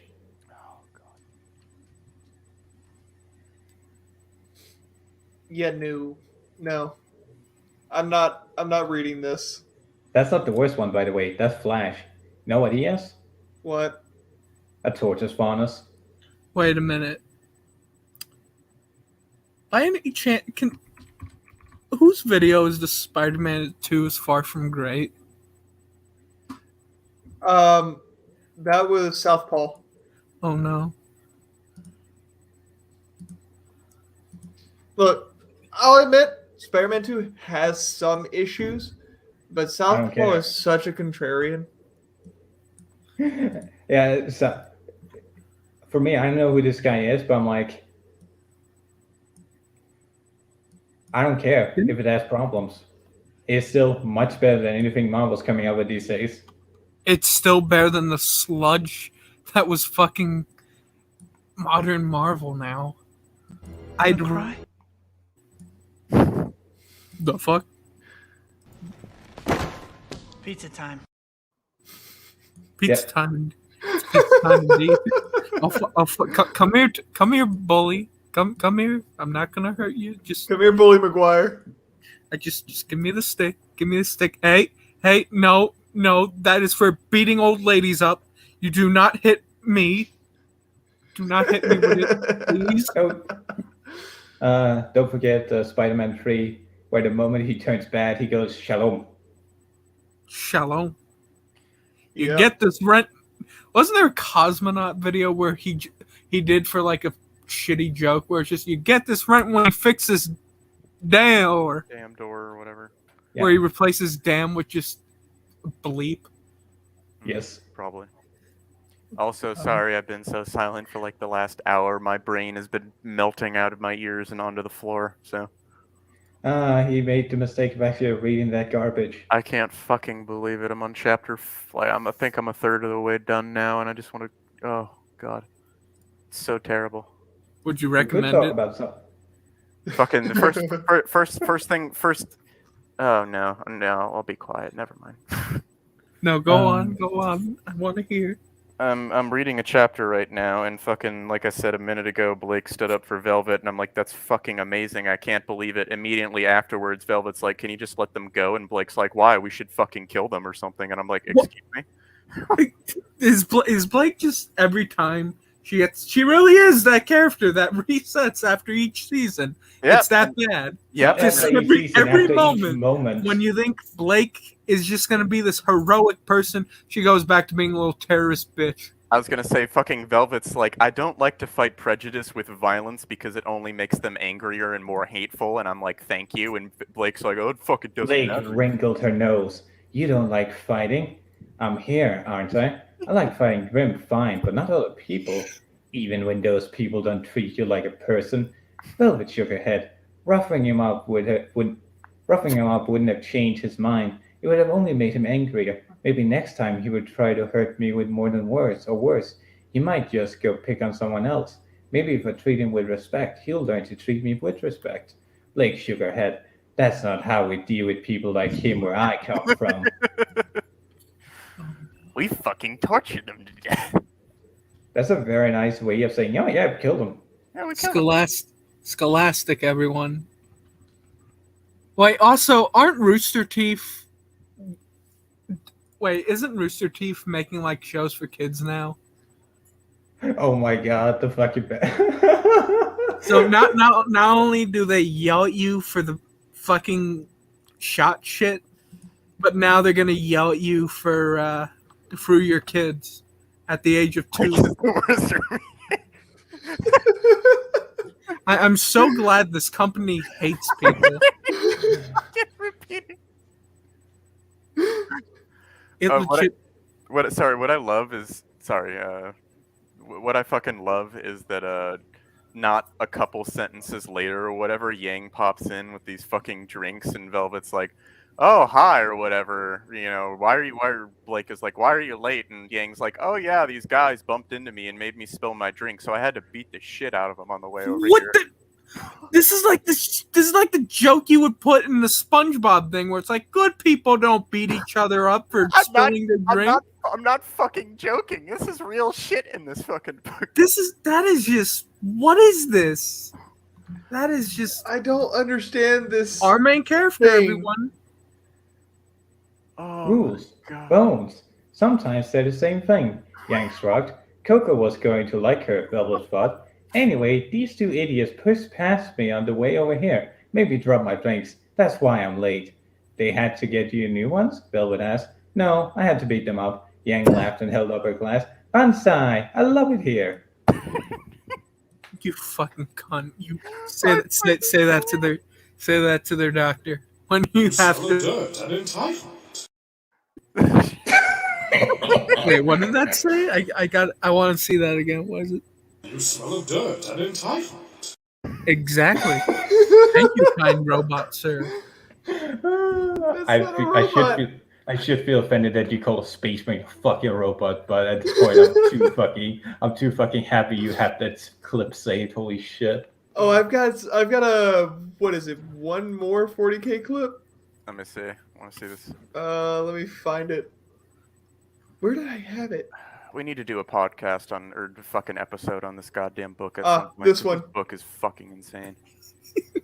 You want to talk about this? This is not fucking canon!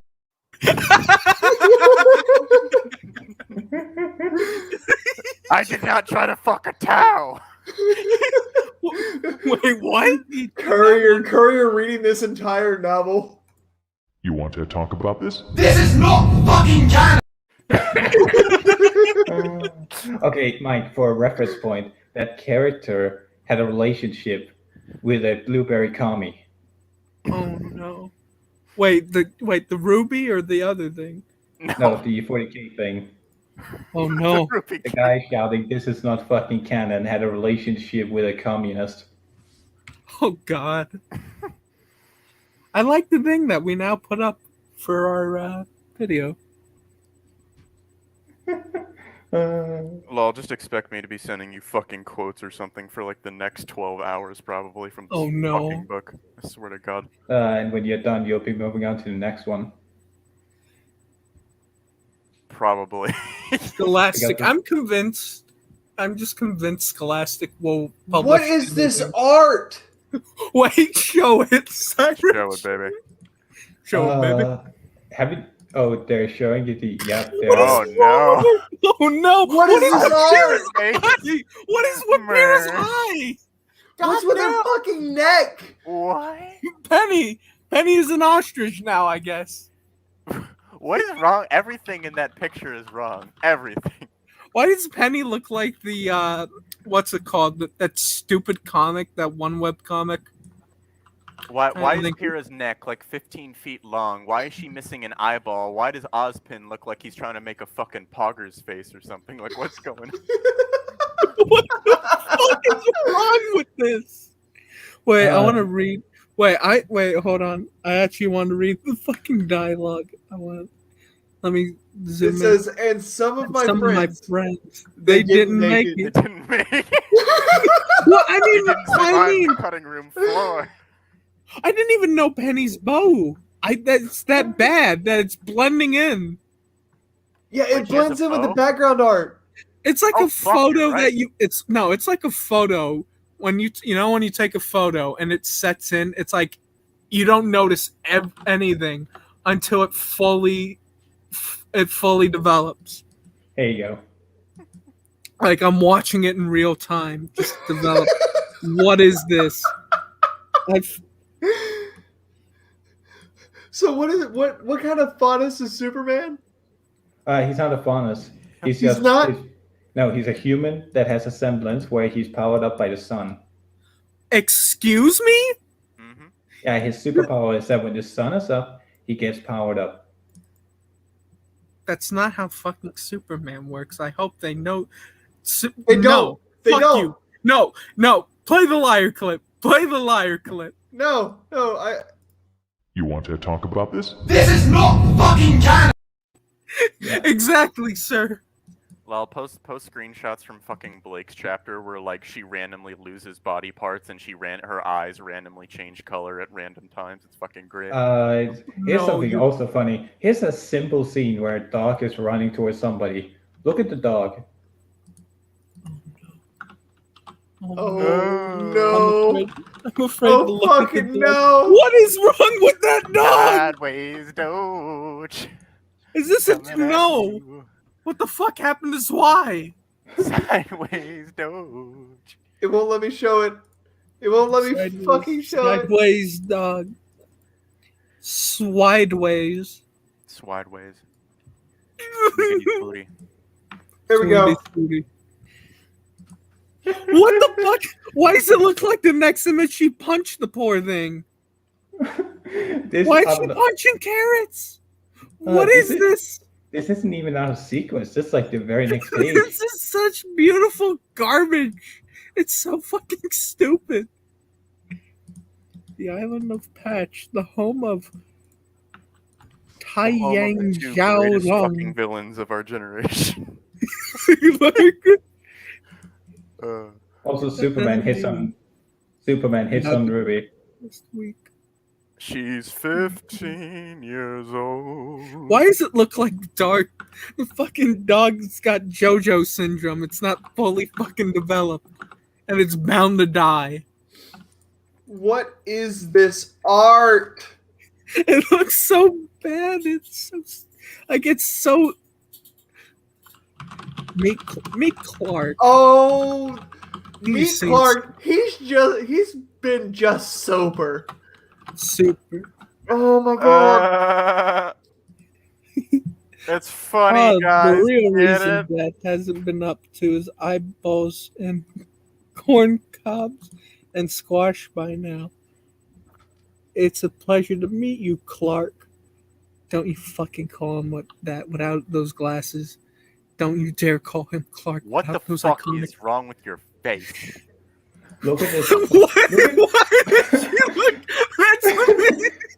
That's the base you know, when we were joking like days ago, where it's like, oh hey, this is just what's called Ozpin just has dolls of Ruby.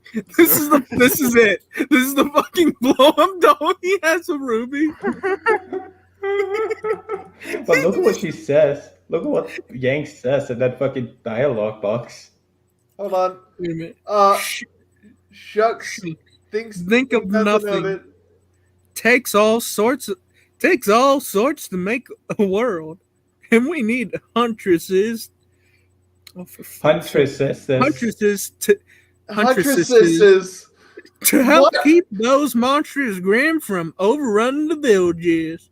What fucking So villages? sorry you've been stuck doing our chores since we've... Oh, you cunt!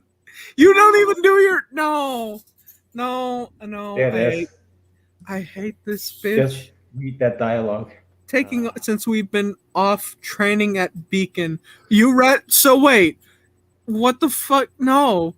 This happened This is where I watch Blake. This is worse. This is worse than Ozpin coming on to Ruby. Maybe I'd rather have after that. the workday is done, Ruby could show you some of her best moves later. She's a fucking... Wait, get that not... We need that fucking non-canon thing. You want to talk about this? This is not fucking canon! And the worst part is they do this for every character. Yang ships Ruby with Superman. She ships her with fucking Batman. She ships her with Flash. Oh, Hey, no. remember when Yang is supposed to be an overprotective big sister? No? Okay, neither did I. I don't. Hans in the Discord. Just I do not like where this is going. Oh my god. I think I'd like to think this is like a fever dream. Like imagine we just cut back to the show, right? And Ruby just like wakes up in her room or whatever, and she's like, "Oh, thank God, it was all just a dream." And she's tied up. I was gonna say no. Then she looks over, and Ozpin just like steps out from behind the corner. Hello, Ruby. Hello, Ruby. We have many things to talk about. I can wait 100 years, even eons, for you. Are I'll you just looking? keep. Are I'll you just looking for revive you. this? He fucking pulls out like a Ruby blow-up doll from around the corner. Are you looking for this? Are you looking for? And it's this. It's the one from that specific panel. Are you posting these in another Discord as well? And that is how you do the edits? No, these are old posts from like a year ago. Oh. Oh no, these were from 6 months ago. Why does she look like a giant in this panel? Dude, Look at this. Look at She the looks like RR. no, she looks like an overgrown child at this. Because she's closer to the fucking camera or whatever, and they don't know how to do perspective correctly. I don't know how to suck. do. I don't know how to do that, but it's one of those holy fuck. I call it shit out when I see it. Yes, because it's one of the most basic things you can fucking learn, and I don't know how to do it because I'm not a fucking Her artist. head is her head is off the panel. Her head is off the panel. Her fucking face just screams, "Ara ara Clark-kun. Are you enjoying the sausage? Why don't you put it in me?" We can't charge you up like a solar panel then.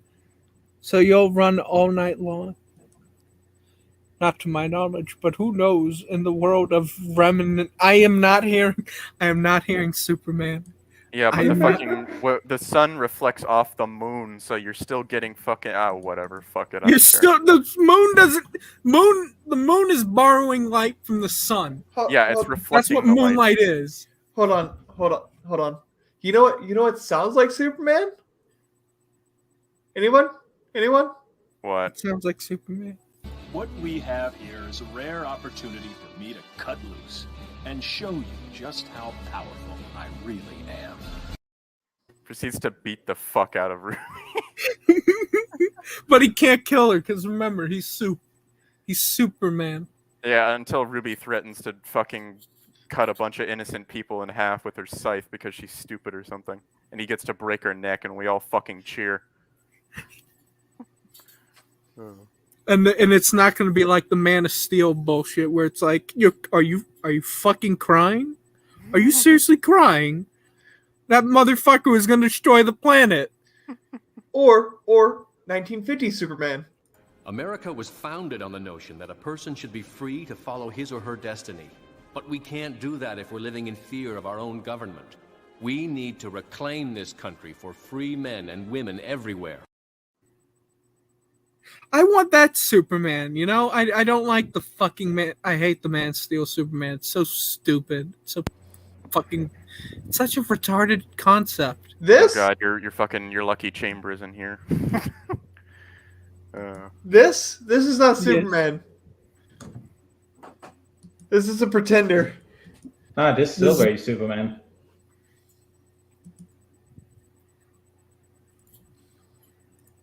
Like, you know, back when they had no idea what to do with him. Oh, yeah, there it is. That would have been funny. Oh, God. Is that literally a Toyota? That's literally just a Toyota from the Toyota Wars. Also, vehicles exist on Remnant, so why would you walk to Mistral?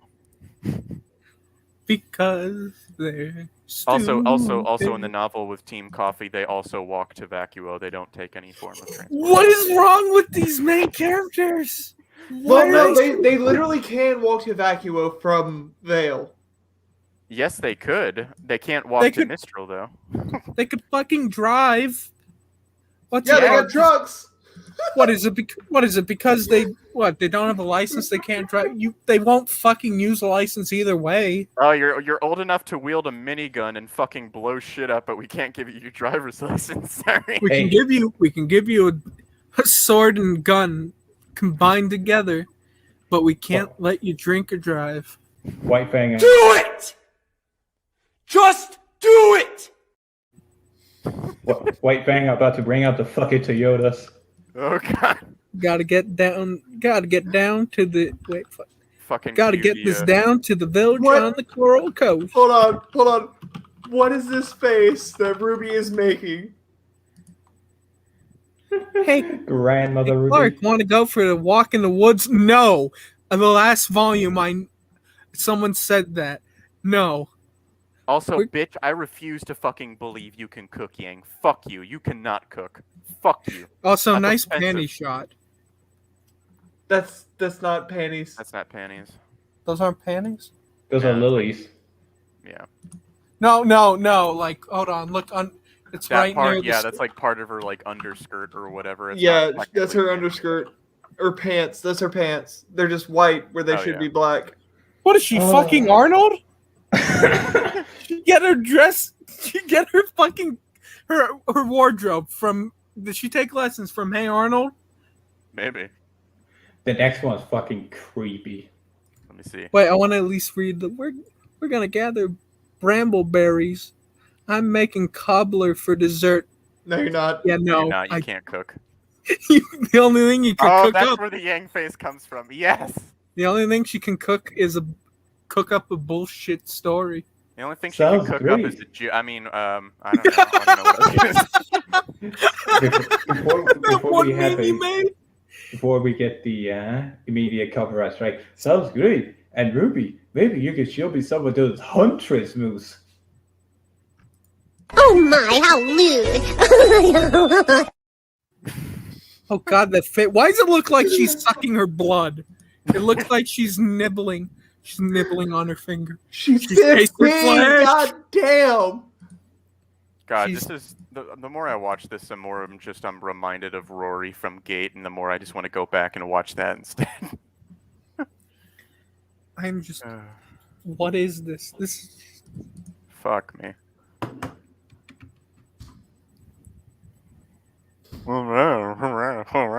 Fuck, that's Batman. No. Why does he have battle axe? No. Get it? Because it's a bat legs. That's not. This is not Batman. This is not Batman. This is not Batman. No, it's not. That looks so bad. Where's And he's when got I need it? God, what the fuck's what the? The big, What is that? What is that face that Blake and Yang are making? Dude,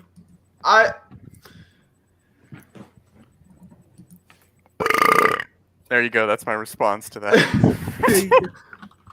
give a drunken father answer. Is my drunkenly father answer to it? Just what? Why is the world like this? I'm so sorry. This is such a fucking. What is that? No. That's not the. Shut the fuck up. That's not Hey, the. Grim. it's a luchador. That is not the Grim. You know, it's the Luchador Grim. The Luchador Grim. When do we get Sombrero Grim? On my Capitan, I am back. Day of the Dead Grim. Wait, I wanted to read the dialogue. Go back for a sec. No. All it said was something even worse could befall him, in reference to Clark. Oh God, Clark. Dang, he's been, I don't know, hypnotized by that neon grim. Well, I mean, magic does. It's an Evangelion. It's an Evangelion Grim. Oh no! Oh no! You're fucking. Oh. You're fucking you showed us your semblance, farm boy. Now it's time for you to see ours. Ruby, stop being a lady and sock him for his own good. You're gonna go against Superman. Yeah. Really? And she wins. You're lucky in this continuity. He's not a Kryptonian.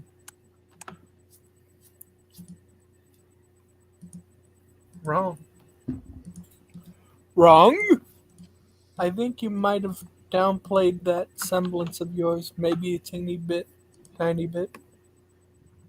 Where did you reckon you... That's What not, is this? That's Why not did proper Yang turn English. into a fucking Southern girl? Where did you reckon you were from? No, this is an insult. I am a fucking Southern. I live in the southern parts of the United States. I find this There's insulting. 3 Southerners here, I yes. live in Florida. We don't talk like this. What do you mean? We live in Georgia here. I feel so insulted because it's like, what is this? What kind of dialogue is that? If I ever saw Ruby, I'd sick them damn meth gators on her right quick. Sick them Floridian horses on her. Curry, you sound like the fucking Dawn pilots from Gundam. Oh yeah. We gotta kill them small children now. We're gonna kill them small children. That's not how a Southerner fucking talks. No, I feel so fucking insulted. the most Southern shit I've ever used is the word ain't. Nah, so I've used reckon, I use yonder, I've used y'all, I've used ain't, let's see, what else have I used? Spigot. Y'all know what a spigot is? You mean like the thing you stick in a tree? No. A spigot is like what you attach your water hose to. Oh yeah, no, I know what you're talking about. Yeah, I was thinking of the other type of spigot. Yeah.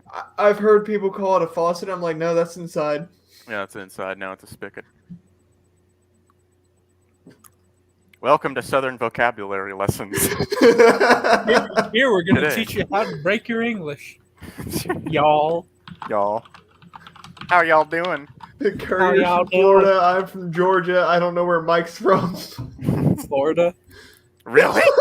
I'm a fucking fellow Floridian. I mentioned it before. My fellow Floridian, yes. My Floridian brother. What the fuck were you talking about earlier, Cyric, about make Testa be fucking Southerner as in Southern American? He's fucking Florida, man.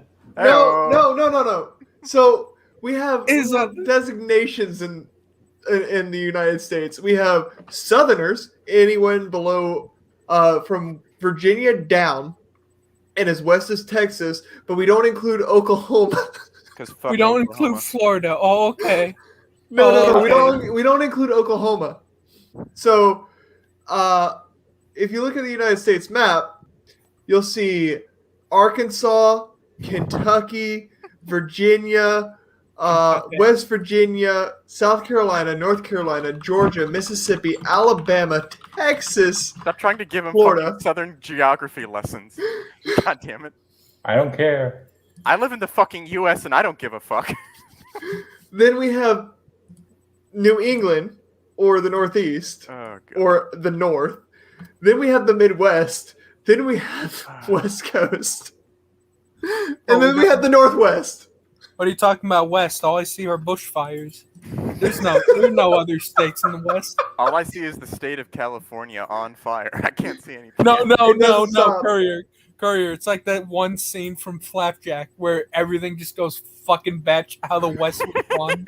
Where just everything goes nuts. What is Wonder? No. That's Anyways, not that. I'll have to get going. Gotcha. It's like 4:30 in the morning. Have a nice. So before I leave, notice anything odd about this image? Besides Wonder Woman, looking like a clone of Ruby. What's up with her fucking ears? No, look at her eyes. Notice anything? Oh no! Wait. The Tim Burton eyes return. No, there's something wrong here. The eye color's wrong. Yep. Oh my fucking Remember, she has yellow eyes. Yellow They're eyes. blue here. Go figure. DC would fuck it up. You would. This was written by Rooster Teeth. You would call her an Also, you make a good point about her automation, ears being a fucked up. warrior That's made true from as well. clay. Oh, so she's Clayface now, I guess. Hold Okay. on. I know, she's hold a on. robot. Hold the fuck on. What is this? What is that? Why is that No. black? Oh yeah, it got blacked. What was the dialogue before that? I actually wanted to read what. But yeah, Wonder Woman is an automaton, and she joins Wise as they go down to SCC headquarters, where Cyborg is literally just raiding through their cabinets trying to find dust to refuel his generators, and Wise powers him up using her glyphs, making him entirely dependent on her, making him her house nigga. Oh, ooh, Yeah. fuck. So would I that wish make? I was kidding. That is So literally would what that happened. make her? Would that make her a slave owner by any chance? Yes. Yes. Ooh. That would, but he relies on that battery being fulfilled to survive. He needs her. Well, why didn't he just ask for Ozpin? Because fuck. He doesn't know Well, actually, he knows Ozpin exists, but last time he tried to move around society, he had SCC assassin after him. Remember the Roll the Remnant video where they talk about dust and how it can't project rockets into space? Yeah, he was the astronaut of that failed rocket. Oh no. I hate it so much. Belong forever. Where did they ever explain how Weiss got her scar on her eye? Yes, that's actually in the white trailer. That's in the white trailer. Yeah. Canonized by the manga. Wait, it got decanonized by the No, manga? canonized by manga. I refuse to call that manga. I'm calling it comic. I'm just gonna call it backwards comic. It is. The manga is manga. This is just backwards reading. But yeah, there is the one with RWBY and Batman really pisses me off because like everyone fucking hits on RWBY. Jesus Christ! Everyone wants to fuck her. Everyone wants that underage pussy. Everyone. Apparently, all the superheroes are on Epstein. We're on Epstein's flight line. Island. Everyone just fucking hits on. Will It's you? so Will fucking you? creepy. Wait, can we get? We need. Where's Kevin Conroy for this line? Will No, you? no. We don't bring Kevin Conroy into this bullshit. Right. We need. So that's why we got Mark Hamill. Oof. Go hit after Blake. Use her for the one thing she's good at, probably. I don't know. They initially ship Wise with Batman because they're both rich kids. Which actually makes more sense considering they're both rich kids, but he's also a faunus, so it'd be like maybe there's some interesting dynamics there, but no. And there is till the writers decide that no, she wants to get black. What is that smug face? What is that? Except for maybe him going, yes, I'm going to spoil this fucking rose real fast. And Superman's just like, okay. I'm going to deflower this rose. Oh, no. Horrible. No. Anyways, I'm going to take my leave. It has been a fucking pleasure talking to you guys. It's been great. Well, expect many excerpts. So I just hope the guy that we covered doesn't actually watch this video to get any constructive criticism for his video. Oh no. Oh no, he might. Get it. He's gonna take one look at like 5 hours to cover his video and be like, "Oh no, they spent so long ripping into me, and what 90% of it is just talk about unrelated shit." That's how these, dude. I have a, let's see, 3. Excuse me. It's going over how The Last Jedi defies expectations about male heroes. 5, 10, 13 and a half hours. God damn.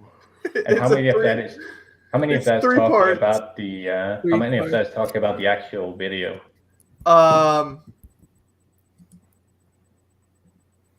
Like exactly, that's my point. 6 hours. Anyways, you guys have fun. Thank you. Night Later. The fellow Southern. You don't know how to leave, do you? Oh no, No, I know. no, I it's- can just close the tab. Don't worry. I was Oh, just hold on. saying He's good night. hold on. He's got to take lessons from Sun, where it's like, this isn't the bathroom. No. No. But yeah, you guys have I fun. fucking hate it. Night. Later. This isn't the bathroom. All right, so what do y'all want to do now? Y'all want I to have close no out clue. or? Well, there- Probably my fucking brain has been melting between this video and this goddamn novel. Fuck me. I just Yeah, want. I'm gonna have to read that novel. It is so fucking bad. It can't. I mean, it can't be that bad. Dude, it reads like someone wrote a fanfic, like, and then had a thesaurus just like duct taped to their face. They're just, oh, I can't even describe it. I'm actually curious how bad those fucking comics get. You're just describing normal shit or whatever, and then you'll have things pop up Wow, and be like, 5 "Oh, hours. the townsfolk felt beleaguered." Who the fuck describes it that way? Put it and freeze it, and firm it up. This is the more hours you get from this podcast. All right, let's go ahead and close Wrap out. up. Close it. All right, later. Good night. We've been Massacast. What? Hello.